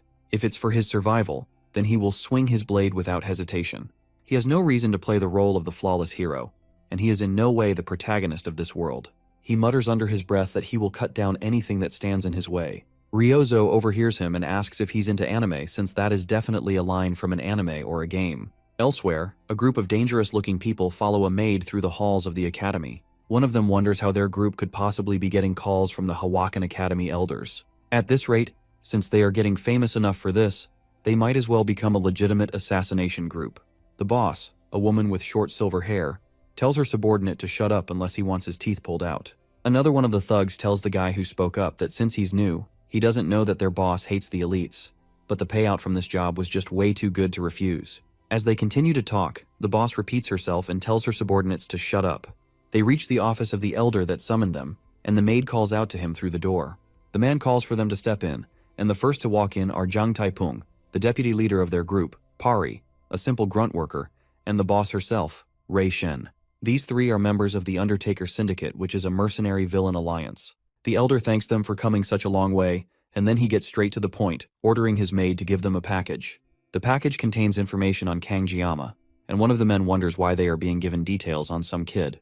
The elder doesn't respond and tells them that Giamma is to be dealt with during the next week's Survival Island training, and if they succeed, they will get 100 million up front as they originally discussed, and then a bonus will be paid separately upon full completion of the task. Ray asks what the disposal method should be, and the elder simply says to dump him in the ocean that surrounds the island and let the fish and sharks take care of the rest. The day of the written exam comes, and Giamma munches on a sandwich as he reads through the material for the exam. He already aced the midterms, so he doesn't need to try too hard, but they post the rankings of the exams publicly, so he definitely shouldn't half-ass this exam. The two members of his club happen to also be top and second place in the written test, so he can't be caught lagging behind. As he's studying, he gets a text from Ryozo reminding him to get breakfast as he prepares for the written exam. Giamma simply tells her that he ate a sandwich, and then she goes off on a rant about the importance of sugar in his diet. It looks like Ryozo has a penchant for spotchewing nonsense first thing in the morning, and it's almost a mystery how she became the top scorer. Giamma tells her that his country also has traditional exam sweets too, and she gets more interested at the mention of sweets. But then Giamma ends the discussion by telling her to eat shit. She continues to spam his phone with texts asking what he means by that, but Giamma has already dropped his phone and put it on silent, not willing to put up with her nonsense any longer. He has to focus on acing the exam and not letting the Yangang maniac beat him. That's easier said than done though, because it turns out that Giamma is an idiot. As Ryozo and Weapon argue about the answers to the questions, Chloe asks him how he did. He tells her that he guessed all the questions, but in reality, he scraped by using the game lore knowledge. However, he must have at least done better than Chloe, right? He asks her if she has heard anything from Nox, and if there's been any updates. She tells him that her brother called the previous day, but she was asleep so she missed it. He called at 7 in the evening, and she had been pulling all-nighters studying, so she didn't see it. Giamma knows that Chloe is a night owl, so it's more likely that she ignored it on purpose. Auditory member's contact info is classified, so unless Nox seeks him out directly, Chloe's intel is his only source. She has her reasons for ignoring him, but they still seem awkward around each other. Giamma personally thinks that siblings should get along better. Weapon loudly complains that he studied for days without sleep, and yet it looks like Ryozo passed him once again in their exam scores from the discussion they had.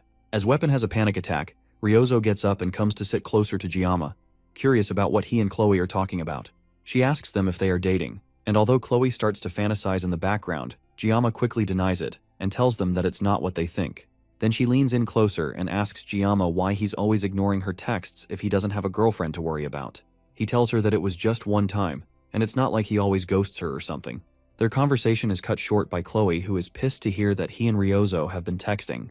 He turns around as she hauntingly calls his name, only to see Chloe in full yandere mode. She stares down at the two of them and calmly asks him about the fact that the two of them text. Chloe's sudden outburst is a shock to Giamma. The redhead didn't say anything when the two of them were sitting next to each other, but now she's freaking out because of some text. Even Weapon can't understand her sudden change in attitude, but Ryozo finds the whole thing amusing. She jokingly asks Giamma why Chloe is acting like that, but Giamma tells her to back off before she makes things worse for them. She doesn't listen to him and keeps pestering him for why Chloe is suddenly acting like that, clearly knowing exactly why Chloe is freaking out. It's clear that she knows exactly what's going on with Chloe, but she's just having fun messing with them, not understanding how dangerous the incoming yandere nuke is. Chloe is done watching them flirt in front of her, and she gets straight to the point. Giamma never even gave her his number, and yet he's already chatting freely with Ryozo. Giamma tries to explain that her number is confidential, but she's not listening to him. She's more focused on the fact that Giamma promised that he would be her one and only prince. Ryozo clings to Giamma, eagerly curious about what is going on, and Giamma tries to explain through the waves of killing intent coming from one of his friends. He tells her that Chloe is a yandere, but she pretends not to know what that is. Weapon pulls her off of Giamma by her face, clearly understanding what is actually going on. Chloe pulls out the trademark yandere box cutter, ready to start cutting down everything in front of her. This is definitely different from the last time she entered yandere mode, and Giamma doesn't know what to do. He has been slacking on his research about yandere stuff on NeoTube, and now he has no idea how to handle her. Chloe starts to take a few steps towards him, telling him that from now on, she will make sure that he will only ever look at her from now on. Without giving him even a second to react, she rushes in to cut him down with the box cutter. That's when even Ryozo realizes that this is seriously bad. She continues to slash at him with the box cutter, while ranting that Giamma always makes her so sad. He's always hanging around with and flirting with other girls instead of her. This time, the box cutter misses Giamma entirely and heads straight towards an unsuspecting Ryozo. Giamma is fast enough to deflect her hand before it can reach the girl behind him. Then he pushes her down on the table, getting on top of her to stop her from squirming away. Weapon and Ryozo watch in surprise as Giamma tries to calm her down, and the archer looks particularly annoyed by the interaction. While she's held down, he tries to get her to talk to him. She still tries to push him off, but her hands are already getting weak with him on top of her. She doesn't want to listen to him though. This entire time he hasn't even wanted to keep in touch, but now he suddenly wants to talk. Giamma leans in close to her and tells her that he wants to talk to her face to face, instead of just through a hunk of metal like a phone. That seems to calm her down a little, and she starts to shiver as Giamma leans in even closer, intent to put an end to everything right here. He thanks her for always thinking about him, and that's enough to put Chloe in a state of yandere overload. Giamma's riz is so potent that even Weapon starts blushing. Then he gets back up now that Chloe has been completely immobilized by his raw riz, and reminds her of back in the Buffalo dungeon when he relied on her help and they worked together. They've had many experiences together, so there's no need for her to get so upset so easily. Now that Chloe has calmed down, Giamma takes the opportunity to escape, happy that he managed to handle the situation somehow. Weapon asks him if he's alright, but Ryozo remains silent and looks completely disappointed. Their conversation moves along, and Giamma tells them that they should clean up and head out, while Ryozo steps out of the room. Later on, both Ryozo and Weapon walk together back to their dorms, with Giamma on both their minds. They could already tell from previous encounters that whenever it came to talking about Giamma, Chloe would always give off a murderous aura. It doesn't take a genius to guess that Chloe has very strong feelings towards our MC. However, those feelings are some kind of twisted love.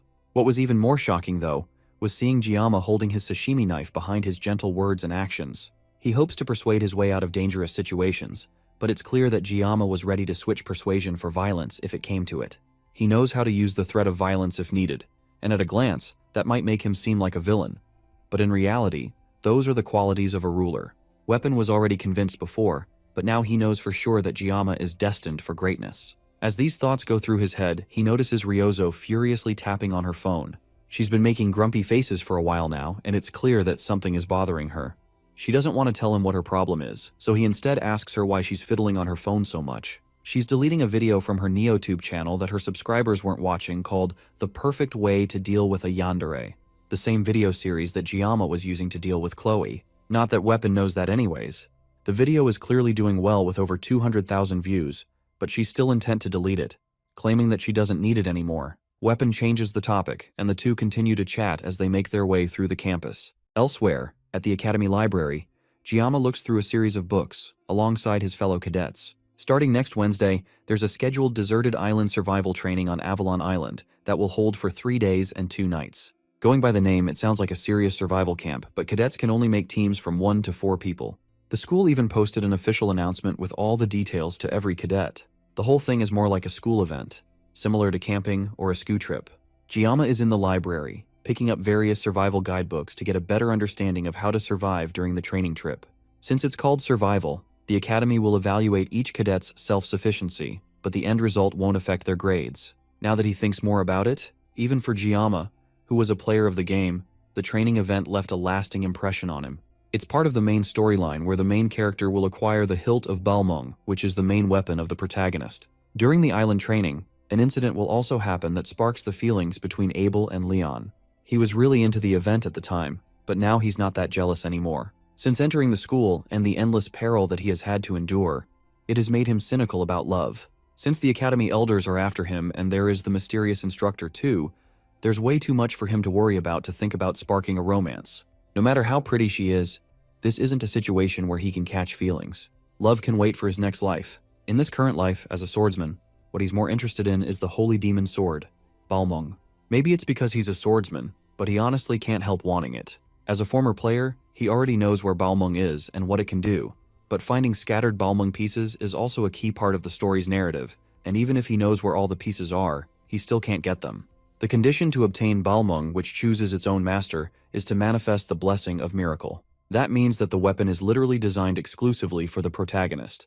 Compared to Giamma with a sashimi knife, the difference in their worthiness is just way too much. Instead of longing for the impossible, it's better to focus on learning what he will actually need to know for the 3 days on the island. Because of the events that happened in Scopuli Island, the director has made a special request to the Sword Emperor to join as a guest instructor leading the Wolf class. The world's strongest hero is guiding a group of first-year students on a camping trip. The main story has definitely changed a lot, but at least he can now fulfill his goals safely thanks to that. Giamma heads over to the shelf to get another book that could have something he needs to know. He didn't come to the library just for basic survival info that he could get online. He's looking for something specific on Avalon Island. He opens a book that talks about the history of the island and starts reading. Avalon Island is located in the far western sea, and it's a mystical place where the terrain constantly shifts. In the very center of the island, there's an ancient lake called the Queen's Lake, and among certain tribes, it's called the Land of Beginnings. Currently, the island is uninhabited. All these things are stuff that Giamma already knows, and it looks like he will have to search the whole library to find exactly what he wants. As he's combing through the books, a voice calls out to him and a firm hand grasps his shoulder gently. It's Leon, and the blonde-haired protagonist greets Giamma with a small smile. Some girls behind them squeal in joy at the mere sight of Leon, but Giamma is more focused on the book that the protagonist has in his hands. It's a book on introduction to magic, and it seems like Leon is trying to learn from what happened in the midterms. But even if that's the case, the protagonist shouldn't be in the library studying magic right now. Giamma finds himself being distrustful of this setup. Leon takes a seat in front of our MC and asks what kind of books Giamma is reading. Giamma explains that he's just trying to learn more about Avalon for their upcoming trip. Leon says that he finds Giamma to be surprisingly diligent, and our MC can't exactly deny it. With exercise, dungeon exploration, and studying magical beasts, his life is super bust. Since he knows what will happen in 3 years, Giamma has been doing his absolute best to prepare ahead of time for his own sake. At the end of the day, he's just trying to look out for himself. Leon thinks about that for a while, then tells Giamma that the two of them are different. That reminds our MC of the incident where Leon asked him where he came from. The blonde isn't acting that different from how he hid in the game, but there's something that feels off about this person compared to the Leon that Giamma knows. There's a hint of sadness on his face, and there's also something about his troubled attitude. Without giving Giamma a chance to figure out what's going on, Leon gets up and wishes Giamma a safe trip back home. There's definitely something up with the protagonist. Maybe it's the weight of being a hero that's carrying humanity's fate. But whatever it is, it's definitely a heavy weight on his shoulders. With Leon gone, Giamma turns back to finding what he needs before the library closes. The day of the survival training comes along, and students gather in the training grounds for an orientation. Abel and Rachel meet up with Ryozo and Chloe, and Giamma's 4 wives have a brief stare-down. Some small talk passes between Abel and Ryozo, before Rachel butts in to break the tension. She brings up the fact that Ryozo jumped into Giamma's class and is trying to steal him from behind their backs, but Abel cuts in before she can go too far with her accusations. Rachel doesn't stop though, and gets even louder, bringing up the fact that Ryozo not only went to a dungeon with Giamma, but also started a club with him, and now she could potentially be spending a whole 2 nights and 3 days on a survival training island with him as well. Ryozo cuts in and tells them that Giamma said that he wants to do the training alone. His excuse is that there were things that he wanted to try himself, so he's planning to take on the entire island solo.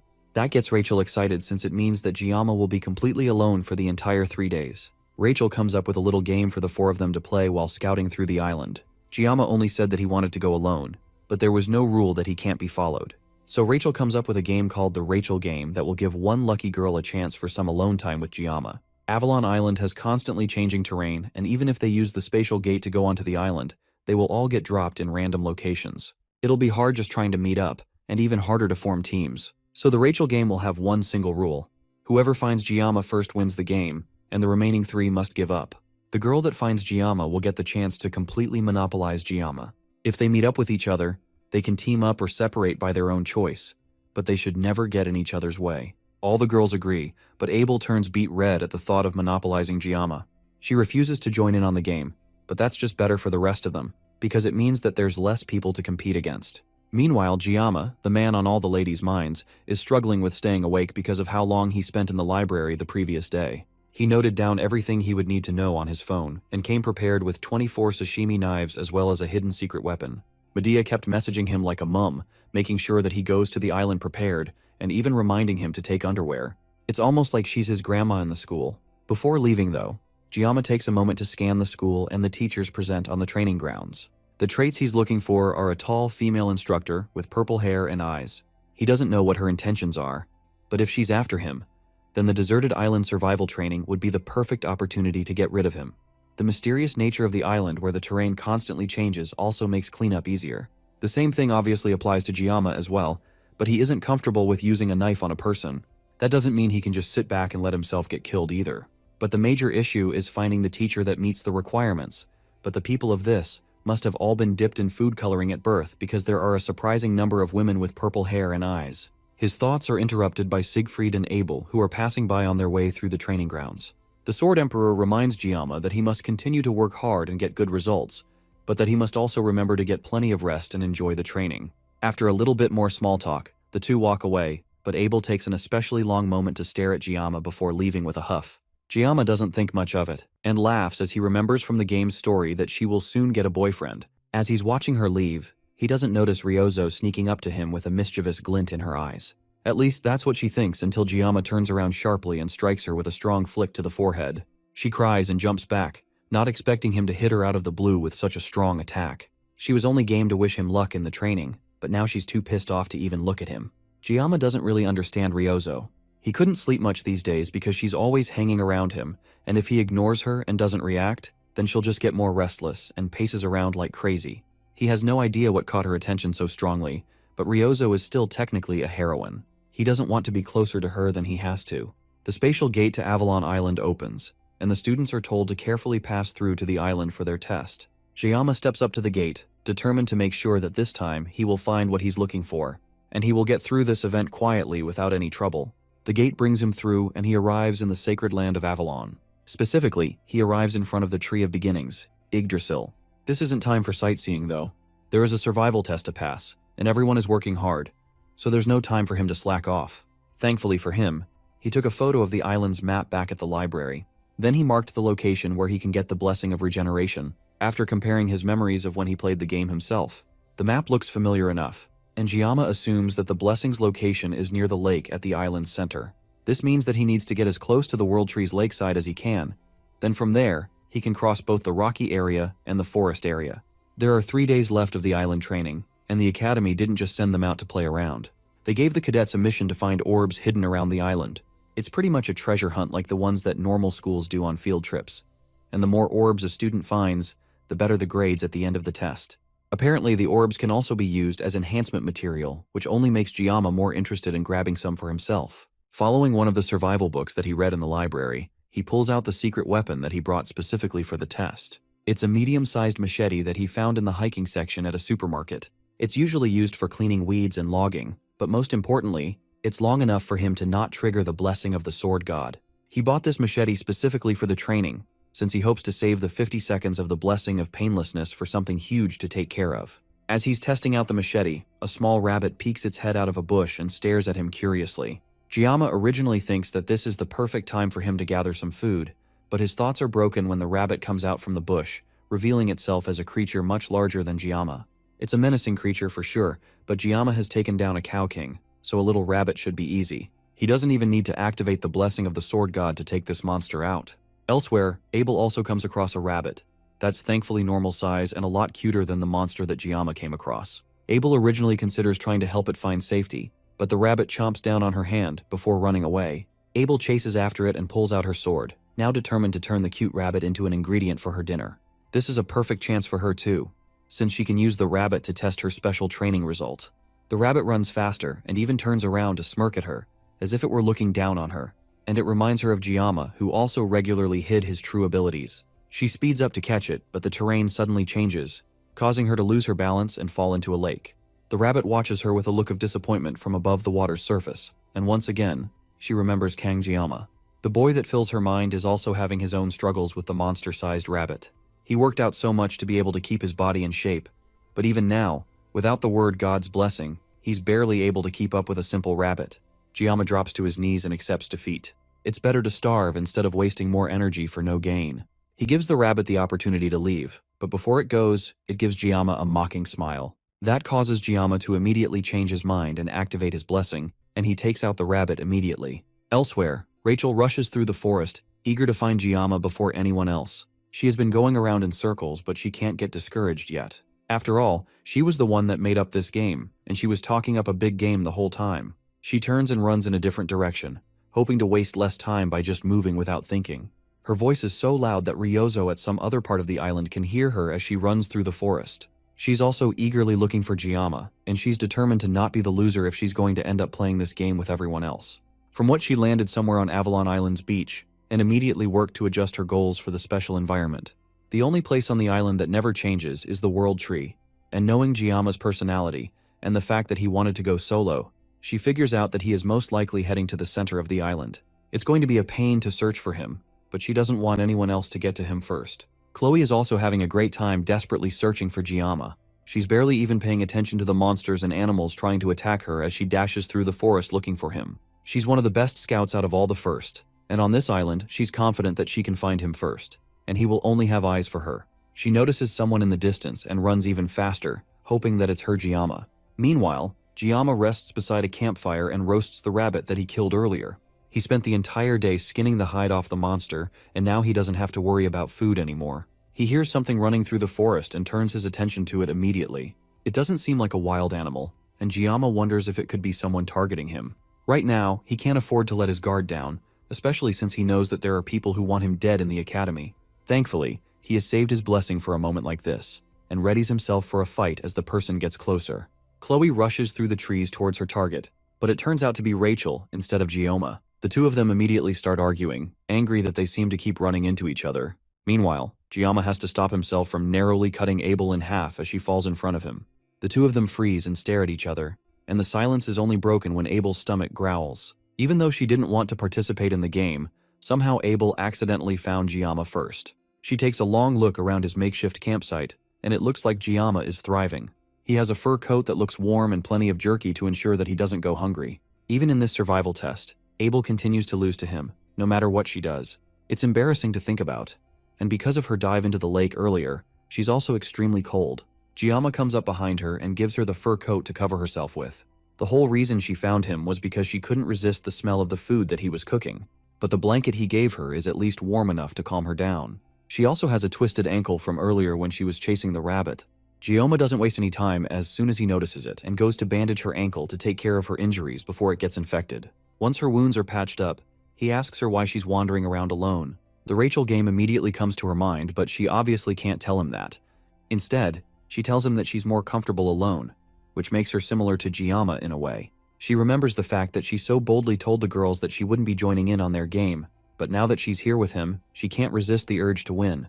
She picks up her phone and snaps a quick picture, showing that she had found Giamma first. She sends it to their group chat, immediately confirming that she had won the game, and the rest of them can't get close to Giamma. Ryozo and Rachel throw a fit as soon as they see the picture, but the deed is done. Abel stares blankly at her phone as Giamma hands her a piece of meat. It's awkward between the two of them for a while before Abel breaks the silence. She asks him how he became so strong, and Giamma doesn't have an answer to that immediately. Although most of his fights barely last for a minute, he still shows an incredible amount of strength that must have caused a stir since he came to the academy. He tells her that it's probably because of his teacher. Abel can relate since she spent 17 years of her life learning the sword from her grandfather. She was confident that she knew more about swords than anyone, but meaning Giamma makes her realize that there's still a lot she needs to know. She asks him the name of the family that he learned his swordsmanship from, but he doesn't answer her question. Instead, he tells her that he realized long ago that being strong doesn't always mean that he will win. In the end, it's always the ones that never give up until the end that win. Those who manage to endure will persevere and survive till the end, and those are the people that Giamma considers to be strong. Abel stares at him for a bit, but can't hold back her laughter. To her, Giamma's cliché line makes him sound like an old man, and it reminds her of her grandfather. This also reminds her of the first time that they talked on the bench. This is their first real conversation since then. He hands her another piece of meat, and Abel thanks him as she takes it.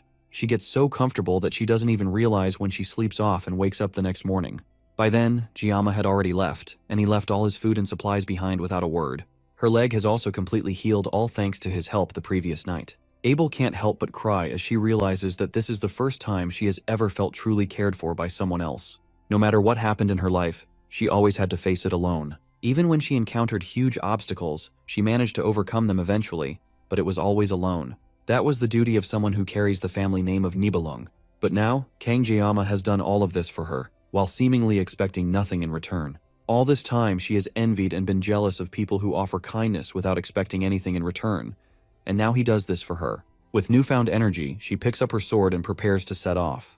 Nothing will change for her if she just sits and cries, so she has to start moving. She wears the coat that Giamma gave her proudly, and sets off to continue her survival training. Meanwhile, Giamma pushes his way through the forest, and his mind wanders to Abel. Even he thinks that she's really pretty, but he also feels like Abel doesn't like him very much. He's not too worried since he already knows that Abel's character is just like that. She's always been a proud, aloof young lady. He ended up helping her due to their random encounter, but it's not because he had feelings for her. She just looked so pitiful that he couldn't bring himself to be cold to her. The main storyline might change a little now that he has interacted with her, but everything should be mostly fine. Today is also the day that Abel and Leon start developing feelings for each other. He at least hopes that she doesn't end up giving the fur blanket to Leon. Regardless, he has made it out of the forest after several hours of walking, and now his focus is solidly on finding the blessing before sunset. The blessing he's looking for is the blessing of regeneration, which is a guardian class blessing that is just a rank below the blessing of transference. It's designed to amplify the body's regenerative capabilities, but the catch is that it can only be used on the person that owns the blessing, which means that the blessing is essentially just magical doping. However, because he has the blessing of transference, that restriction doesn't apply to him. He should also be able to patch up his sashimi knives as well. At a glance, the blessing seems like a cheat, but the regeneration isn't to the point of regenerating lost limbs. It's just a blessing that accelerates the healing of wounds. The blessing is also treated as a hidden bonus in the game, so it doesn't particularly affect Leon's growth. Since Leon will eventually grow stronger later on and gain more buffs, he has to make sure to get this blessing no matter what. After a little bit more walking, Giamma finally finds what he has been looking for, the blessing of regeneration. It is also beside a gigantic orb from the test, and with how obvious it is, it's practically a freebie. He came here for the blessing, but he gets an orb too, which is a lucky bonus for him. He goes to grab the orb and have a look, but suddenly, someone blocks him from getting to the orb. It's Leon, and he already knows that Giamma isn't here for a sightseeing tour of the World Tree. Leon stares Giamma down, already knowing fully well that Giamma came here with other intentions in mind. Giamma lies that he just saw the orb from a distance and came to get it. Leon draws his sword and tells Giamma to come and try to get it, but only if he can defeat the blonde in a fight. From the day Leon was born, half the world smiled with him. At least, that's what he has been told all his life. He found something that's proof of him being a hero. The sword in Leon's hand shines brightly as he stares Giamma down. This isn't right though, and Leon is supposed to be with Abel right now. Today is supposed to be an important turning point in the story. It looks like Giamma accidentally stole their event, and nothing ended up happening all night. But even if he knew that, fighting over it seems a bit pointless. Leon slashes the wall behind him, and it crumbles immediately without any resistance. He's serious about this fight, and nothing is changing his mind. Giamma can finally see the sword that Leon is holding, and it's Balmung, the hero sword that Leon is supposed to find. But its condition is strange to Giamma. Balmung is the world's worst, most sinister demon sword, and the blue gem embedded in its center is a catalyst. The gem grants the holy power to the holy demon sword, Balmung, and that is what neutralizes its magic. But since Balmung itself is based on magic power, and even if it's being neutralized by the ether gem, it's greatly affected by the user's character. That's why, in the game, Balmung could either become a demon sword or a holy sword depending on the player's choices. Leon tells Giamma to calm down, and only think of this as a sparring match. Leon has to be crazy though, since he can't even use Mental Realm yet. There's no way he can defeat Giamma at their current state. Leon takes a step forward, and it looks like he's trying to use Giamma as a stepping stone to grow stronger after getting Balmung. Our MC can kind of understand where Leon is coming from, but it's just a guess. One thing that he's sure of, though, is that the orb is just an excuse. Leon is done waiting around, and he launches towards Giamma to start the fight. Elsewhere, Ryozo scratches her neck in exhaustion as she walks through the forest. At some point, she ran into Weapon, and the two of them are walking together while she tries to find Giamma. Weapon didn't want to bump into her, but the two of them are reluctantly walking together. He takes a guess that she's probably searching for Giamma, and she doesn't deny it. At this point, it's obvious to Weapon that Ryozo is interested in Giamma. Until a month ago, the only thing Ryozo would do is nap in the archery range, but now, whenever Giamma is mentioned, she starts acting active and different. He also noticed that she has started doing extra stuff without being asked, even though she always hated doing anything complicated or tedious. Ryozo stops suddenly and turns to him with a heavy blush on her face, and asks Weapon if her feelings for Giamma are too obvious. As the two of them talk, a loud sound comes out from the distance that startles the birds in the trees. It seems like an earthquake, but Ryozo can tell that this commotion is caused by Giamma. Giamma himself is facing a bit of a dilemma. Leon is way more powerful than Giamma gave him credit for, and the machete he held as a secret weapon has already been snapped in half. Leon doesn't even think that Giamma is fighting back and sees this as our MC not having any respect for him at all. The truth is that Giamma just couldn't react at all. He didn't expect Leon to actually swing Balmung, but Giamma doesn't want to get dragged into some fight when he doesn't even know what's going on. He hesitated because if he tried to use his blessing, then he might have accidentally cut Leon down. But if he doesn't fight back, then Leon could definitely end up cutting off Giamma's head. Leon is the protagonist of Blessing of Miracle M, and he can't be underestimated. As the blonde hero walks towards Giamma, our MC has no choice but to pull out his sashimi knife. He's about to face off against a monster, and doing so without at least using his blessing would be absurd. He needs to get rid of the naive thought that he can just survive without using his blessing. He activates the blessing of the sword god and clashes as Leon makes another run towards him. The two of them fight, but in an instant, Leon cuts the first sashimi knife in half with little effort. Giamma quickly opens his bag and pulls out one of his several extras, then throws it at Leon.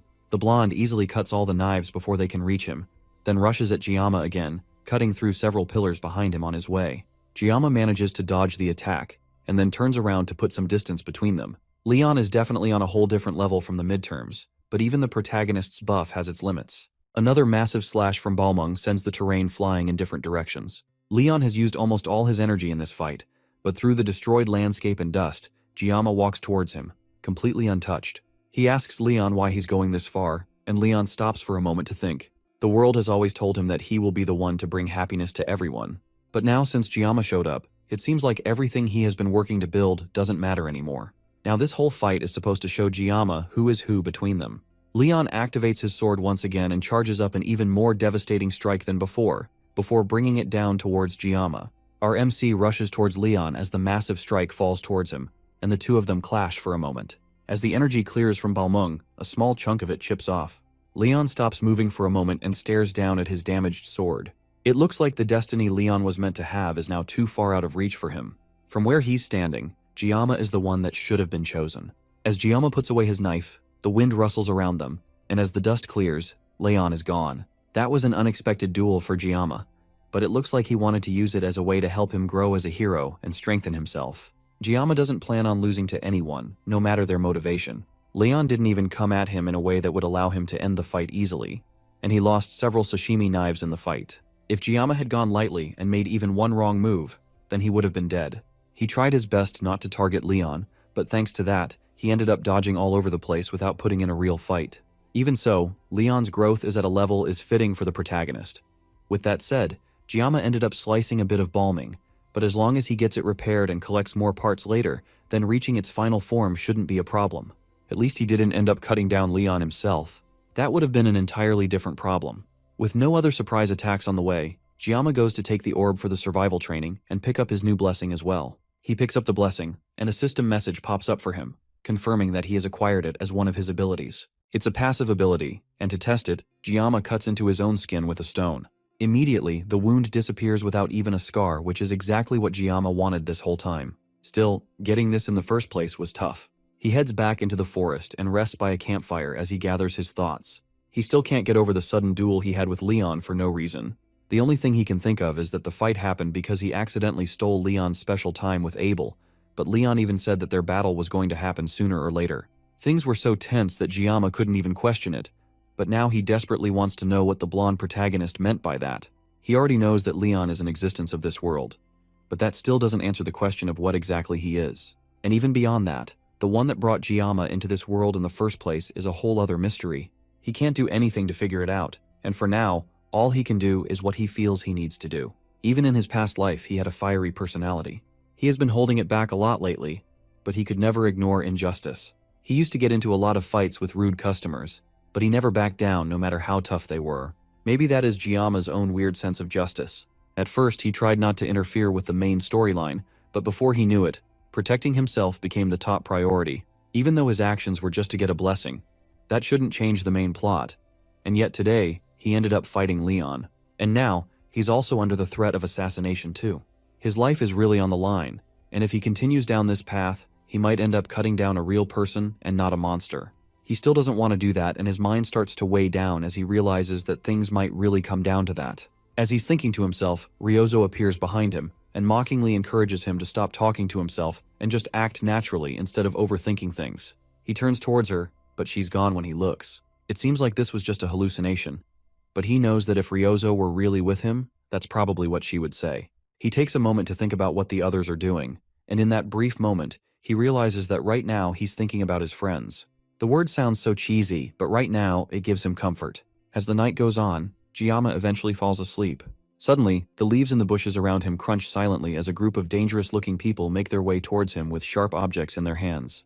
Their leader, Rei Shen, nods her head as a signal to start the attack, and two of the grunts throw their shuriken towards Giamma. He instinctually wakes up and dodges the attacks, only taking minor cuts to his arms. Giamma turns towards the Undertaker Syndicate and immediately recognizes their leader, Rei Shen.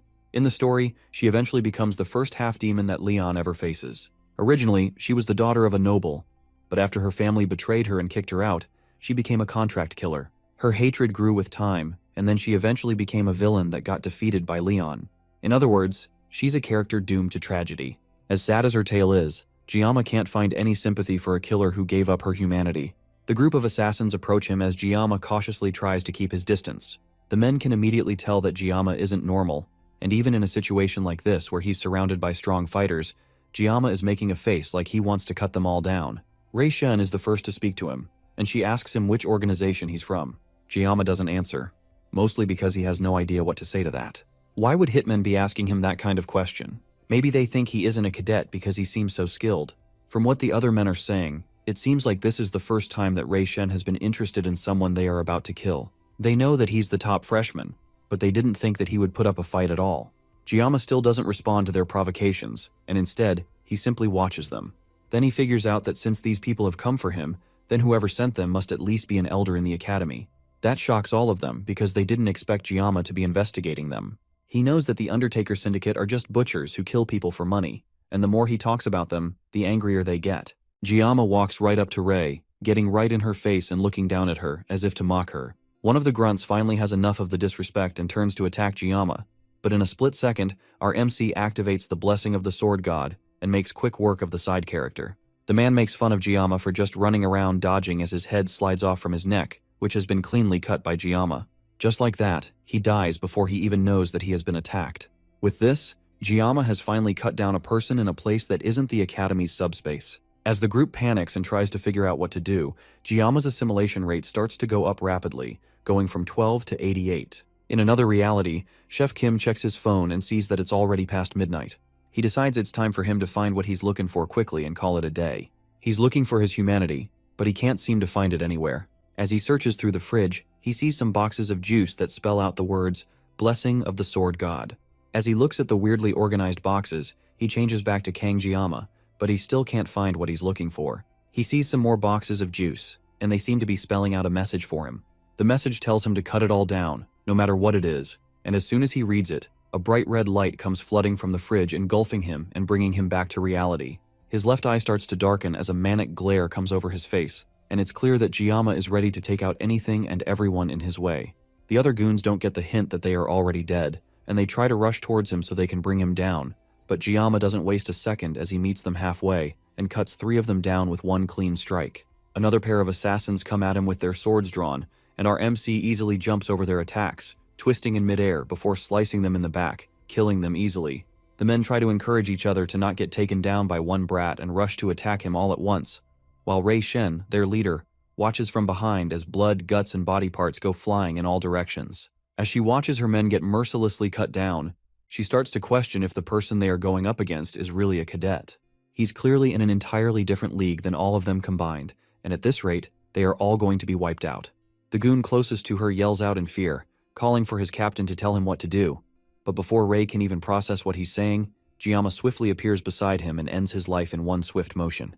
The kid was supposed to be an easy target for them, just a quick kill that they would forget about by the end of the week. But now, all her men are dead, and she's most likely going to be next. Now she understands why the old man was promising such an absurd amount of money for someone that was supposed to be a quick and easy kill. That crazy old man set them up against someone who is clearly no longer human. He has to be a half-human, half-demon that's disguised as a cadet. Giamma's attention turns to her, and before Ray Shen can back away, her back is already in the glue as Giamma sits on top of her, keeping her completely pinned while a knife presses against her throat. Giamma managed to finish this whole thing quickly with a whole 9 seconds left on his blessing of painlessness. All the time for the day was used up because of Leon and this Undertaker group. It was for self-defense, but Giamma still wishes that he won't need to use it again. Fighting humans is a completely different feeling compared to fighting demonoids. Even though he's not a fan of what he just did, his opponents were human butchers that were coming for his life. There was no reason to show mercy, and he doesn't have any regrets. Now the only person left to take care of is Ray Shen, and she has clearly lost all will to fight. He ties her hands to a tree, keeping her immobilized. Then he starts his interrogation by asking her who sent her. However, even in this situation, Ray is a professional, and she's not about to let Giamma's intimidation work on her. But Giamma isn't going to give up so easily either. This is finally his chance to figure out who has been after his life. All he has to do is figure out how he's going to get the information out of her. Giamma bends down to her and asks her if she's stupid. After all her subordinates have been turned to fertilizer for the forest, and there's a good chance that she will be next if she decides to continue crossing Giamma. Ray can't take it anymore and grits her teeth in anger, convinced that Giamma is a demon. But now even she can see why the elder put a hit on him. She tried to look into Giamma before the mission, but all of his personal records were erased, including even his relatives and his parents.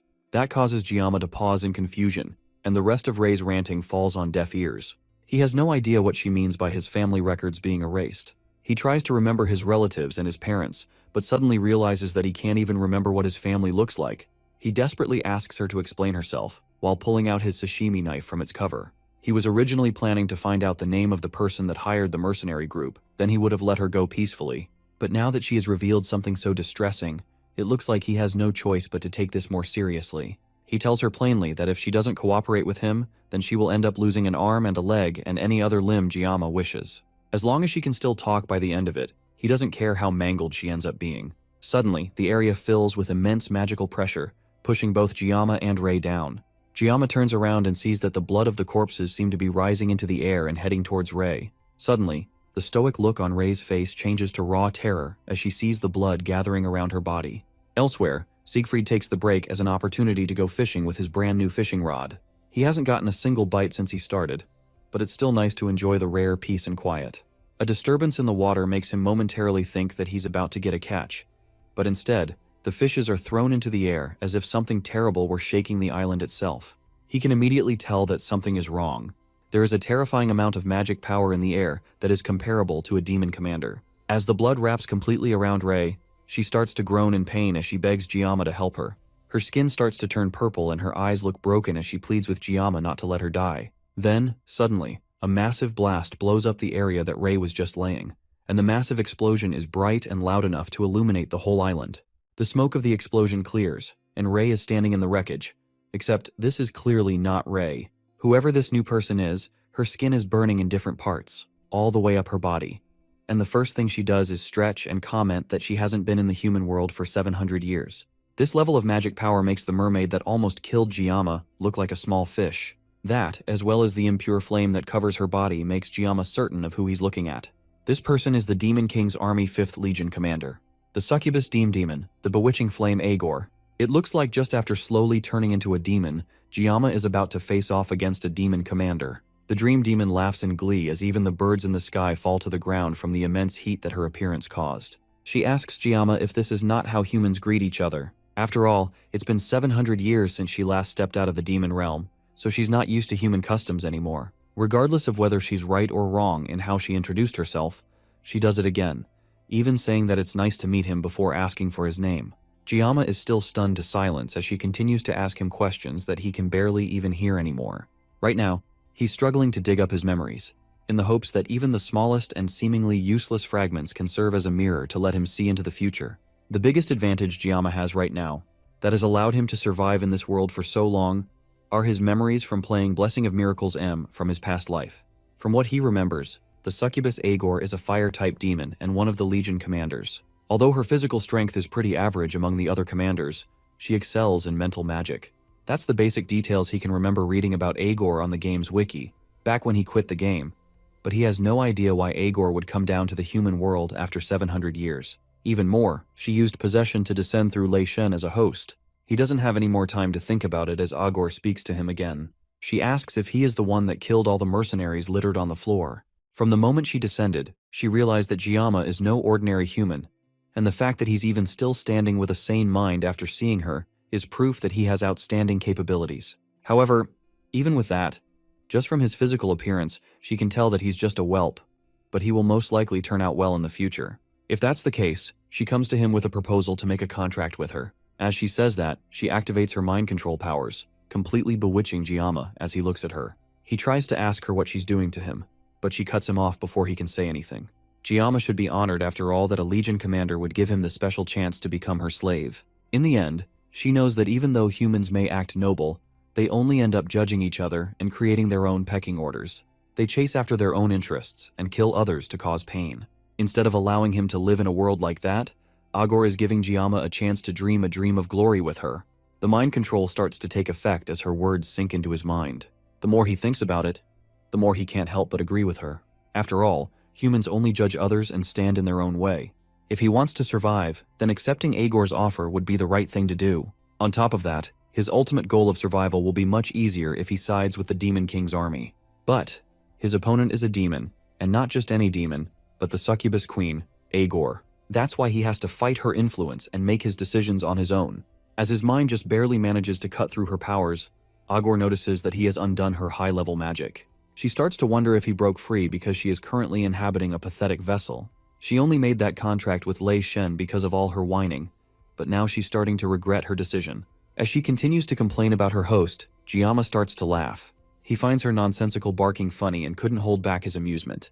There's a brief silence as Agor struggles to comprehend what Giamma just said, and then he pulls out his sashimi knife to answer her question about becoming a slave. With one swift swipe of his blade in empty air, he tells her to buzz off. Agor smirks at his lack of manners as flames start to gather around them. Giamma cuts through the flames that she effortlessly sends his way, and she even yawns while he works to dodge her attacks. But our MC isn't even moving at his full potential yet. He manages to move fast enough to cut her down, causing her to dodge and jump away while laughing maniacally. The more they fight, the more she starts to want him, even though her offer of making him her slave was only said half-jokingly. She decides to see how far his abilities can really go, and unleashes even more of her power at once, sending multiple fireballs at him. Giamma cuts through all of them easily, pushing through the wall of flames, directly at Agor. His increasingly dazzling skills only make her more and more impressed by him. As he approaches her, she's forced to turn and run while he gives an endless chase. Giamma has clearly gone past human limits, while she on the other hand is adapting much too slowly despite the fact that it has been several minutes since she descended.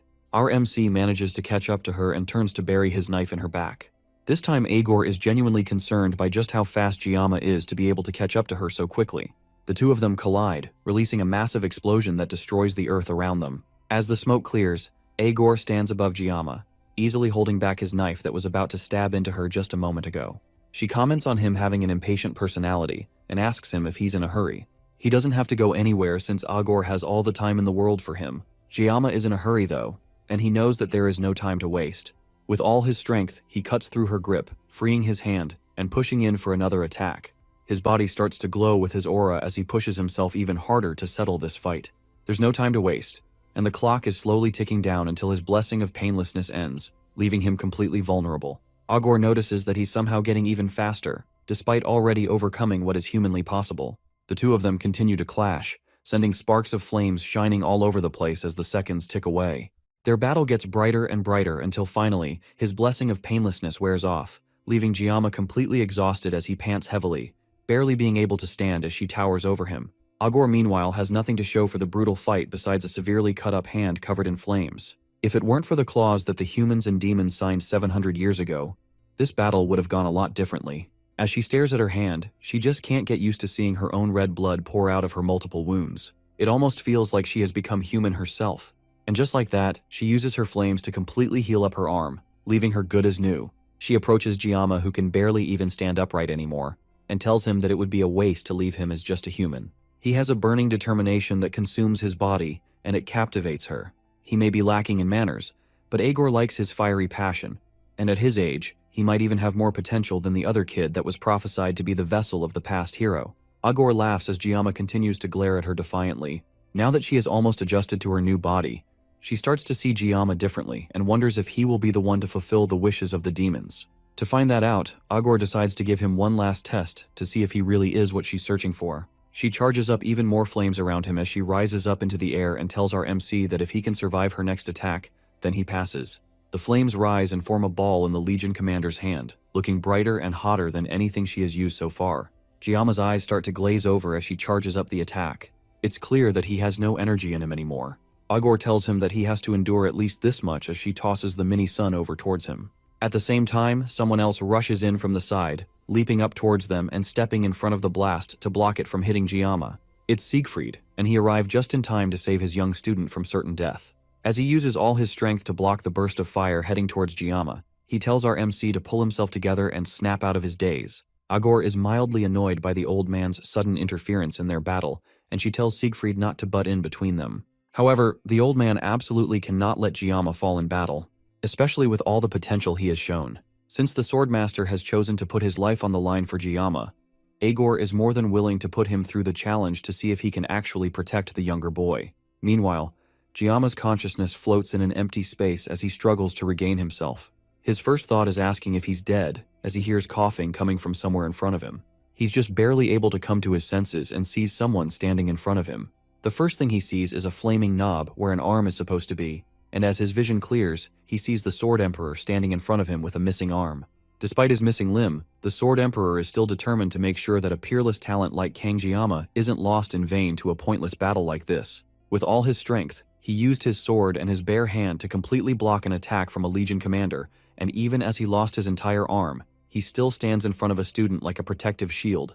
All of this is because he knows that the boy he's giving his life to protect will surely become the link to humans and demons, and he will grow to become the hope that breaks the chain. He notices that our MC seems to have come to his senses and tells him to rest for a while till his body recovers. From what Siegfried can see, the situation is dire, and he needs to hold down the fort while his student rests. Giamma points out that Siegfried has lost an arm, but the old man tells him now to bother about it. There's no need to use both hands to grip a sword anyways. For now, Giamma has to focus on getting himself together. Agor is done letting them have their idle chit-chat, and she calls out to Siegfried. She doesn't understand how someone past their prime is taking her magic head-on. After all, he's just a mere human, and he should barely be able to think while around her, much less hold his ground like this. Siegfried doesn't answer, and instead tries to get a grasp of the situation he dove into. Right now, he's facing off against Agor, one of the Legion commanders, and for someone with such a high rank to show up, they need to use flesh as an offering to loosen the barrier between the demon realm and the human world. From there, they can possess a human body which acts as the catalyst. Because of the backlash from the whole process, demons can't bring out their full strength while possessing someone, but that doesn't change the fact that they are unstoppable disasters whenever they appear. Fortunately for them, it seems that Agor and her current host body aren't a good match. For her to be struggling against Giamma is understandable considering just how overpowered he is, but she's even getting pushed back by a dying old man. She doesn't know what trick Siegfried pulled to be able to hold out against her for so long, but she'll make sure that her next attack won't end with him just losing her arm. With that, she makes another charge towards him, and Siegfried responds in kind, rushing towards her with his sword held in his one good arm. The two pass each other, and our grandpa manages to chop off her arm as payback. Agor screams out in pain and anger as her flaming arm falls limply to the ground. She stares at it in shock as Siegfried asks her if she's afraid yet. After all, now things are fair between them. That angers Agor even more, and she goes in for another attack, spawning massive flames that cover the entire area. Siegfried calmly holds his sword as it builds with aura, preparing for a counterattack.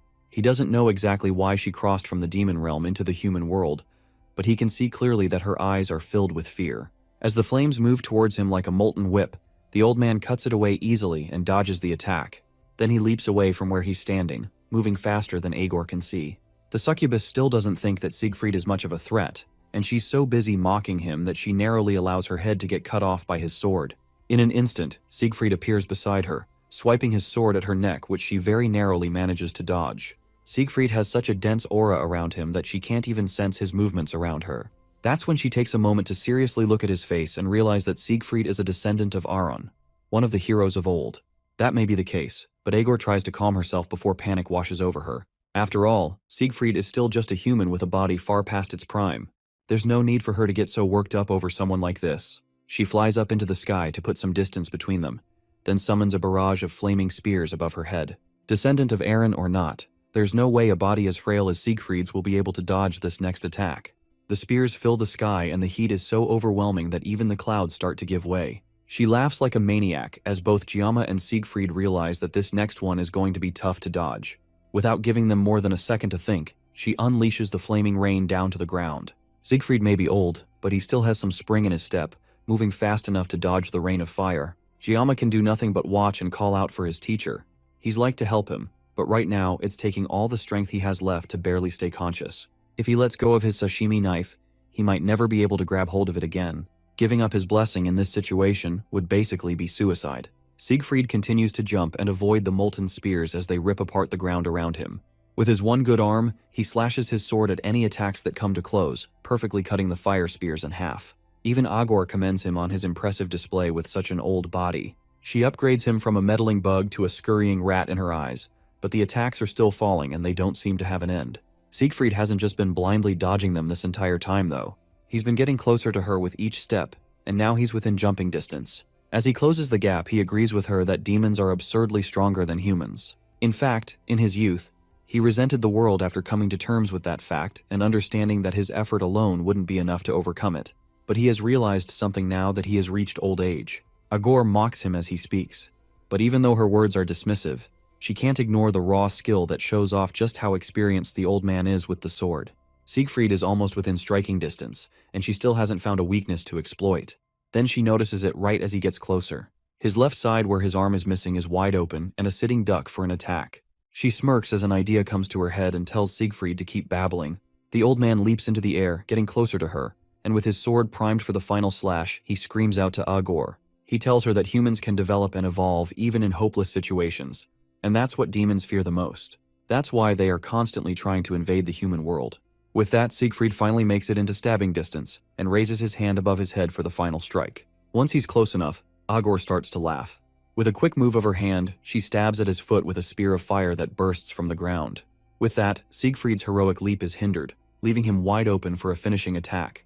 Agor doesn't waste a second and closes the gap between them, placing her hand on his chest.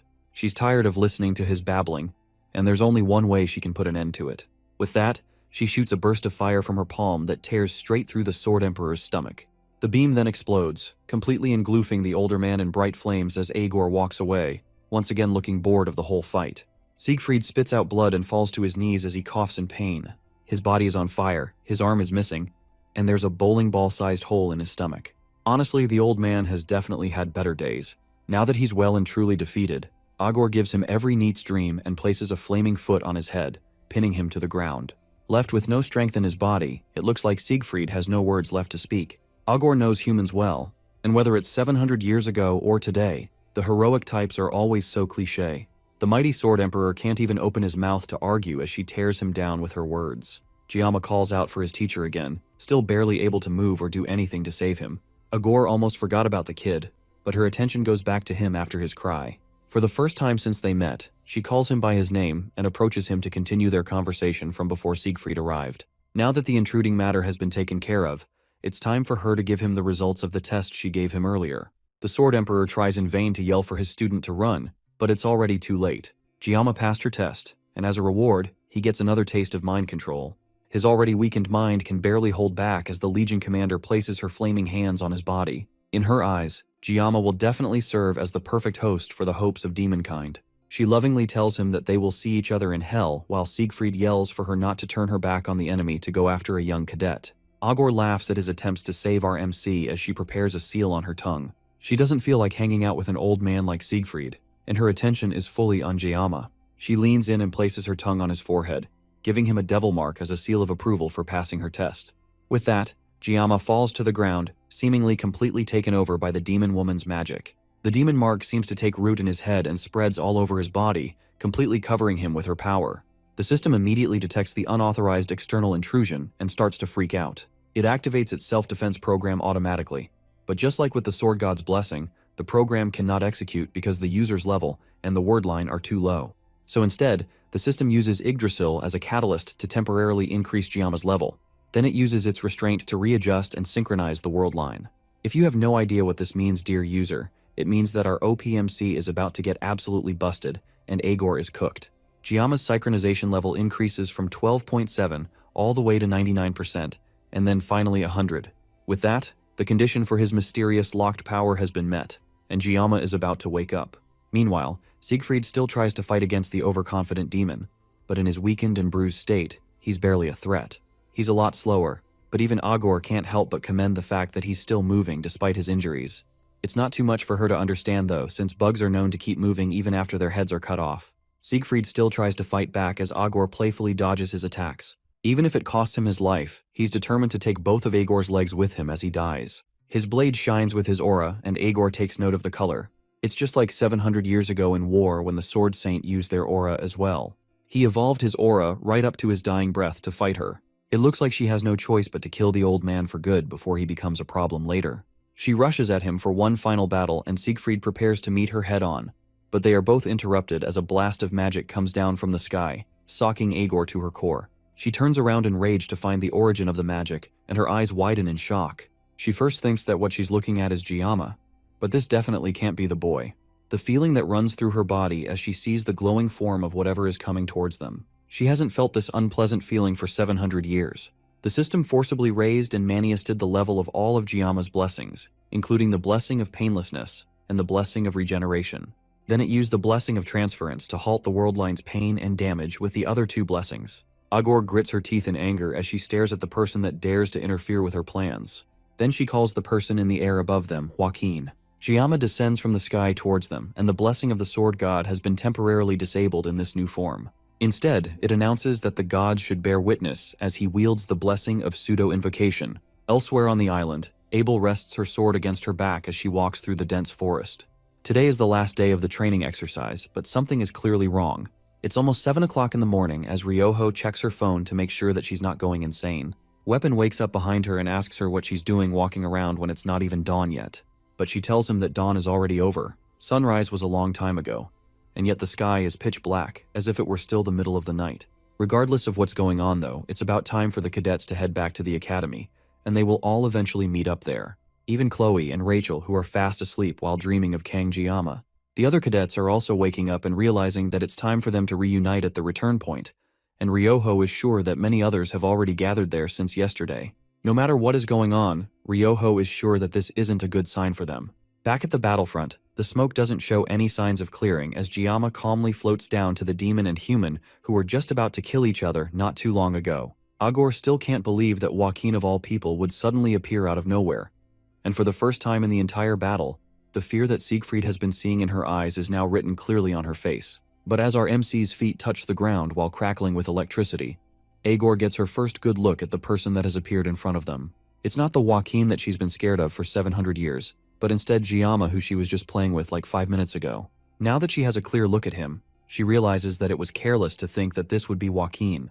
No matter how strong he was 700 years ago, he's still human, so there's no way that he would still be alive. But that doesn't change the immense feeling of dread that's washing over her as Jayama approaches her. And at this point, even her judgment is starting to slip as a result. And where is Siegfried during all of this chaos? He's basking in the light of a new god. As soon as Jayama gets close enough to him, his knees buckle, and he gets down in respect. Jayama stares at him for a moment before raising his hands, and Siegfried's wounds immediately start to heal and seal up. Once Siegfried has been taken care of, Jayama closes his eyes to concentrate. Then he opens them, unleashing a burst of power as the electricity that was coursing through him earlier starts to engulf the entire area. In a flash, he disappears, and before Aegor can even blink, he reappears behind her and starts walking towards her. Meanwhile, the Legion commander is petrified with fear as her brain struggles to figure out just what the heck is going on here. She can't get a clear grasp of his form at all, and it's almost as if his new powers are beyond her comprehension. She starts to wonder if it's because of the Lucy body that she's inhibiting, but it's definitely more than that. This entire situation is just beyond understanding. One thing that she's definitely sure of, though, is that this guy is surely not human. If that's the case, then she has to take back what she said a while ago. She apologizes to Giamma for taking back her words as she reaches under her, drawing magma from the earth for one massive attack. It's a shame that she has to give all her strength to take him out now. His body would have made a fine vessel for someone else. But if she doesn't take him down here, then he will definitely become someone that blocks the path of the rest of demon folk. Giamma stares calmly at her as she charges up a powerful attack in her hands, and the magma from below the earth breaks through the ground and takes shape in front of her. Then she takes it all together and turns it into a massive fireball that she holds over her head. Siegfried grits his teeth in shock at the display of raw power, but Giamma doesn't seem fazed at all. Then she sends the massive fireball hurtling towards Giamma, wishing him one final goodbye with a promise to see each other again in hell. The massive ball of fire shoots towards Giamma and Siegfried, and it's so large that it breaks apart the earth as it flies towards them. Siegfried can barely believe his eyes at the size of the attack, and there's not much he can do to stop it from taking them out. Giamma walks forward as the flames fly towards them, and for the first time since he descended with his newfound power, he speaks. Inside him, the system runs through multiple calculations to keep his new form active and maintain all his blessings at once. Considering the world line values that were tampered with, the manifestation time is limited to 60 seconds, meaning that Giamma doesn't have a lot of time to finish this. But considering this new form, it's not like he needs a lot of time anyways. The world itself seems to freeze in place as Giamma walks towards the fireball with only one intention: to cut it as perfectly as possible. Several potential cutting lines appear on the massive blazing ball, but only one looks usable. He focuses on it and activates one of his new powers called Thousand Sword, which slices the fireball and goes beyond it to even cut down Aegor, who still has her hand outstretched. The ball of fire explodes in a burst of energy, filling the area with a blinding light that overwhelms everything. Once the light dies down, Aegor's body falls to the ground, split perfectly in half from Giamma's power. She falls to the ground, with no energy left to spare. Then her eyes look to the sky as it starts to brighten. Around the island, the other students also point and look at the sky in shock, and they can barely believe what they are seeing. The sky, which was dark not too long ago, has opened up with a perfect cut going straight through it. The other students don't know what's actually going up, and they all just think that the sunrise on this island just happens to be really weird. Back with Aegor, she struggles to even breathe properly as her blood pools around her in what looks like molten magma. She can't regenerate her body, and it feels like even the very source of her mana has been cut. At this rate, she's going to die soon, and there's no way to save herself. Beside her, Giamma's transformation falls, and he's barely able to keep his balance before falling to the ground. It looks like the transformation took all the power from his body, leaving him unconscious right in front of Aegor. The Legion commander sees her chance and starts to crawl towards the unconscious boy. She can't accept the fact that she's going to die so pathetically, but more importantly, from what she's seeing, King Giamma will turn into a calamity for the demon folk. She uses the last of her energy to activate one last powerful spell called Flamma, and aims it at Giamma. Even if she's going to die, this is her only chance to save her race before it's taken out. But her spell casting is cut short as a sword goes straight through the back of her head, all the way out of her mouth. She's just barely able to turn around to see Siegfried burning the sword into her neck. He warned her not to turn her back to the enemy after all, and her carelessness is just like the 6th Legion commander Basman. Still, to him, she's tougher than Basman, but this is where her story ends. She has one last chance to curse at him before he fuels his sword with his aura, driving his energy into her and killing her from the inside out. Her screams eventually die down until they are nothing more than pained, muffled yells. Then her body slowly decays and fades away as she disappears into nothing. As she dies, Siegfried finally announces that his name is not Aaron's descendant. It's Siegfried von Nibelung. Then the Sword Emperor turns his attention to the unconscious Giamma still laying defenseless on the ground. He goes to turn the boy up and check his body to see if he's okay. His breathing is steady, and although there are some blocked blood vessels, he has no fatal wounds and only seems to be asleep. Thankfully, his life is not in immediate danger. Now that he has confirmed that, Siegfried wonders just what the hell Kang Giamma is. Earlier, after Giamma manifested his new form, Siegfried compulsively got to his knee as a show of courtesy. That act wasn't on purpose, and it was just an unconscious response as a swordsman.